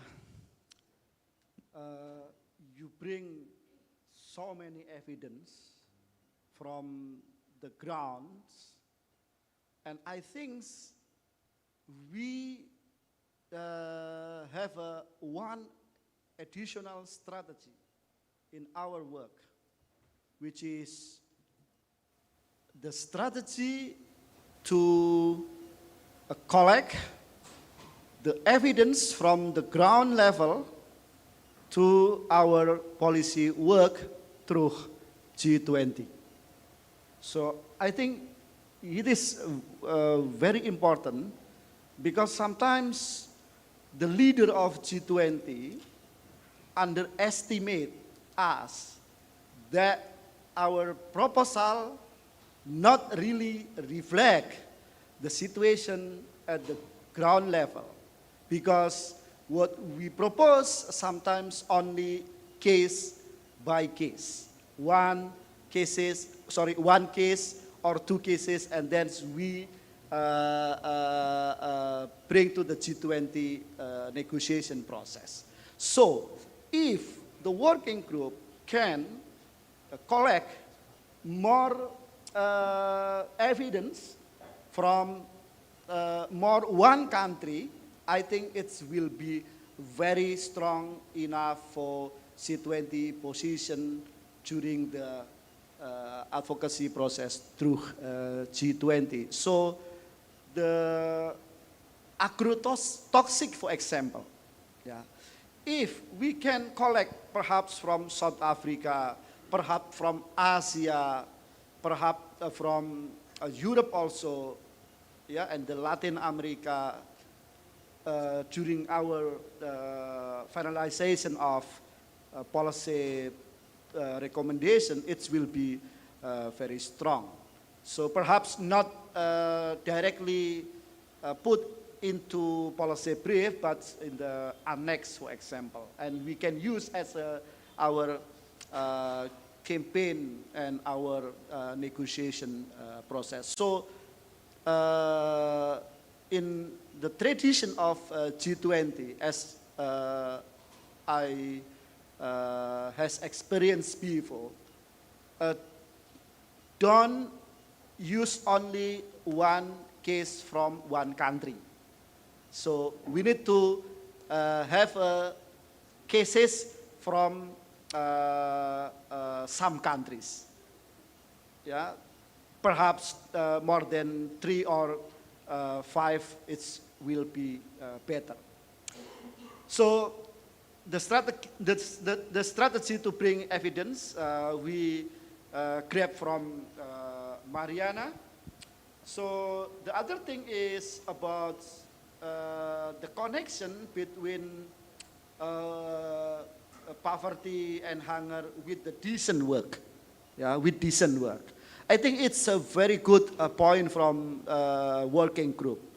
So if we put decent work as the issue that will strongly connect with the poverty and hunger, against and against, we can ensure the income of common people will increase significantly.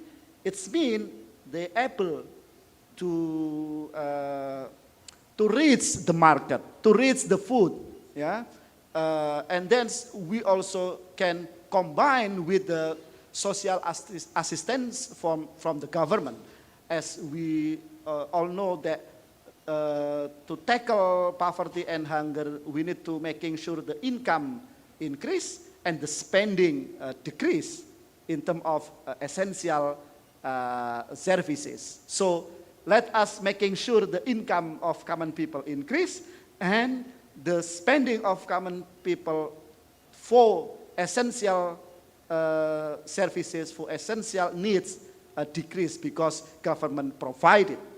So let's us continue to discuss more detail, and unfortunately, friends, our other speaker cannot join with us. But don't worry, we have enough time to make our discussion more detailed.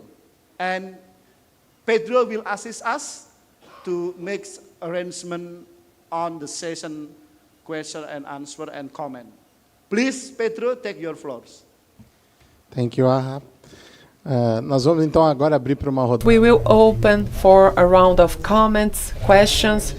To democratize the space, we kindly ask you to speak in 2 minutes at most, and I ask you to respect this time, to be very precise in your comments. So the more precise and meeting the time, more people can participate in and have this place of speak.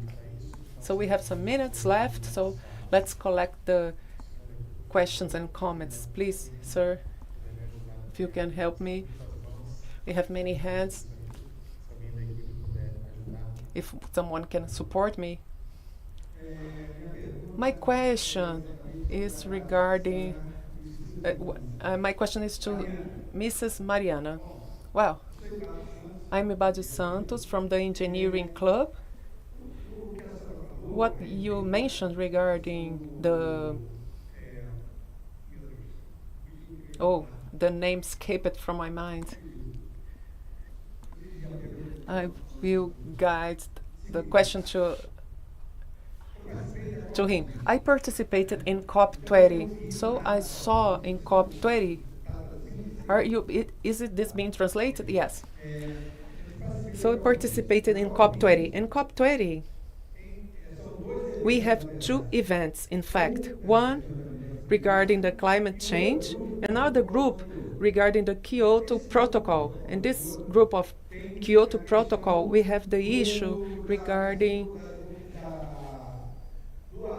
the advance regarding the agreement on the equal responsibilities, but different. What happened from that point on is that it was noticed that the countries, the developed countries, are not meeting what was agreed to decrease the oil. We have the aircrafts that use oil, the ships that uses oils, everything is moved by oil. So how can we that signed this agreement to decrease the issue with oil if other countries are buying our oil to do whatever they want? So this is my question. So we have other question in the back of the auditorium, then we will answer everything together. Good afternoon. I'm Deborah from Bunge. I would like to ask or to provoke some points that we bring considering the food systems. First of all, how the group is discussing about the transnational corporations, the control of food, specifically the control of seeds and the impact of this in our lands. We just left a congress in Brazil regarding food security, and the debate was the advance. You cannot fight against hunger without land, without the access to land, without structuring policies that can ensure the right for food. So how can we deal in the debate of G20 with the transnational corporations that are killing our people in our territories with the poison from mining, from agriculture, or also destroying our rivers? Recently in Bahia, 2 communities, quilombola communities, stated in the court of England against a company that is provoking and destroying the rivers in Chapada Diamantina in Brazil. And this has to do with different topics. So how we can have cooperation with countries if the companies, the transnational companies, are destroying with the mode of development that is moving forward and increasing the climate issues in the territories that are traditional, where we have preserved food culture and ancestral knowledge that proves that it's possible to live with dignity and food of quality. Thank you. Thank you, Deborah. We have a lot of people already. So I will ask, for example, we have Jonathan here. Please raise your hand. So John, those that didn't register yourselves with John, please let him know. He will collect the names. Okay, Flávio. I'm Abílio from Rio de Janeiro, from a small association with Shopping Rio Sul, and we planted 300,000 trees in the Babylonia Hills in Leme. So these hills became known as part of Rio de Janeiro. One of my questions about trees. What I know about Brazil, in the southeast zone, we have Atlantic forests of 20 meters of carbon and water for each ton of carbon, 3 tons of water distributed in this surface of the forest. They were decreased. I am a chemical engineer. I have post-graduation in cosmology. If I don't replant the trees, we'll mitigate the effect, but we will not go back to have a balance to avoid these sharp climate change with droughts or floods, because the trees were the great balancers and equilibrium of distribution of water in the surface of the region where I was brought up. I was taken to the northeast of Paraná. It was a forest. The forest was deforested, and everything now is just grass of 0.5 meter of height. And this was only to feed cattle to export protein. We know this is another question. We know where we produce animal protein, you can feed with vegetables, feed 40 people. Why don't we discuss to change the understanding of human life understanding? I love to eat meat in the past, and now I became a vegetarian because I was aware, and I don't eat meat anymore. So I'm vegetarian today, and it's for 50 years I've been vegetarian, and I'm very well nourished, and I'm fat. And this thing that you need animal protein to feed yourself is false. And I'm a live example to show you with a good health that I don't go to the doctors. So why don't you invest in a heavy campaign to convince humanity our body is vegetarian. We can also solve the problem. Instead of using soil to feed cattle, we can feed with the earth 40 people. Here in Brazil, at least, we have campaigns for election that are acquired by agribusiness. They have a great representation in the Congress. They only pass the laws in favor of agriculture and also measures that are being voted in our Congress now of backward to environmental laws. And you also have to talk about the industry of fake news that also end any kind of campaign. I have many friends that believe that the land, that Earth is not round, and everything that we talk about climate change is invented. So this is not spoken intensely, at least I don't notice like things. Thank you very much. Once again, let's request to take 2 minutes in your questions, please, to give time for everybody. Paula, please. Hi. Paula. Good afternoon. I'm Paula Alegria, advocacy of NGO, Planta Internacional, and I represent an NGO with a focus on promotion and defense of the rights of children and teenagers. And this, my question is going to be based on this. First, also, I would like to congratulate the organization on the work held by the facilitators and co-facilitators. We know in the working group is quite intense work.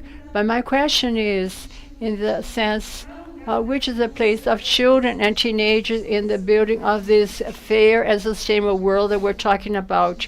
We know that children and teenagers are the greatest affected by the climate changes, by poverty and hunger. Children that were born as of 2020 will feel 7 times more heat, more floods and droughts, and which is the place of these populations that are going to be more impacted. More than one child every 4 suffer from very severe hunger in the world. It was mentioned today also the abortion. We know also the girls are the ones that are victims of sexual violence. I'm talking about this because we don't have any participation group for children. We don't have any working group for this. Our duty here is to talk about this, but also I would like to request from all of you that we start to think a little bit also and provoke a discussion about the limits of these actions. Where do children remain when we join everybody, all the populations, the vulnerable population, the same block, and we talk adolescents, black people, and LGBTQ. So how do we approach specifically the demands of vulnerable population? This year we are celebrating 35 years of the Convention of the Rights for Children, an international tool that was very accepted by the world, signed by all the countries. Brazil today is in the presidency C20. Let's remember there are federal constitutional priority for children.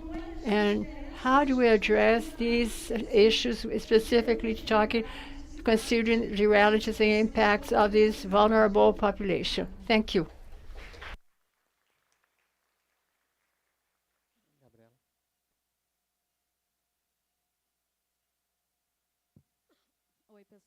Hello, good afternoon. I'm Gabriela Sormer.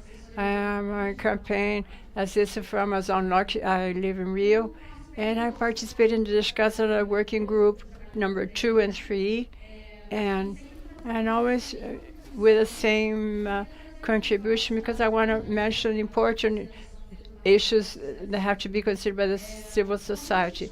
When we discuss about energy transition, there are a lot of data from the World Bank, from the International Agency of Energy that indicate with the current course of energy transition, we have the trend of a great danger of dependency of mineral extraction until 2050.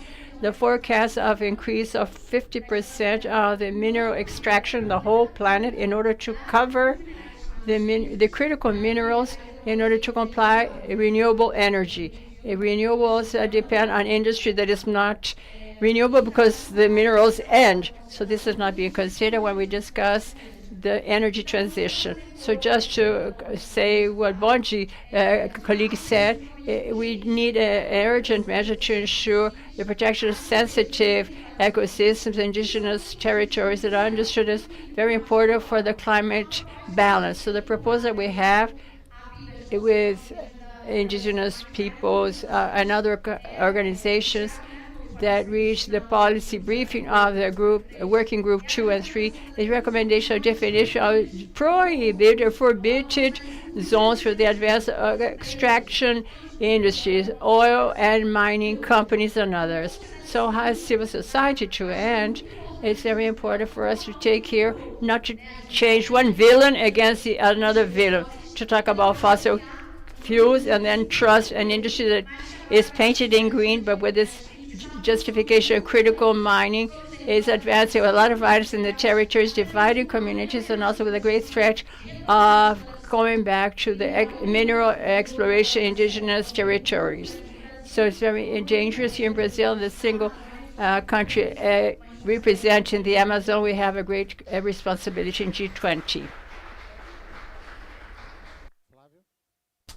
Flavio? Thank you, Kelly and Marian. I've been part of the food group, and my other interest is also in the climate change group. So, and I see that there are commonalities in what we are recommending to the G20. One of the common issues is the climate funding, or climate adaptation funding, and also the support to smallholder or family farmers or the food producers. So I was just thinking, sorry if I'm bringing this into the open, not specifically to the groups, but I was just thinking that preparing for next year, I think in Africa, we are having a situation. I was in a meeting with government officials from different countries in the Southern Africa. So they seem to be lost in terms of how should the funding be allocated. So they are not sure which strategy or which way of dispersing those funds can work. So I was just thinking that maybe as much as we have analyzed the problems, we know exactly what is wrong, and we know exactly what they are not doing right. Maybe at some point we might need to see how we move towards recommending some practical ways of dealing with these problems so that we assist our governments. What I've seen interacting with governments is that it doesn't mean that because they are in government, they know what to do. They still need us as civil society to make those practical recommendations on how they can best do these things. So I would just like to request that as we move towards C20 South Africa, we start thinking of what practical ways of dispersing these funds can we recommend. Thank you, Simon. A gente já está pouquinho atrás. We're a little bit delayed, so we have more people. To be very brief, please be very brief in order to go back and not delay our next roundtable and not to have time problems. Next one is Flavia.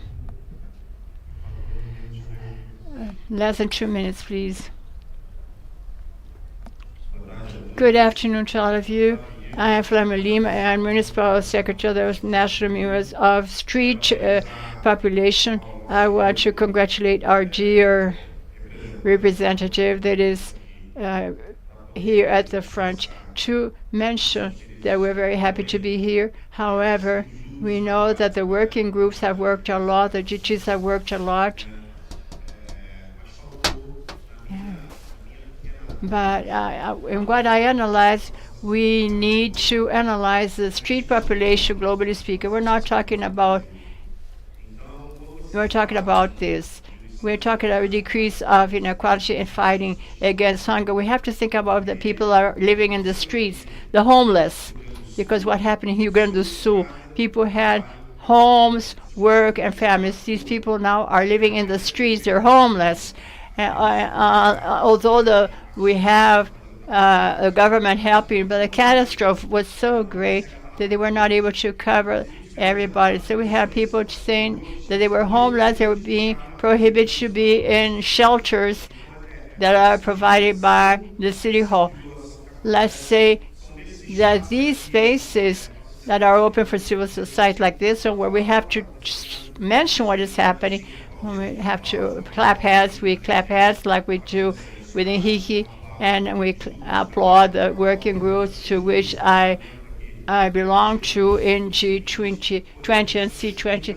We have to also mention in the direct G20 handbill together with civil society.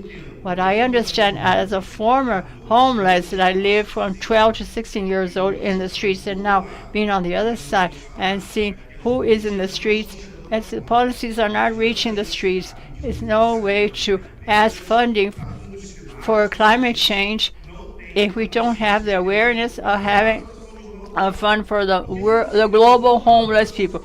Let's have a fund for the homeless global people. It's important. We have children that are homeless, like our colleague just mentioned. And she asked me before, Born, you also talked about food. This food will reach the people. Let's go home now. And a lot of people have been in the streets. And myself, I'm going to see them also in the streets.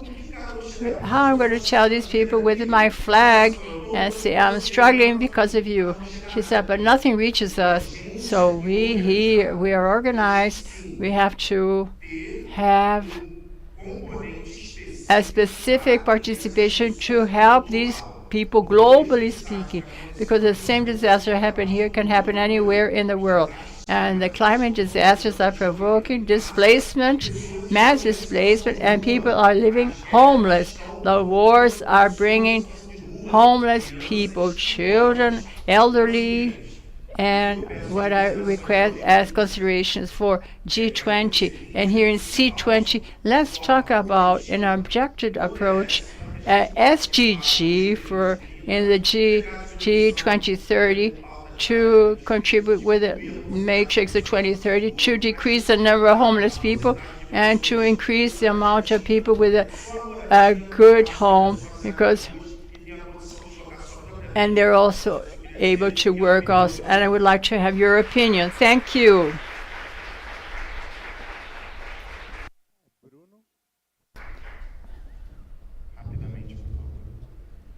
Bruno. Well, thank you, my colleague. I want to mention that in the name of capoeira, capoeira is the art of identity of Brazil. And I want to mention a friend from Indonesia, and hearing President Lula speaking, that the three countries that have the greatest forests, that are the Amazon, Congo, and Indonesia. I spoke with a Congo friend that Casa, that is also belongs to this dance group, capoeira, and we were in the World Games, and this made me very happy to see that initiatives like this one, in order to try and find a solution for so many problems. But we in Brazil, my colleague from Indonesia, we have an identity crisis. Brazil has a difficulty to recognize ourselves as Brazilians. And capoeira was considered a cultural asset of the humanity by UNESCO.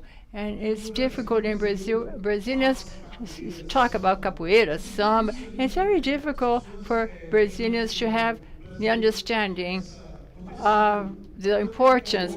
As we were a colony for such a long time, perhaps this mindset of a colony was.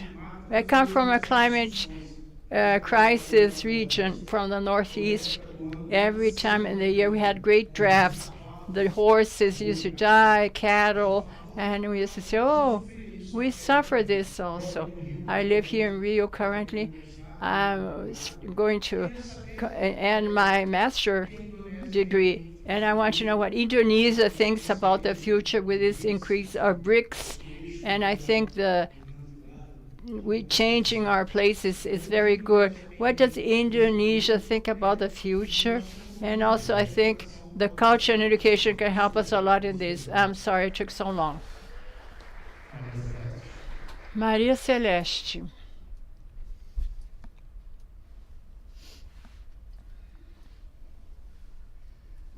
Good afternoon to all of you. It's a great honor to be here with you. I would like to thank very much our president today. I would like to thank Alexandra and all co-facilitators here with us. I am a law professor. I represent here the Pro-Victim Institute. This institute considers vulnerability of people and deals exactly with all the climate changes and all the panels today that were mentioned. I'm going to be very brief, and we're talking about Pro-Victim Project representing the OAB from Guarulhos. I represent internationally some countries like Spain and Italy, and we're connected to the universities.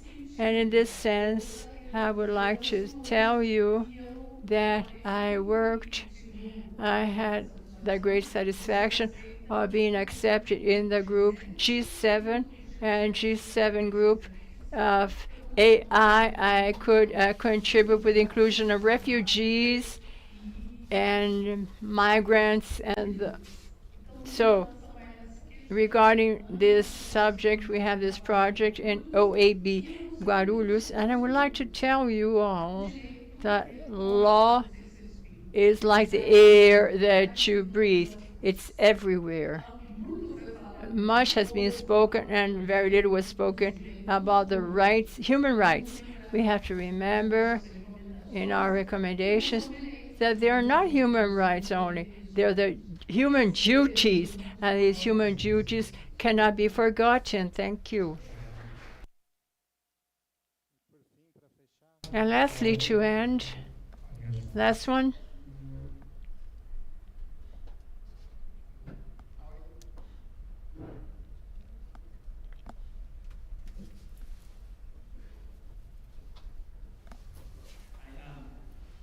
My name is Aoi.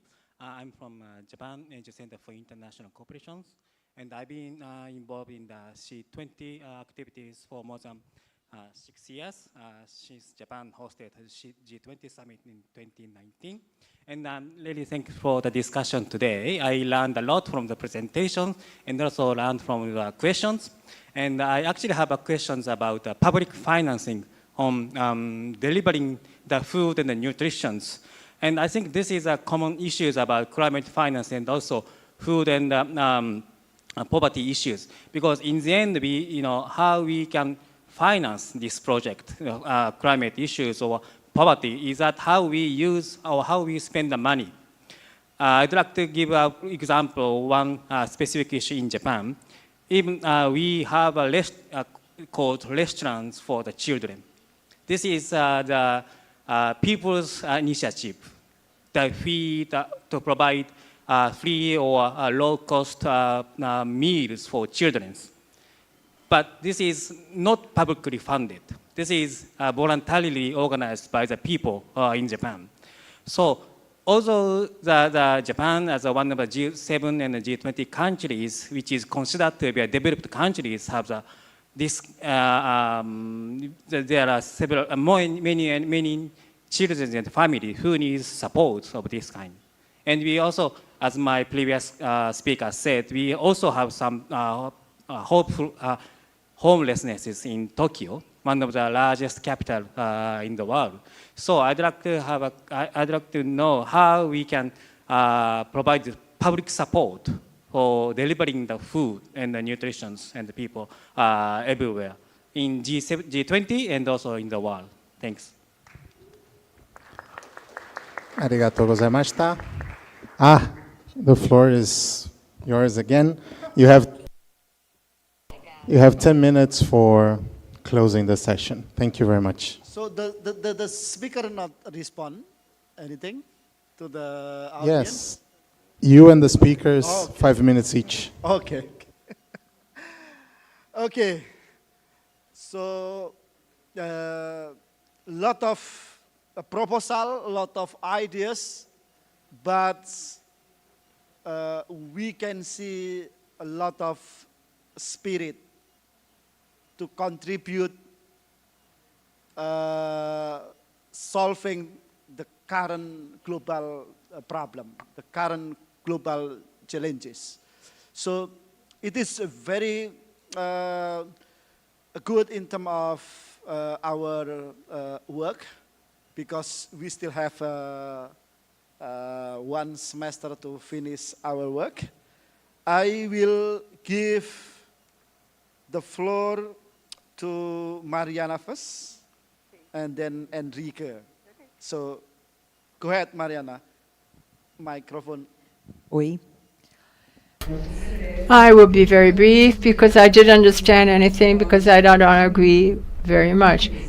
So, Deborah, you brought a fundamental problem, that is the power of the corporations in stating our food systems, and our group believes that this is a very serious problem.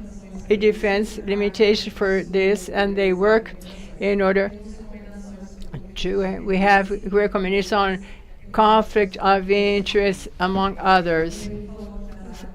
Regarding the trees and the vegetable, being vegetarian, we had a very important event about food monotony, and has extraordinary content regarding things that you mentioned, and also goes through recommendations we're having.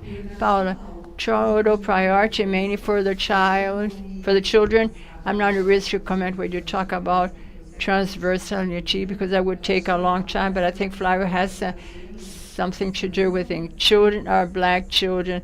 There are children with disabilities. So I see this transversality not as a drawer. They're human beings. They're human beings that have all these problems and rights. So we had very qualified members that defended the priority of children and teenagers. And Gabriela, thank you for what you said, because I ended not talking about to respect the limits of the planet. And also the one that forgot the question, then it doesn't matter, we'll talk about this later. You talked about the wars. And also the recommendations are very important of C20, because the conflicts waste, and they have a lot of lives. All the lives are precious, and that would be it would be sufficient for this, but they affect very, very greatly access to the food in the planet. And I think this is one of the great challenges that we have today. The Japan funding, Japan mentioned this. We defend the participation, the role of civil society, but these public policies have to be led and funded by the public policy and public power.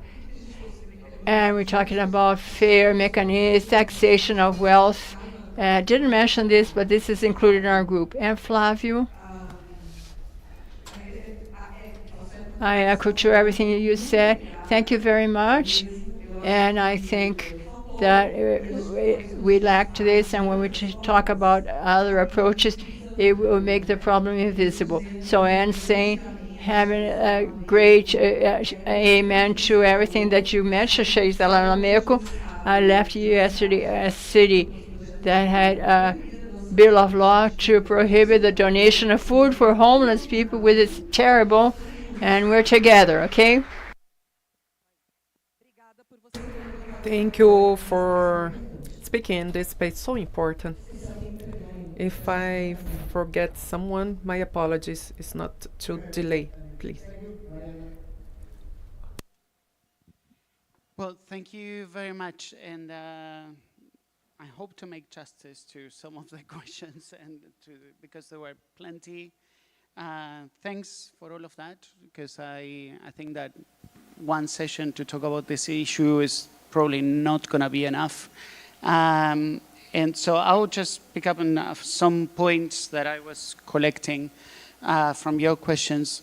So in terms of the challenge and the challenge that it is to phase out fossil fuels, to transition away from fossil fuels, as the last conference put it. I was at COP20 as well, and like many years has passed by. The Paris Agreement changed many of those logics, changed a lot. I'm someone that is stubbornly optimist normally, and I have seen, I've been working on climate change for the last 20 years, and I've seen a lot of changes. This is part of the conversation now. Before it wasn't. Now we have seen many, many things happening, including the fossil fuel industry being worried about this and trying to do things to change. Of course, many people doesn't buy exactly what the fossil fuel industry is doing, but they are actually worried about it. And that is something important. That means that we are changing something. That means that many things are happening. In fact, last year, 2022, is marked as one of the years of the peak of oil consumption. So the demand of fossil fuels is sometimes decreasing, and that is a worry for the industry. Of course, now the conversation is about other ways to get away with it, like gas as a transition fuel. It's not that they are stopping anytime soon. Like I have to be realistic as well. But changes are happening, and probably not at the speed that we want. That is our challenge, because this session is about the urgency of this climate crisis. And what we are not seeing is the speed that we need to actually live in a safe planet.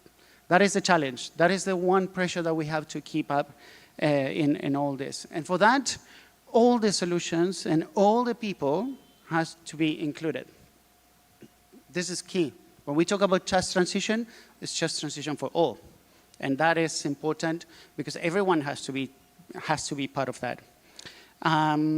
Related to that, because it was the energy part, yes, the transition to a lower emission or no emission world includes renewables, batteries, electrification, and that requires probably a lot of minerals. That is part of the reality. And that is another challenge.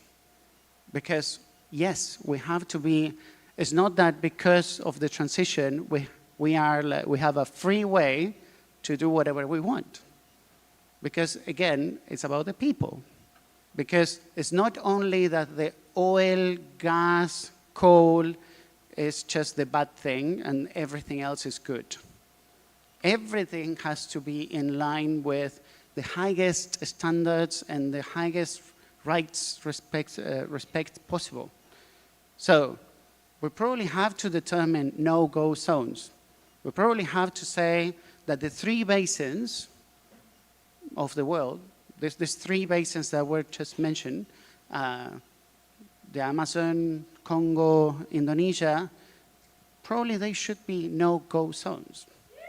So, because we really need to find those places, respect people, respect nature. We do need minerals, That is, we can't be naive about it. Like, we probably do need to find ways in how we do things. But they have to be in respect with people, with the planet, with nature. That is key in all that we do. Because the extractive logic is applicable to many other things, not only oil and gas. There are plenty of extractive industries logic, which relate to many other challenges, like the asymmetries, the colonialism, and many other ways that are being there for hundreds of years. And then it comes to some people raise the issue of different vulnerable groups, children. You were mentioning about children, the youth. I personally am a bit positive because when I started, I was youth. I was a young person. And, and it was a lonely way, like some 20 years ago. Nowadays, there is a really big youth community that is pushing really hard. Some of them actually, and I don't know if you're familiar, but many litigation cases that are happening in different parts of the world are actually from children. They are taking part in court cases against companies, against countries, and that is actually amazing. Like, the young generations are actually seeing what is coming for them, and they are actually being very active, very strong. I love it. I really feel touched, and I really want to encourage more people to support that, because they have more opportunities than there were before, but they have to be supportive. Because probably it's not necessarily that they are in the positions of power to make those decisions. That is the biggest challenge. And together with that, I think that it's important that you brought the homeless, the homeless people, and you mentioned the issue of the south of Brazil, the impacts. I'm sure many of you are familiar with that. I probably don't have to. In Argentina, it was really big news there. And it reminded me of what happened in my hometown 11 years ago. It was very similar. Many people lost their lives and material life. And of course, the people that lost the most, the bigger amount of deaths was, of course, people that was actually living on the streets. And when we talk about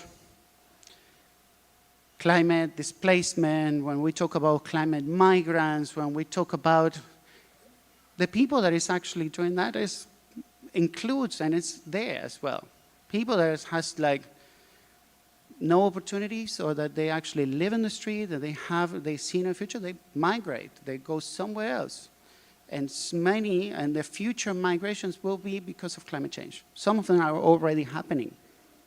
It's not people that has lots of money and actually gets a visa and goes somewhere and buys a house and resettles. No. We know how migration is working. So I think that is really important. Thanks for bringing that up. And then I had two more things. I promise to be brief. One is on the disbursement of the funds. I think it's a big challenge. I don't have the answer. I do believe that money has to be enough, so we don't have to decide who gets it. Everyone has to have the access to that money, and it has to be simple, because the challenge in many of these institutions is that the levels of bureaucracy and the levels of work and the amount, until you actually get to the ground, to the people, it takes years. Just a simple program from the Inter-American Development Bank, the World Bank, and other institutions might take 4 years since it was first approved to actually start implementing. And there's only 6 years until 2030, which is this critical decade if we want to see changes. So in those logics, we need to speed up things a lot. The Loss and Damage Fund that was created in Egypt was actually the aim for that is that it's actually quicker. I don't know the details. I don't know how it's going so far. And the last point on the trees, there is clearly a big role for nature. As a carbon sink, is clearly one of the most important things.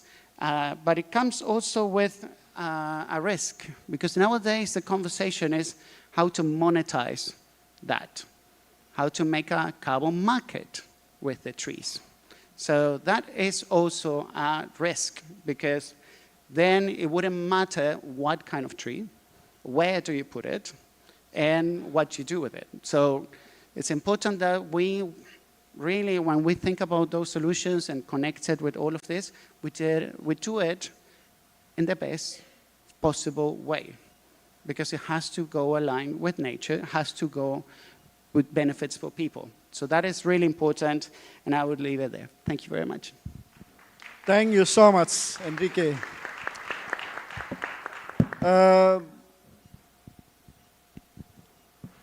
want to respond to things. First, in regard to forest coalition. As we all know, the Brazil government, Democratic Republic of Congo government, and Indonesia government on the going discussion to setting up so-called forest coalition. The coalition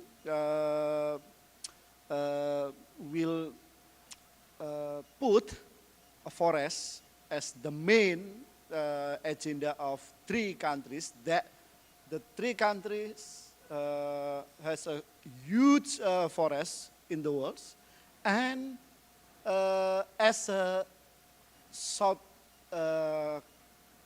cooperation, how to use the position to negotiate more stronger to the North, how to negotiate financing for climate mitigation, etc., etc.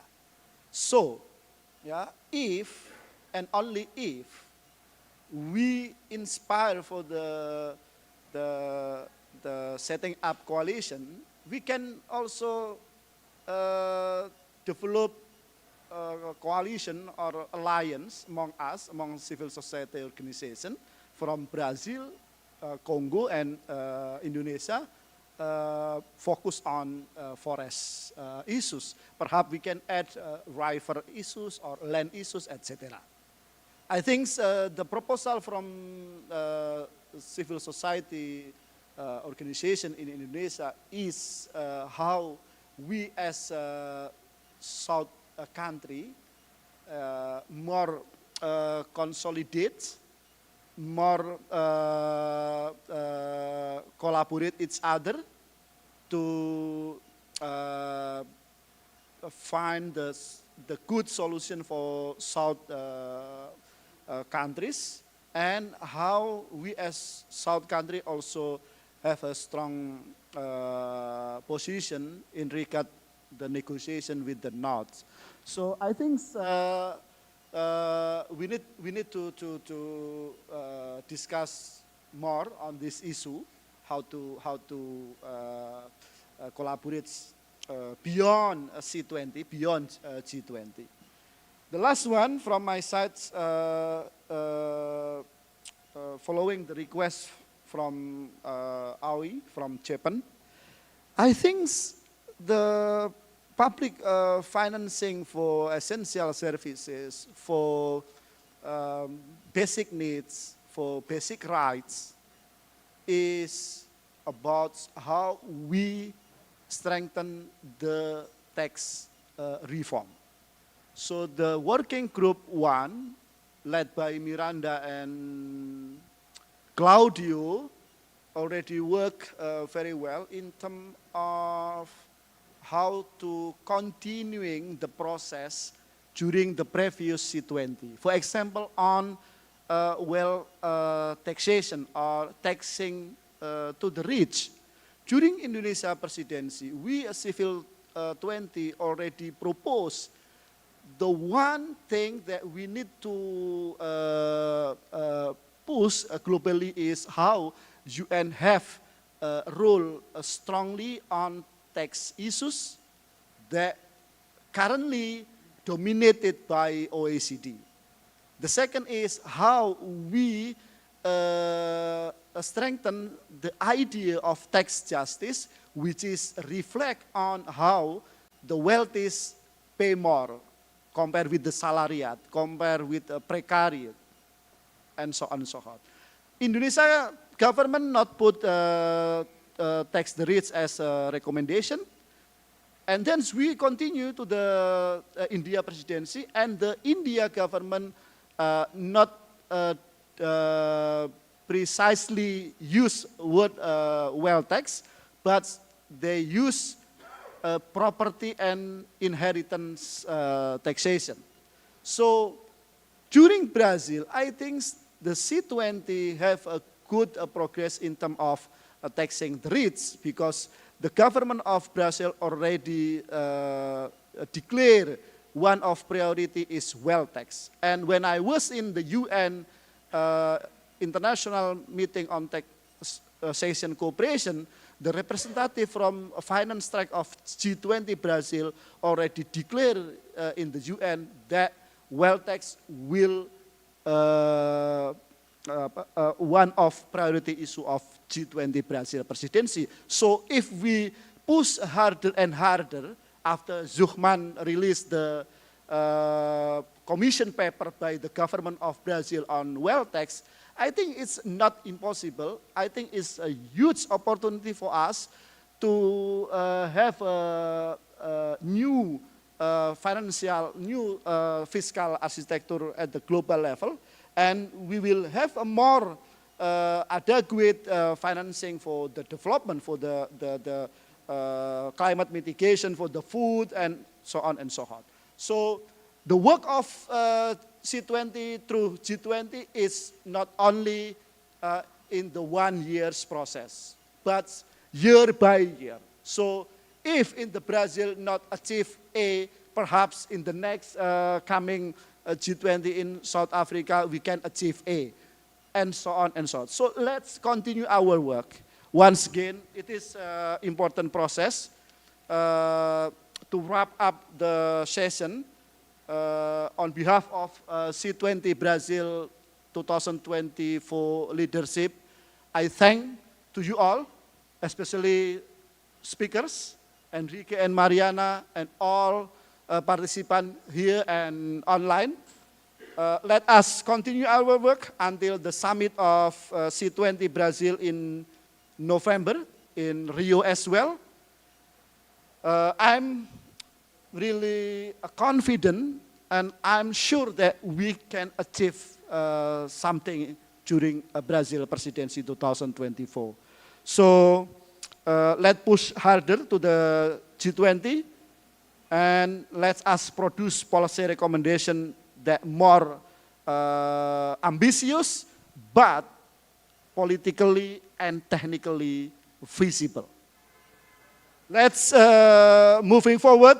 And full stop. I thank you. Obrigado.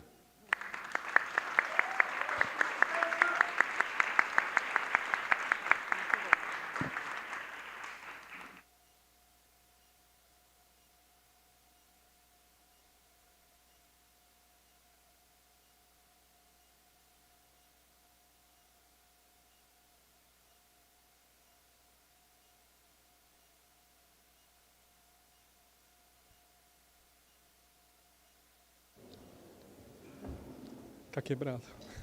Boa tarde, pessoal. Muito obrigado pela composição da. Good afternoon. Thank you very much for this panel. It's a joy to listen them and to continue to the third and last panel. We have some instructions, and also I would like to greet organizations that are here with us today that are very important to the movement, to the social movement. Is the movement of the homeless population, the Black Women Association, NL10, Engaja Mundo, HF, that is an organization that is a reference to the ones with HIV, and through these organizations I greet all the others that are here today. I'm Frankly Felix, I'm the general coordinator of Bank Office in São Paulo, and also I'm the advisor of our Republic President, and I was chosen to invite those that are be part of this panel, and I anticipate that they are people that I like a lot, and they asked me only to introduce this panelists. And I'm a black man. I'm wearing a white shirt, off-right. I use a Coke. I'm wearing glasses. And to thank also our partners that are having C20 happening. It's the case of Ford's organization. I didn't say Fatima here, but Fatima is being a reference in Ford Foundation, the AIDS Foundation Betinho that is also here. It's our partner from the social movement, LGBT movement. It's here also and is supporting a lot C20 in Brazil and in the world. The Institute Climate and Society, the global funding that is also supporting us in the execution, the City Hall of Rio, the Committee Rio 20, the Committee Rio G20, the government of the state of Rio, and Casa Firjan that allowed us to have this activity here today. So we talk in Portuguese and English, so for those that cannot understand these languages, please get your devices to listen the translation. We will have short speeches, and then we will open the floor so that you can also ask questions. So we ask you to use 2 minutes at most, and we need to leave this place at 6 p.m. because we want to have a cocktail with you, but our limit is 6 p.m. So I would like also to thank who is making this event to happen. Bong Events, Danilo, Julie, Ezio, Deborah, Enrique, John, Andrea that is online in our networks, Pedro and Sara, and the friends Germana, Alença, Julia, Juliana, and there is the team responsible for the organization of C20 in Brazil. So this team is making these activities happening in Rio, in Recife, and other activities. So this panel, democracy, the civic spaces, and the access to the justice is fundamental to reach the SDGs, or ODSs, and the human rights. So the topic of this panel is this. I would like to invite my partner, Ms. Silvia Siqueira Campos from the Open Society Foundation.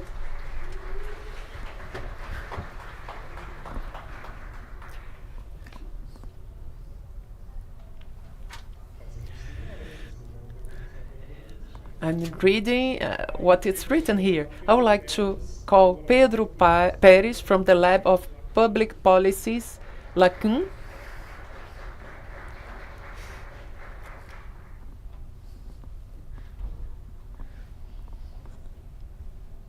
I would like to call Benjamin Bern from WINGIS. WINGIS is the World Network of Institutions and Foundations. Be welcome.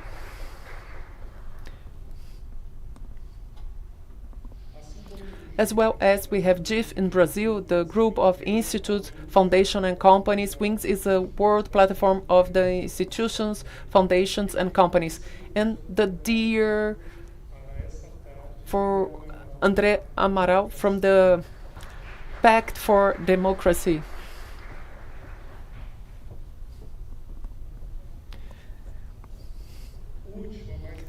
Last but not least, regarding my friends, Mrs. Juliane Sintra from the Education Action and Executive Director from Bongi.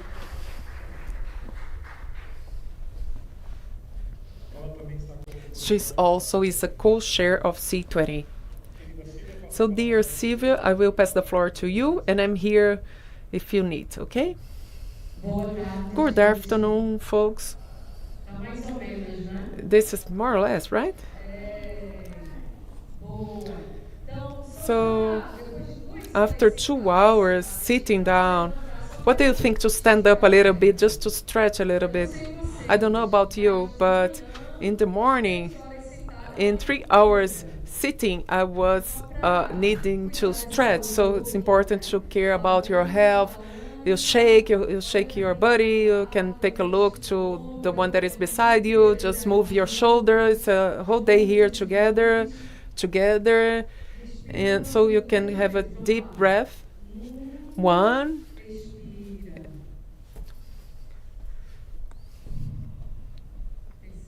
2, 3. And let's go to the last panel.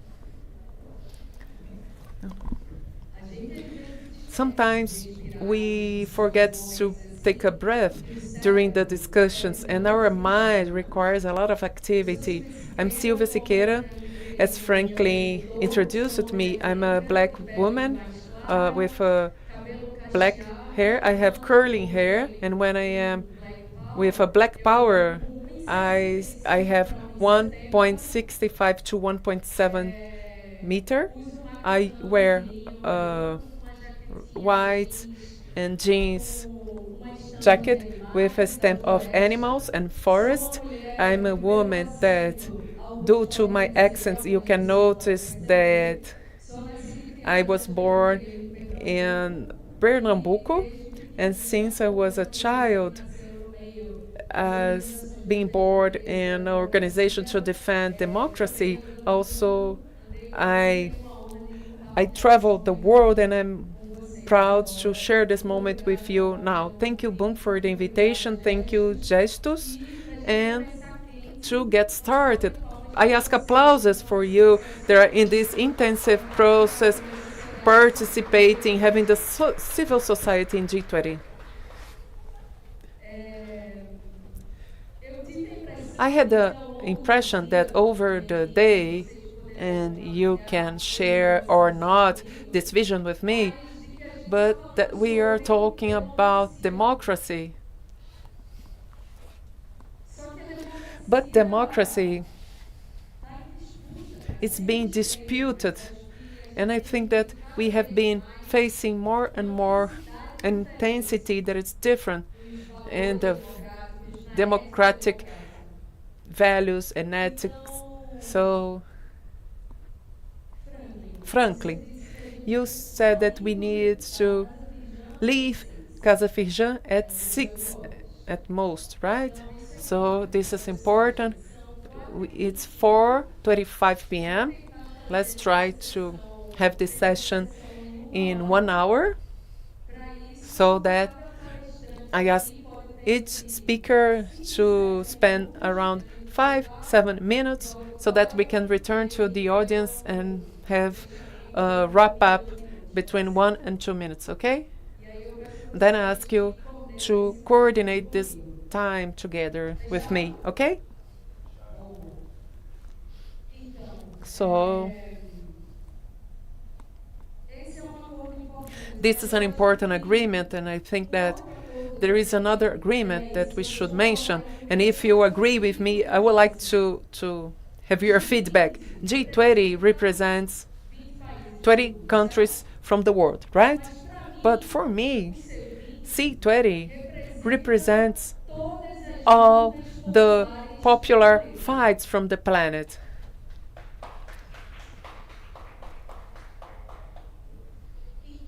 So, in this conversation that we will have now, that we will continue having up to the end of Brazil's presidency in G20, I also invite you to think about democracy as we know is still different from the one that we dream, the one that we are fighting for and work every day.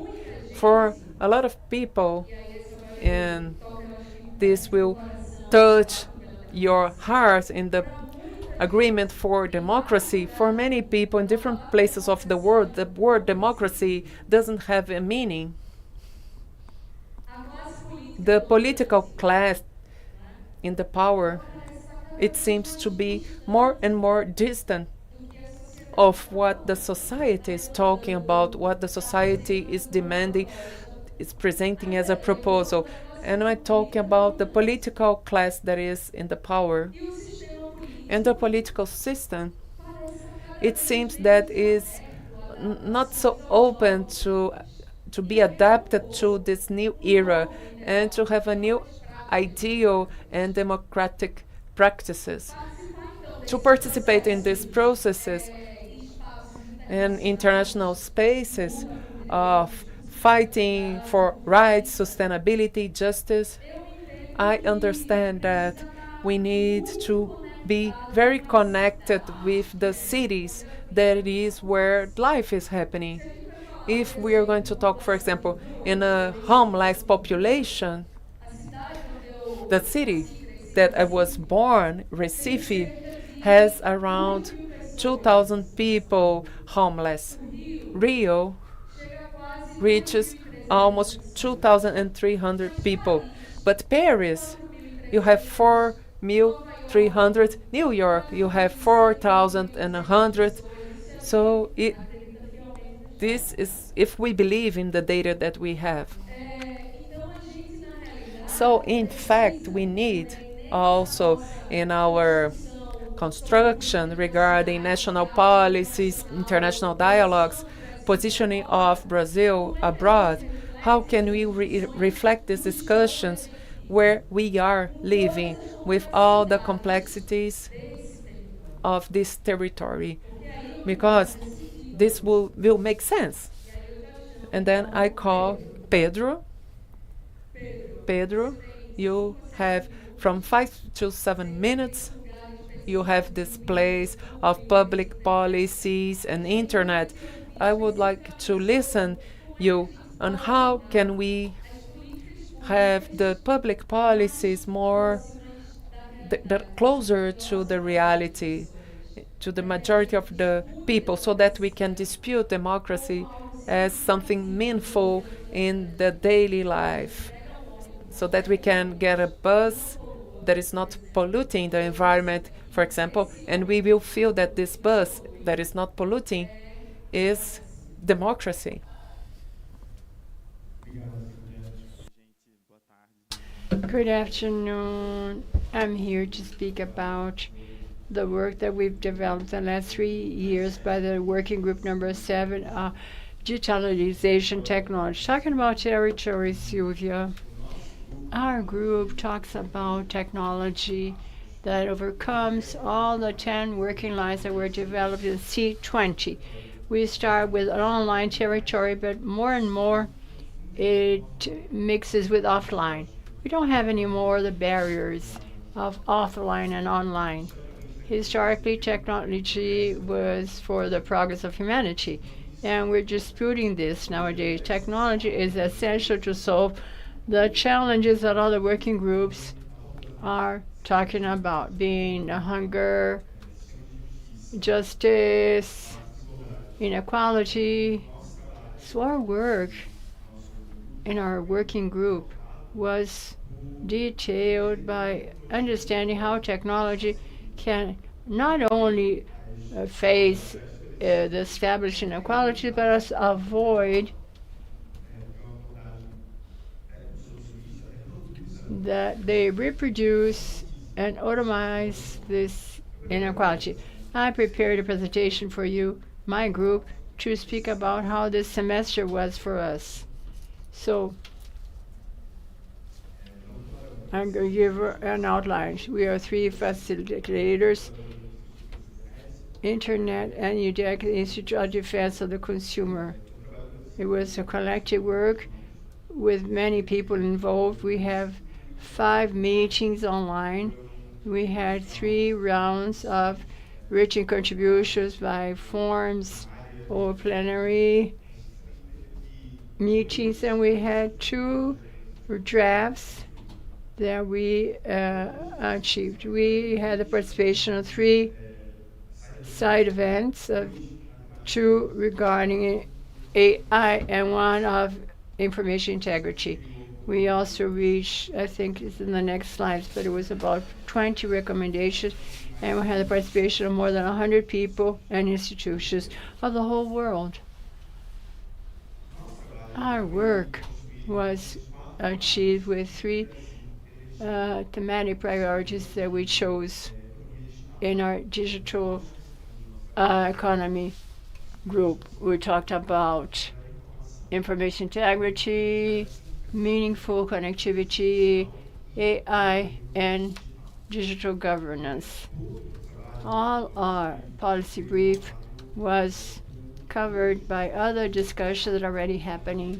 So we have to consider that all the discussions that we're holding now in C20 to approach C20 happen in a void.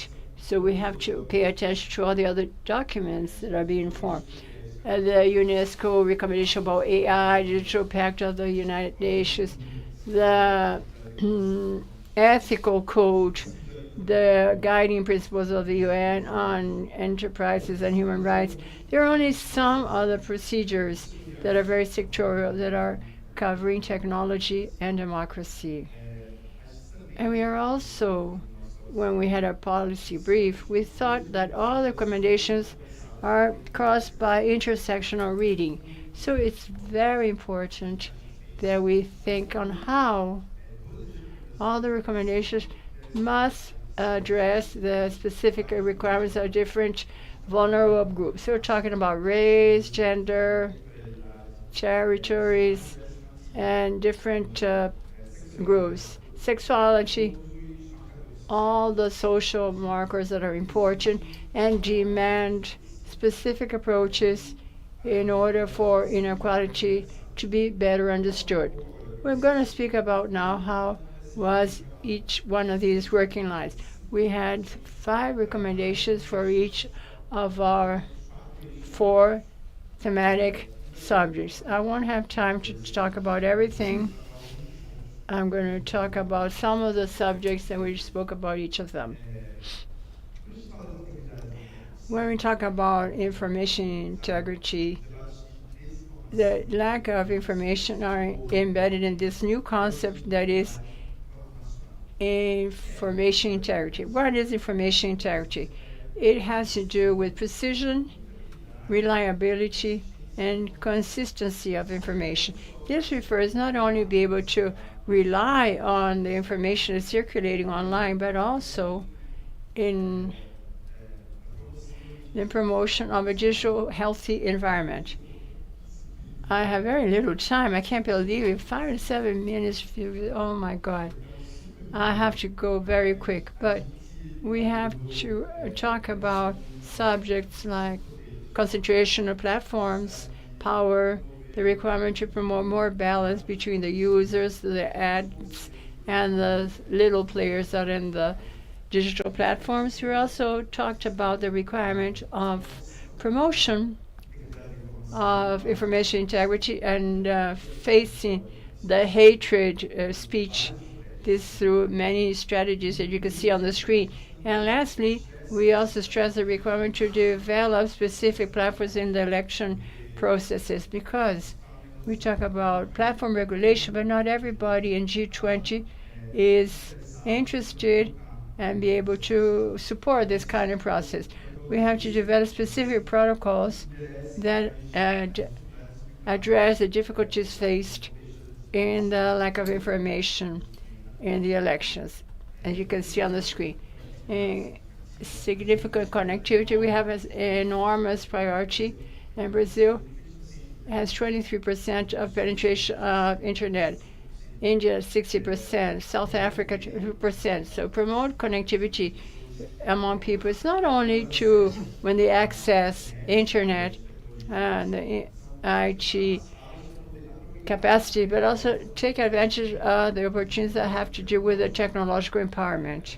We also stressed a lot the requirement of addressing, as I mentioned, the specific requirements of the groups, the vulnerable groups.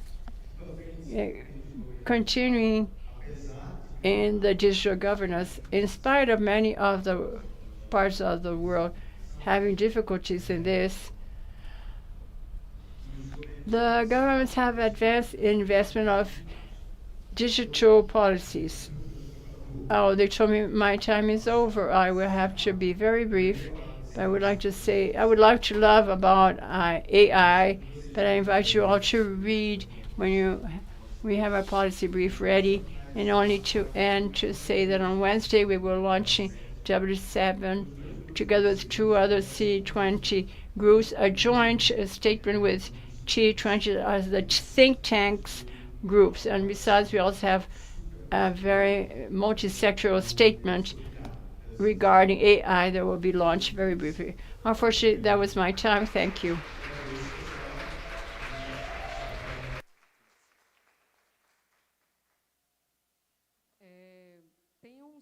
We have a second round after the questions.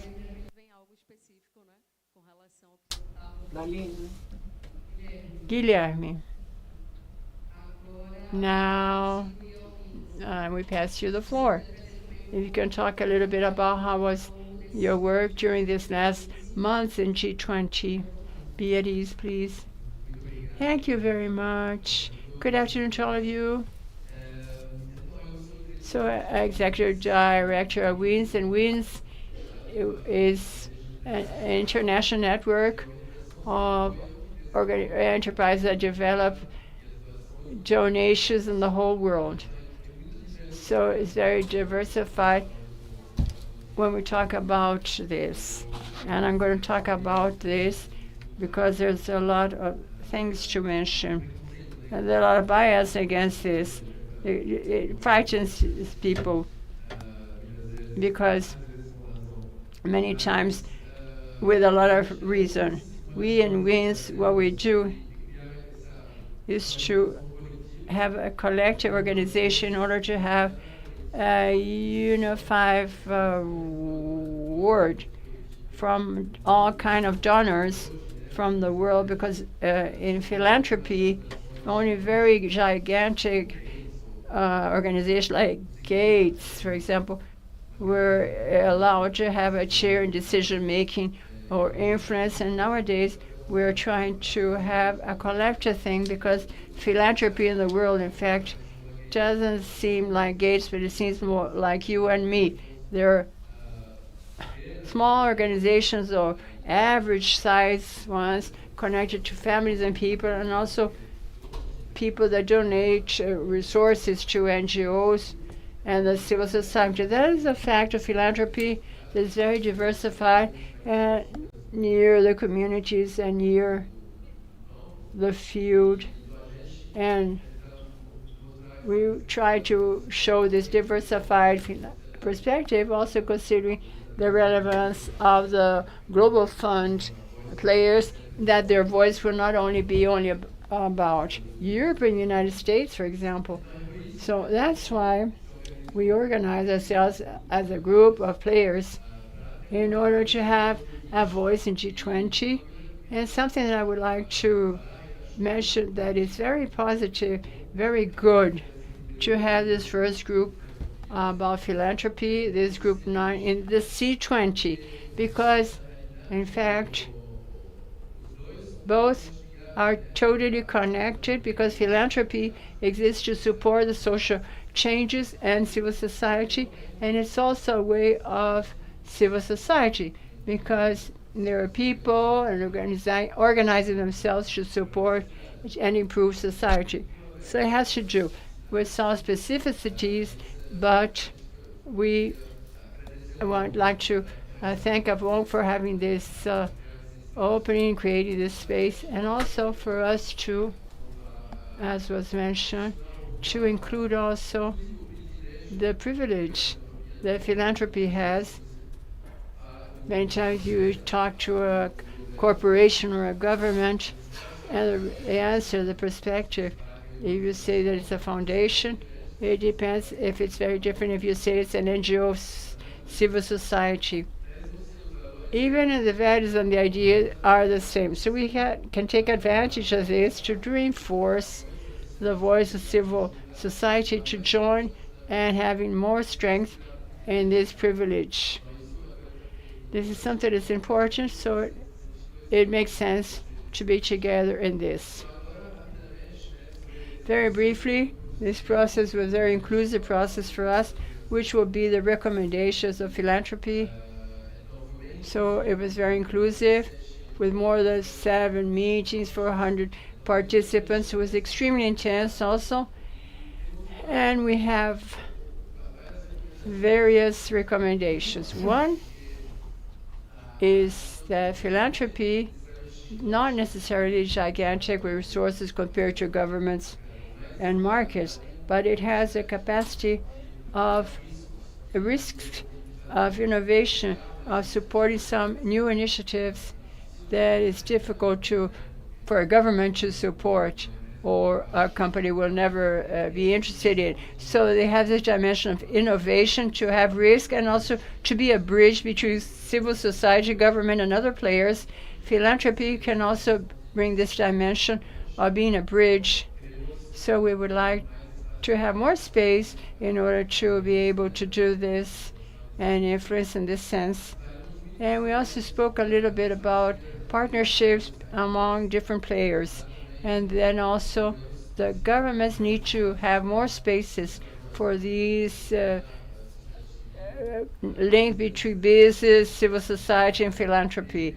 We talk P, and I don't know how many Ps, because public, private, philanthropy, and people, partnerships, so many 5 Ps. So from this, we will create then the coordination and cooperation spaces that we don't have today. And that's so important to reach. And also philanthropy and these partnerships, we have the capacity of bringing the voice of communities also with this approach that we have, and we're able also to increase again the perspective and the voice of the NGOs and civil society. And I think we're almost reaching the end. We're actually talking about democracy, and we also, in the group, we were very strong about the recommendation of having some policies that are more favorable to civil society and to philanthropy, because we're in the same route with many restrictions in the whole world. So we have to have a legal framework that is more favorable, also in the anti-money laundering. And we have a lot of restrictions in this framework. And one of the recommendations also is about this legal framework that has to be improved. That's it. I think we could speak a little bit more, but there are a lot of recommendations also that go in line with other commissions and gender, climate.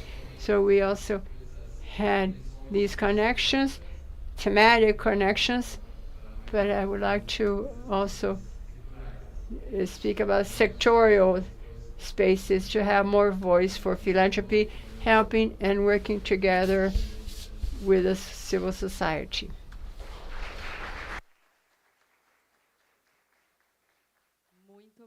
Thank you very much.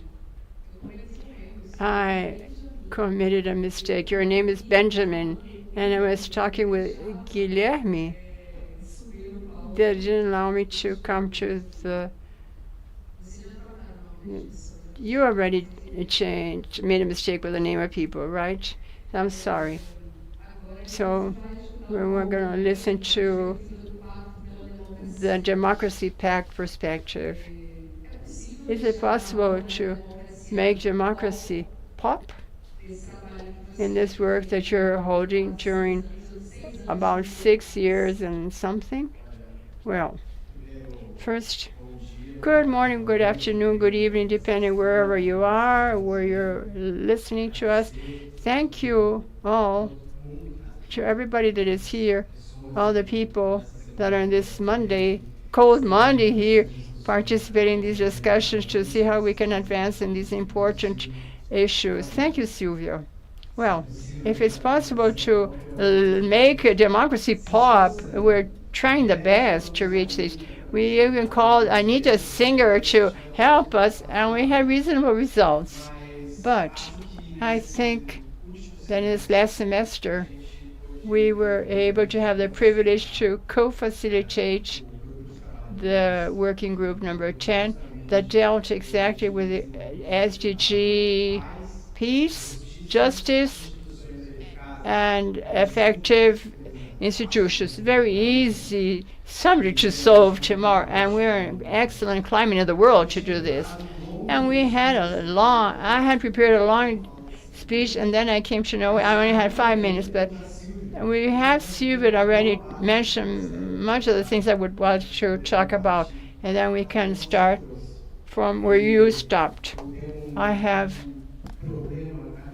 a problem in my hands similar to Pedro's. Yeah, right. Yeah, him. No, Guilherme, we're changing all the names.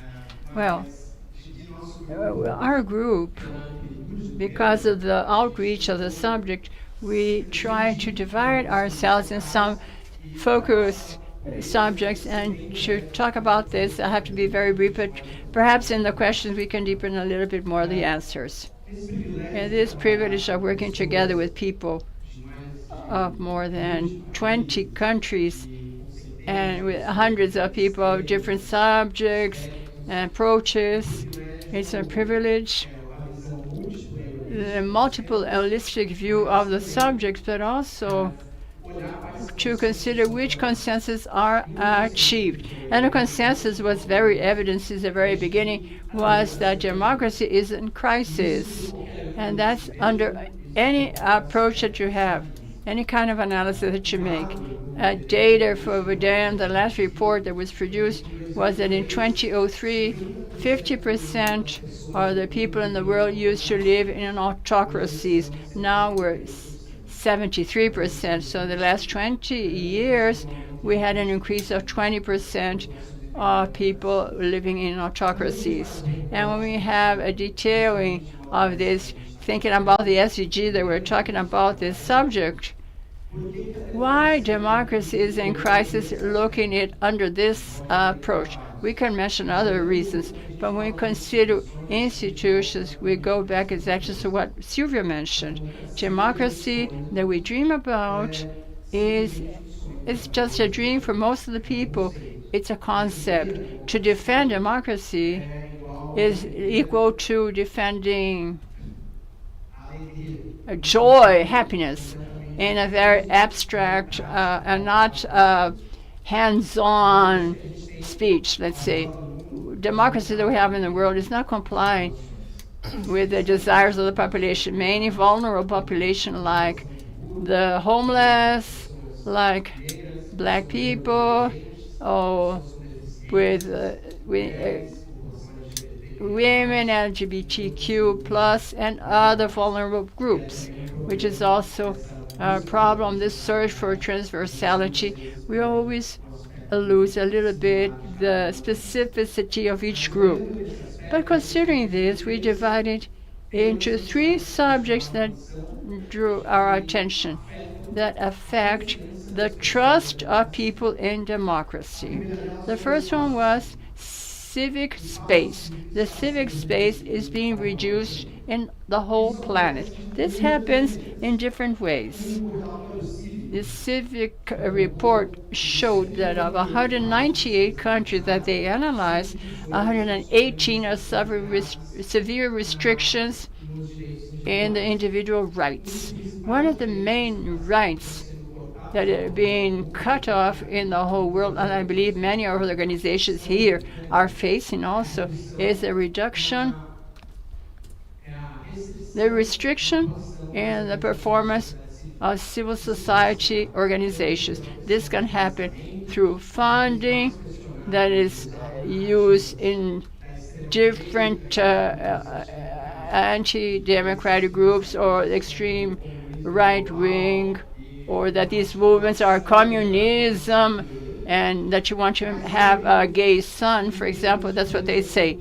And also in order to impose legal restrictions for the organizations to articulate. So of the main issues that we consider as recommendations talking about civic spaces is exactly the limitation of these barriers, to work against these barriers to ensure that people have access to social participation. But not only people that are organized. It's fundamental that the countries and the states ensure institutional spaces and other spaces in order for the population, mainly the marginalized groups, may participate in all the stages of formulation of political policies, mainly the ones that affect them. It's important to recognize that the spaces that we have nowadays are not accessible due to many barriers.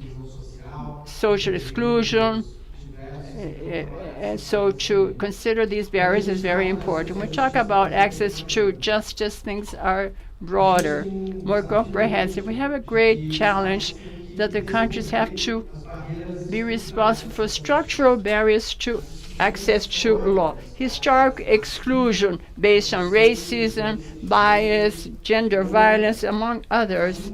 They don't allow people not only not to have access to justice, but consider them as a target of the legal system. And this system is more violent when you consider that there is a systematical formation of the legal system that is excluding and doesn't allow that the people that are target of the legal system, they're not judged by the people that have the same conditions or same social markers. They're judged by people that don't know anything about their own context. So we bring the corruption also. This corruption struggle is very important to analyze because we believe it is fundamental to struggle the way corruption is struggled against, to go against political groups in order to ensure the power of the state, to increase the power of the state. On the contrary, the corruption struggle that we believe will strengthen the trust of people is the one that makes transparency and of international flows of money. Mainly we're talking about the taxation of billionaires. It's not possible to be successful in this if we don't ensure we have transparency of the international flows of money.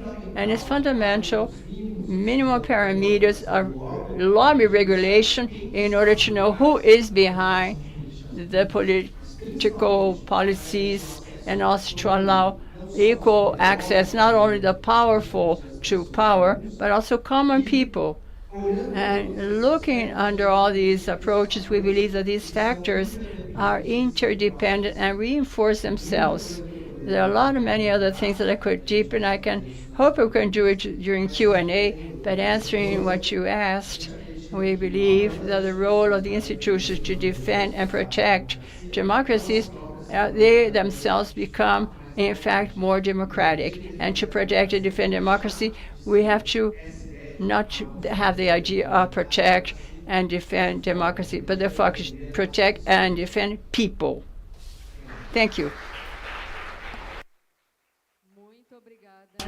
Thank you very much. It's very nice to hear you and listen to the experience of the PAC. Now we will go with Juliane. That besides being as a Bong coordinator and also as a co-chair of C20, and also she comes from an organization struggle in this country, Education Action. Juliane, tell us a little bit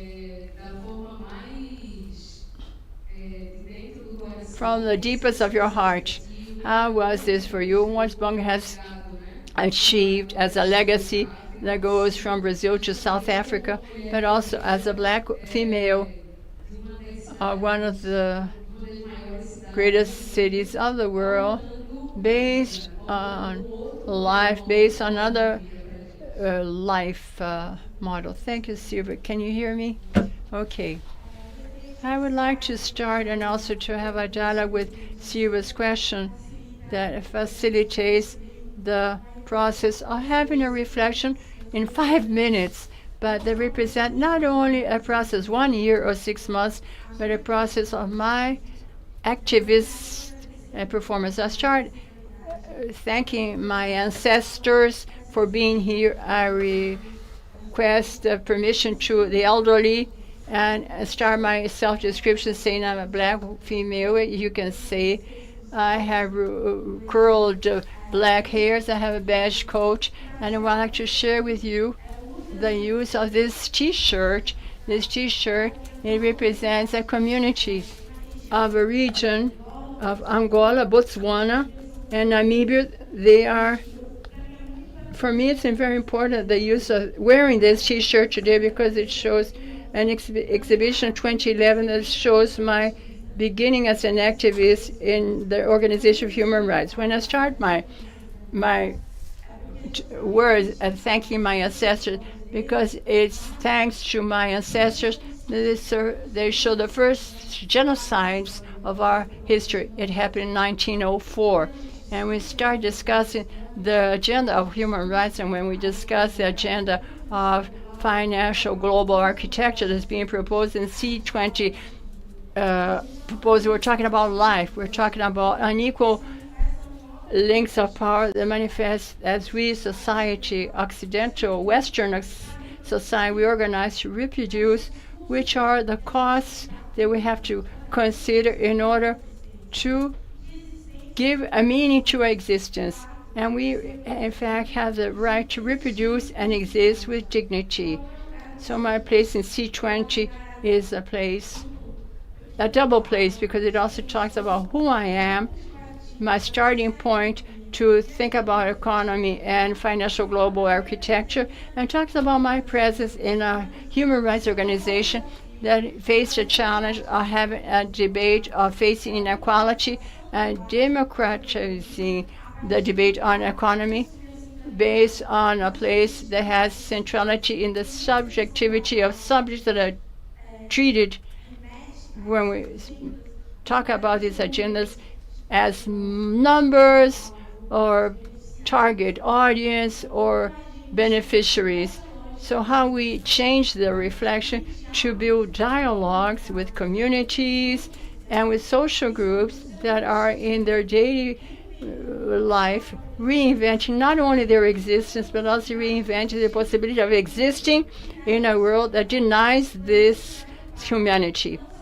I think about not only about the proposal of C20, but also think of which is our role here today, where we are sharing work of a long time, and perhaps and to consider how it's important not to leave aside our recommendation have a face, we have a territory, we have subjectivity, and it only will make sense if we make all this feasible, possible, not only to be understood. The problem is not the need to capture the understanding, but we have to be the owner of new ways of dialogue that we recognize the subjectivity of the others and to be able to affect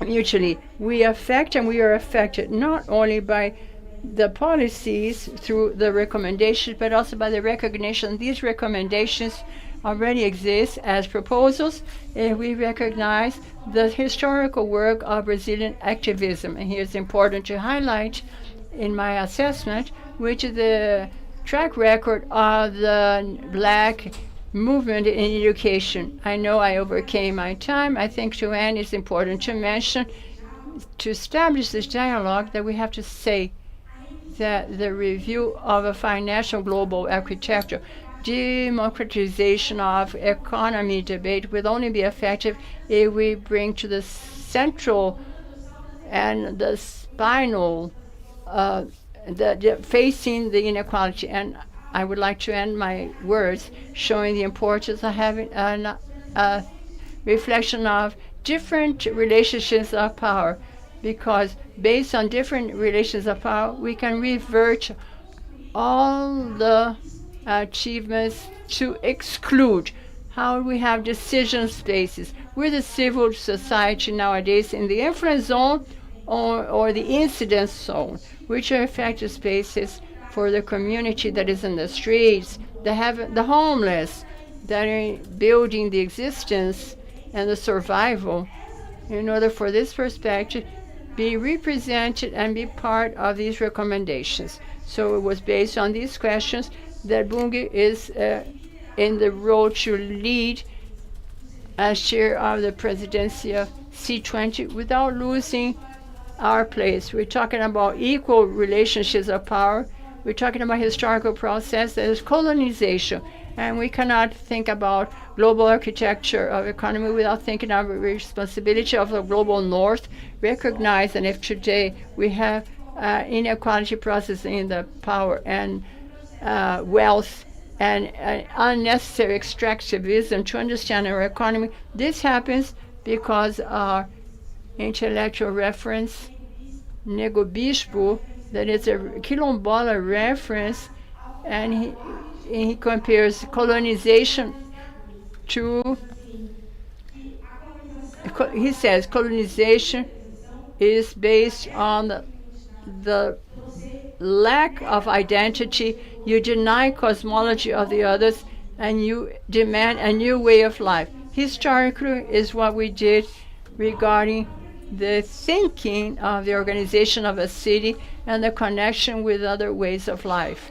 We're in a historical moment that I think is a paradigm in the sense that it's not possible anymore to negotiate under this perspective of the global finance architecture. It's not sustainable. We have to think and have a dialogue with other cosmovisions to reach our new civilization framework under the perspective of human rights, but a perspective of human rights of the 20th century or 19th century. That's today. That doesn't recognize the cosmos, doesn't understand nature, and doesn't consider as part of nature and cosmos. So we have to understand it's not only recommendations on SDGs to change the architecture. Our role is fundamental. We're talking about reproduction of life to think a new basis for a new future. And we're talking about new utopias. And although this seems quite far away, I invite you all here to establish a dialogue with other communities in other territories that are the tip of an iceberg for a new world, as the quilombolas and the Negro Bispo, and also how is the black population and the traditional people, indigenous people, but not in the sense of becoming a new cosmology. It's not tomorrow we will have a better life, but it's to be able to look at the set of values or beliefs and restart our perspective of human rights, because it's what we're talking about. We talk about global finance architecture. We cannot lose these connections. It's important because all the process of C20 built by Bunge, dedicated in thinking how we can be more inclusive, which are the methodologies to be used, how we disseminate this, how we go back to the territory. And it's from here that I would like to share not only my presence in the C20 process by my activism, performance, and my ancestors in order to reinvent the possibility of building a civilizatory framework today in order to reach the advance. And we're talking about the extreme right wing. I like to talk about the slogan of Black Coalition for whenever we have racism, we won't have democracy.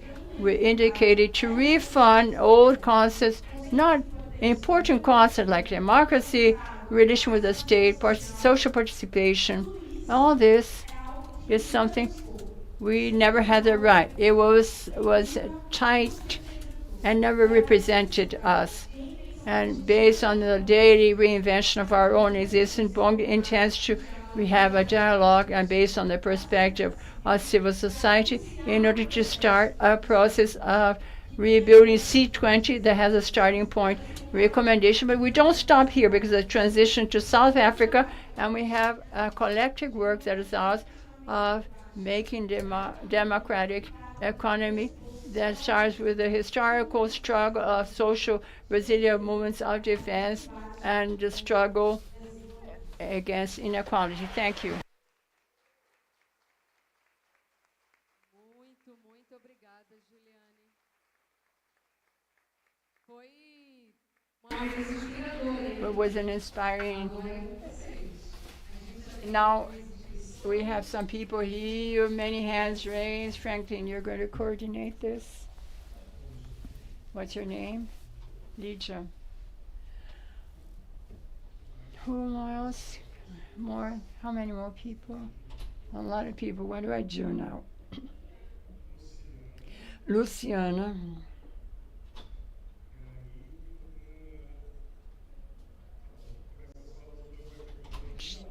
Okay. It's going to be with John now. Thank God it's not with me anymore. Respecting the 2 minutes for your questions. Come. Lydia, you can start. Good afternoon. I'm talking about Peripheral Connection. I represent Peripheral. I would like to thank you for the opportunity. And first, I would like to provoke, because I heard today here in this table and other round tables, people talking about vulnerable people and homeless people, homeless population, and how we have to go back and consider the people in homeless situation and people in vulnerable situation. We have to be very clear about time and space in order for us not to be fooled again in a collision space that defines that people are born and die in the same place. So it's a work of civil society to have this view that people need to have this condition of continuing changing this. So I would like to say also that here it has been mentioned regarding the voice in the decision-making spaces, and we're talking about organizations in this rule between Gates Foundation and other organizations. So we can find here some organizations that are at the front line, also facing the inequality, and at the same time wanting to be in discussion space.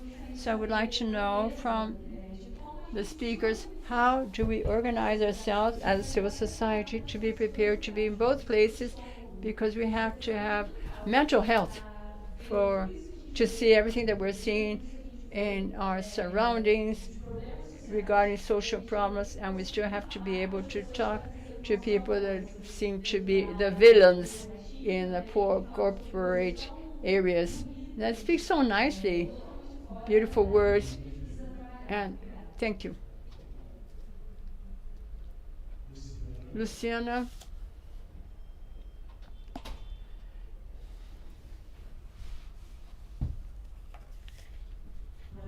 Good afternoon.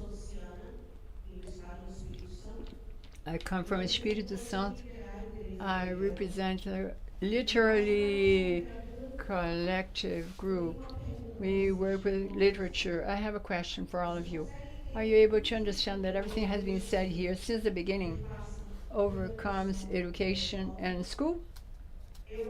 I've heard about hunger, and I commented that in schools we throw tons of food every day into trash. Children throw away. I'm talking about public schools because I'm the public network of schools. Here I represent civil society from my city and the public policy. We don't have public policy to teach how to eat. We don't have a public policy about philanthropy. We have a literature work against decolonization in school. In school, everything starts.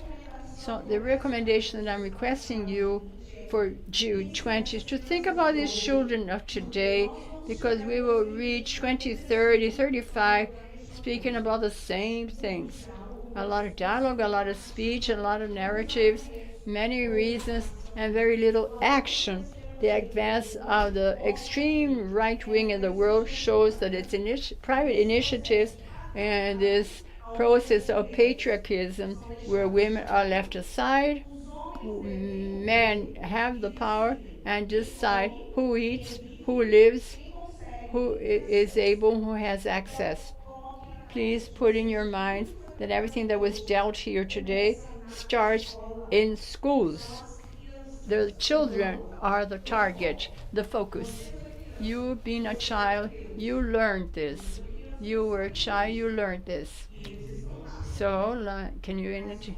School education has transforms the world. Don't forget this. And culture, people that doesn't know themselves, don't defend themselves, and don't value themselves. Thank you.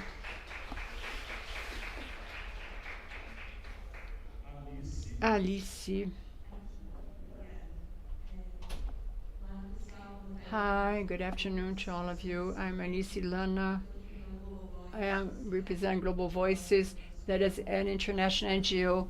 I work in the freedom of expression. I'm a researcher of digital rights. Local Voices contributing also for working group 7, digitalization technology. My question is Pedro Pérez also, and all the rest of the round table. But Pedro Pérez, regarding his presentation, because he didn't have time, so we will allow him a little bit more to answer through my question. I want to discuss through AI and the way of training the AI systems. We've seen a lot, and I think it's quite understandable, many people being not very happy, like myself, with these great AI companies using our personal data and our content and artistic or creative works that we produce in order to train the systems and offer the products to us that can be free, can be paid, but they're using things that we haven't included. So we have this side of the coin. And on the other hand, thinking about how a person quite concerned with the global south, with a colonized approach of the world. I'm also concerned in AI systems that were not informed with the data of our reality, that were trained with other realities and would impact our reality. So it's a question that I wanted to ask the table. Thank you. Thank you. We have now Iba. Iba dos Santos Silva. I was writing, I'm sorry. What's your name? Julian, yes. That's Julian. You mentioned a subject that really brought a lot of importance to me. How does Rio de Janeiro, we're here in this city, how does Rio de Janeiro, how is it what it is? We have here the second greatest forest, the greatest forest, urban forest of the world. One was the mother of the other forest. Pedra Branca forest was the mother of the Tijuca forest. But the Tijuca forest, why did it become like this? How? Because of force of the black labor. There were the black people that planted the forest. If we didn't have that forest, Rio de Janeiro wouldn't have water. The ones that built the arcs of Lapa were the black people. We have in Copacabana another forest that also was preserved there by the black labor. That is Chacrinha Forest. We have buildings there, and here we have Abida can confirm this. On the Babylonia Hill, also built with black labor. But who knows about this? Who remembers all this? This issue of highlighting our culture. You mentioned something very important. I want to congratulate you. Thank you.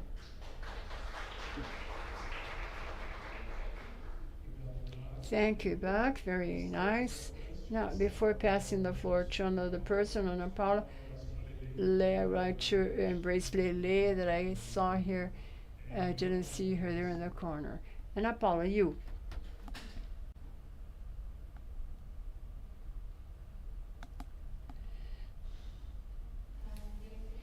First, I would like to congratulate the discussions held by the Tia Ana Paula.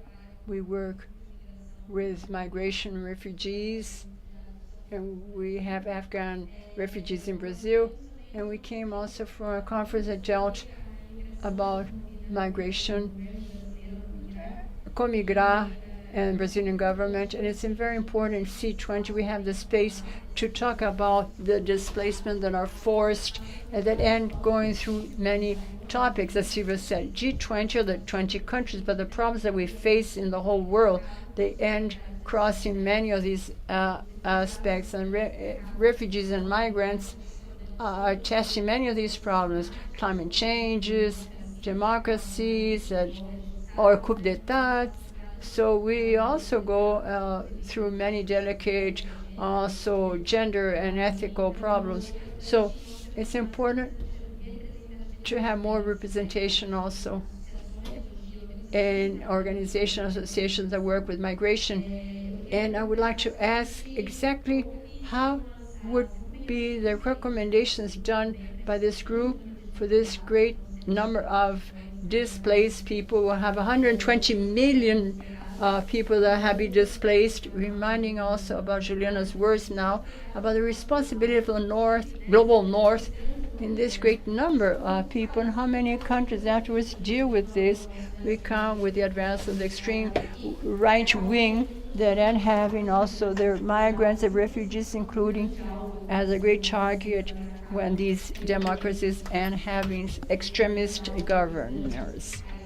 The main targets are the refugees and the migrants, and so I think it's a subject that has to be discussed in these conferences also with very important subjects.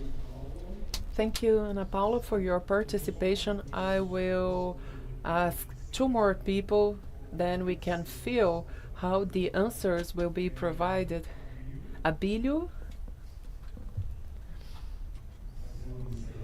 I will mix some questions involving artificial intelligence and education online. And this point of education online,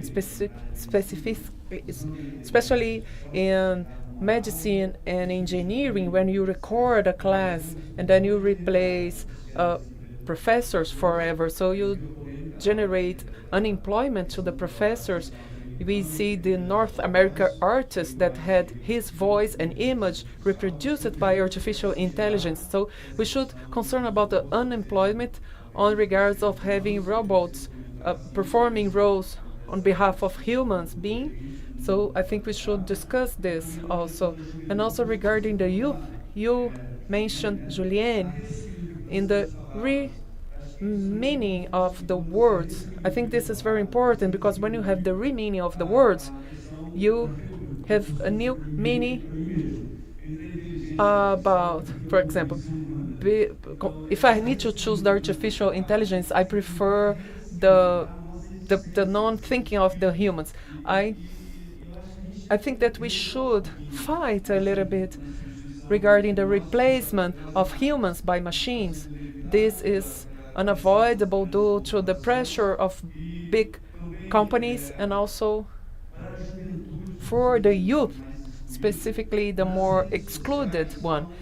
In the social networks, there is a stereotype that they see in the screen of the cell phones and they take a look to them, and this is different, and this is generating a lot of conflicts. I participate in the Municipal Council of Health, and we talk about mental health. In the previous panel, you mentioned the mental health, and I see this as a big issue in our century regarding the expansion of people with issues and with health issues.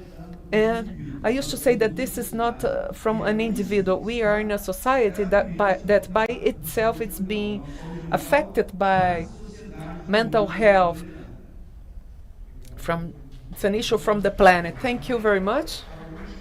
The last question to Sylvia from Edgar. It's a question from Edgar. Edgar.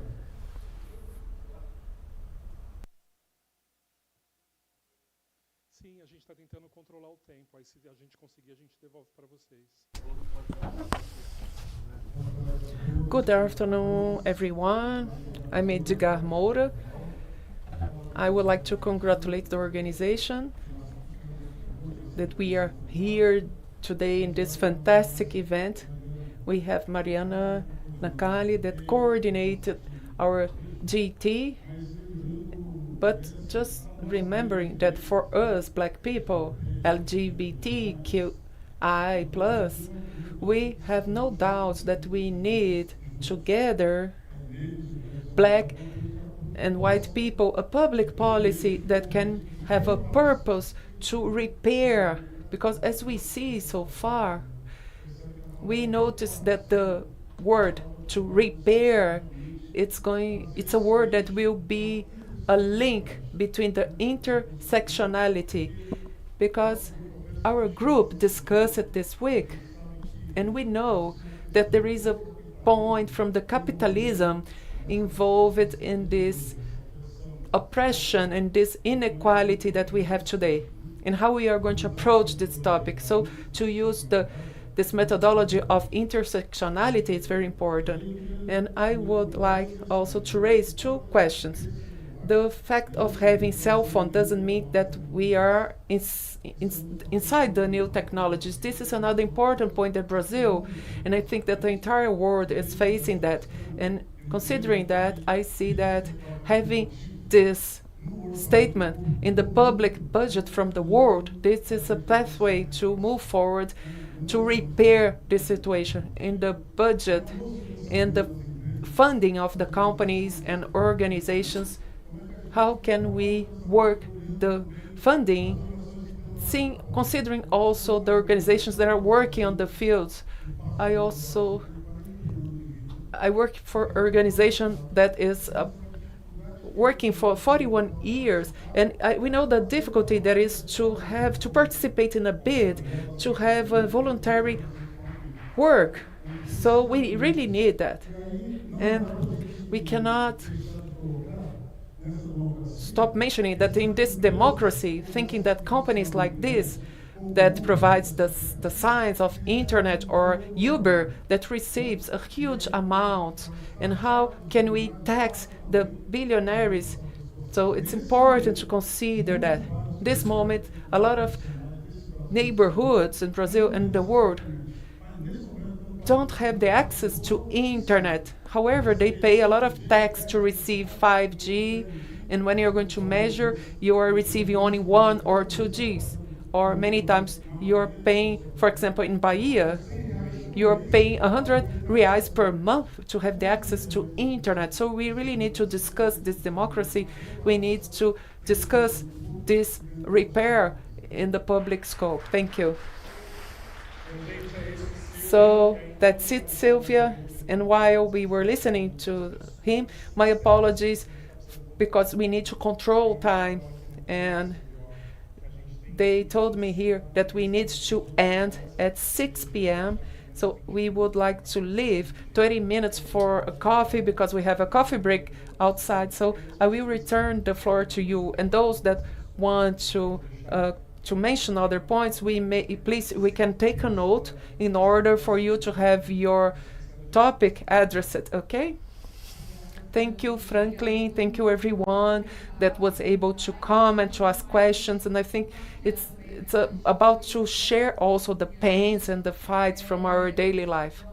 So let's spend 2 minutes per person. Let's try to keep this 2 minutes, and then we can have an exchange during the cocktail. So let's start with Giuliani.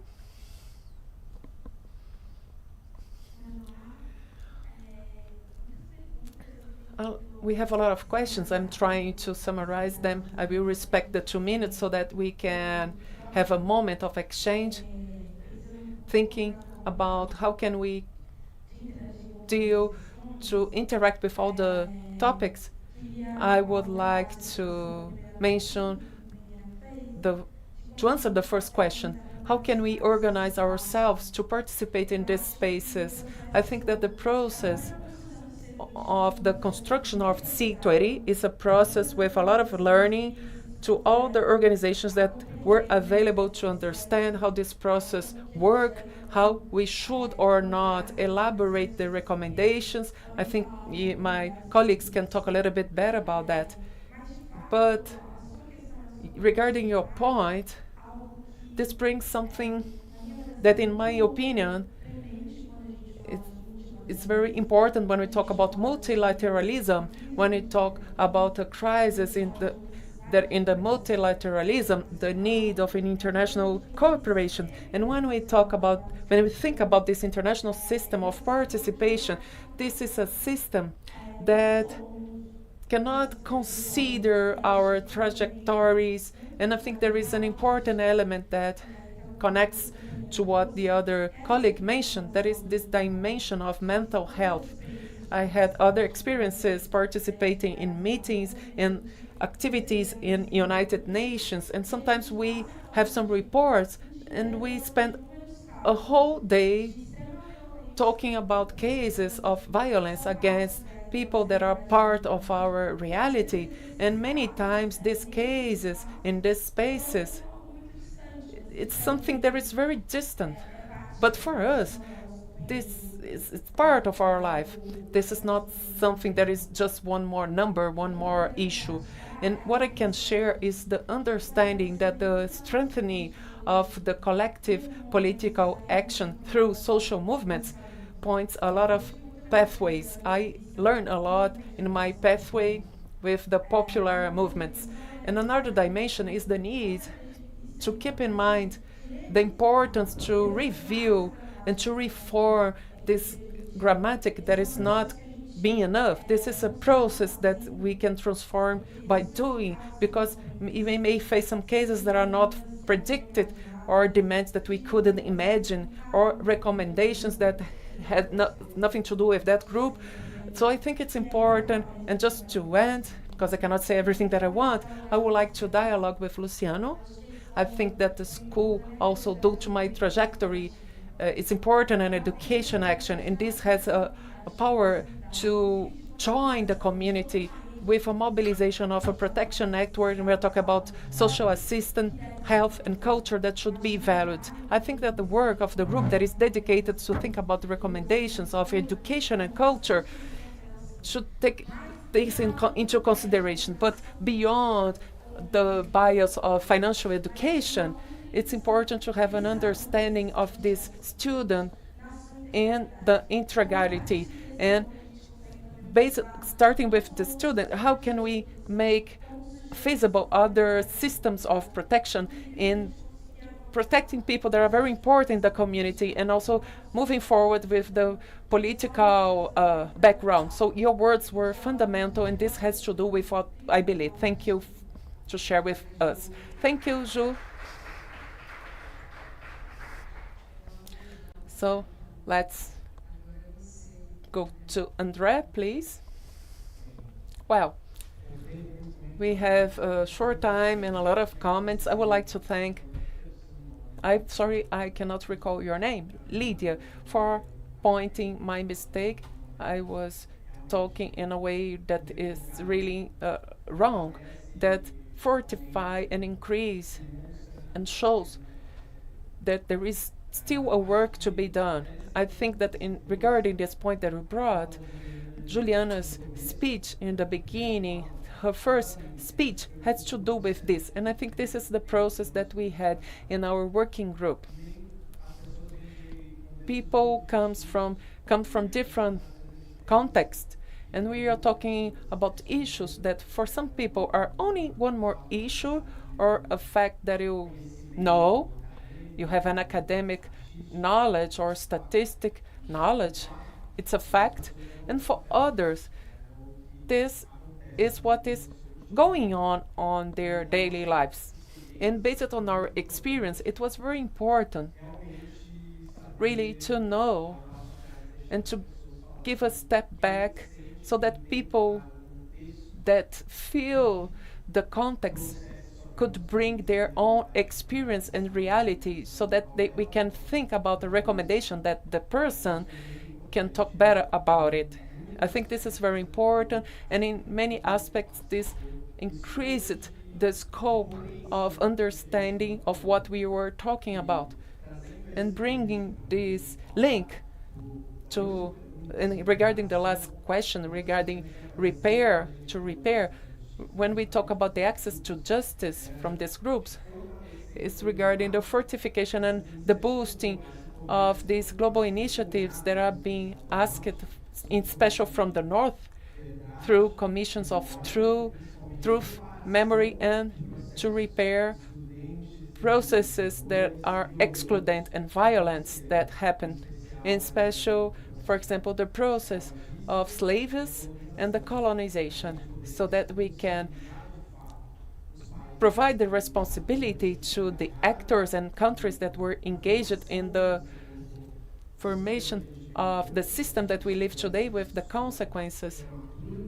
and that due to these groups that still today are suffering the consequences of this process can be repaired and receive the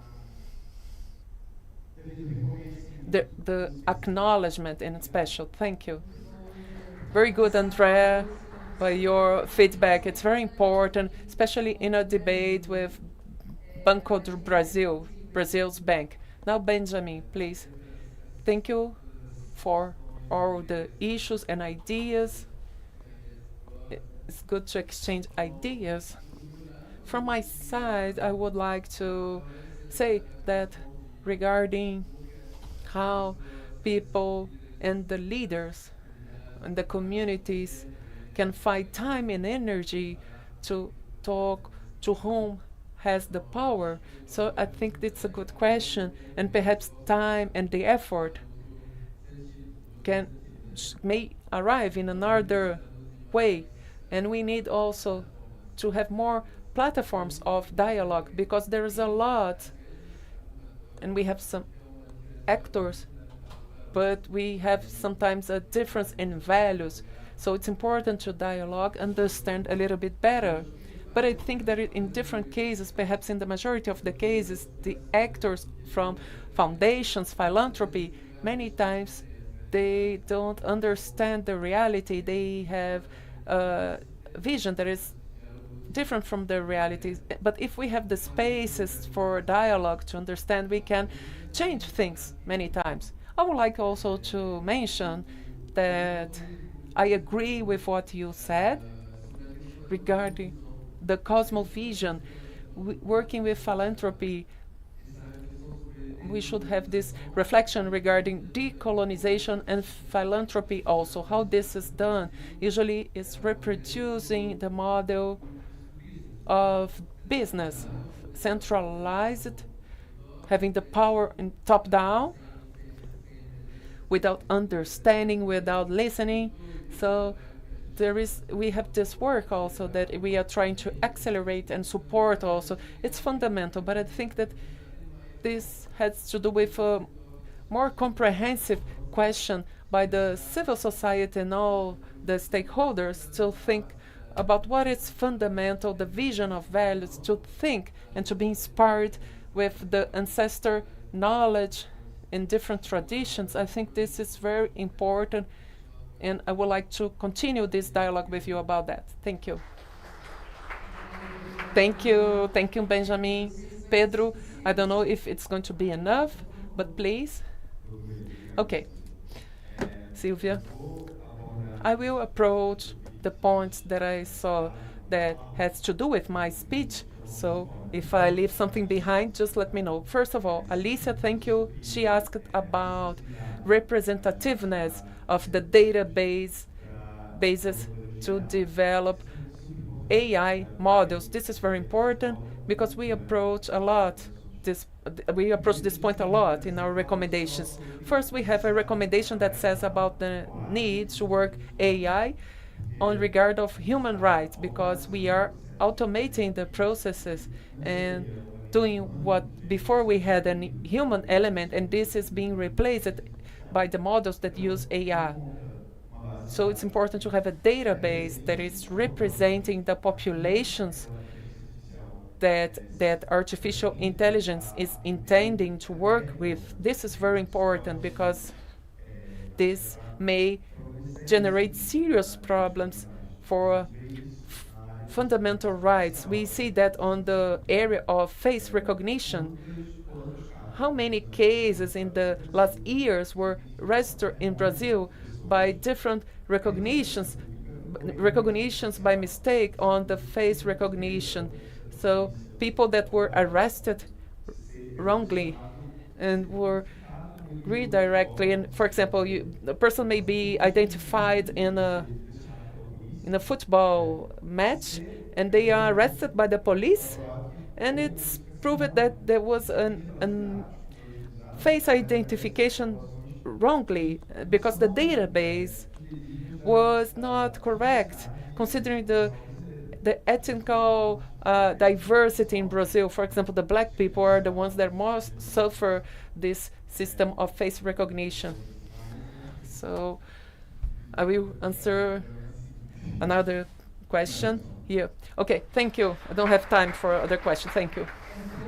It's very hard this moment to stop someone's speech, but I thank you a lot, Pedro, Benjamin, André, Giuliani. Did you enjoy? Did you enjoy our day? So for those that will be here tomorrow, we have a lot of conversation, but before that, we have a cocktail. Before passing the floor to you, frankly, I would like to thank for the opportunity to be here in this panel with you. I learned a lot. I would like to say that the Open Society Foundations is looking with a lot of care to different struggles in the world and also to the democratic systems in Latin America. I'm part of TIM, and it's important also to understand that we have a lot of efforts in the open society to be together of the territories in the fights and also supporting strategies that can take us to face new ways of life so that we can bring to the daily life the well-being and that we can dispute the democracy that is closer to our ancestrality. Thank you very much. Franklin. Thank you, Sylvia, dear Sylvia. It's very nice to listen to you. Sylvia Perez, Benjamin, Andrea Amaral, Juliane Sintra, thank you for this panel. So we invite you to the cocktail. And we have some messages starting with, we have 2 shuttles that will leave here 6 p.m. going to Budget and Botafogo hotels. So you must see the name in front of the car. And tomorrow we have this space here. We was about to have a smaller space. We were able to keep the space. So even those that we said, oh, you cannot come here on site, you can come because we have a big space to ensure that everyone can participate during the morning and afternoon. We will have a schedule. Well, just to mention, we are talking about the civil society, okay? So those that are from civil society can come, that we can ensure we have space here tomorrow. Are we going, well, we are going to leave now, but can we have an official picture here? Can we come here close to the stage? Michael Douglas, can you please take a picture from us? Can you do that? Thank you. Vamos lá, minha gente. Uma fotinho bonita, venham para cá, para o palco.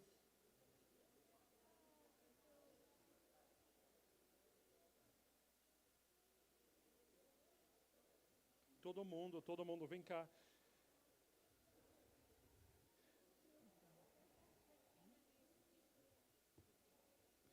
Pessoal, e a gente agradeceu todo mundo, agradecer também o Peterson e a Girlene. We would like to thank Peterson and Gileni that were our interpreters in this afternoon. Thank you for having our event more accessible. Venham para cá, vão subindo por aqui, se juntem. Please come here, let's gather here. Come here to the picture, please. Go.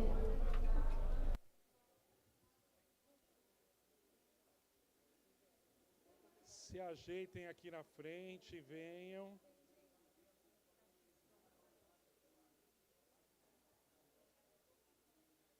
subam aqui.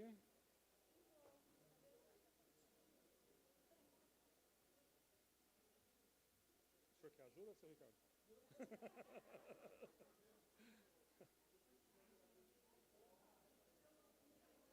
Não é? Não é?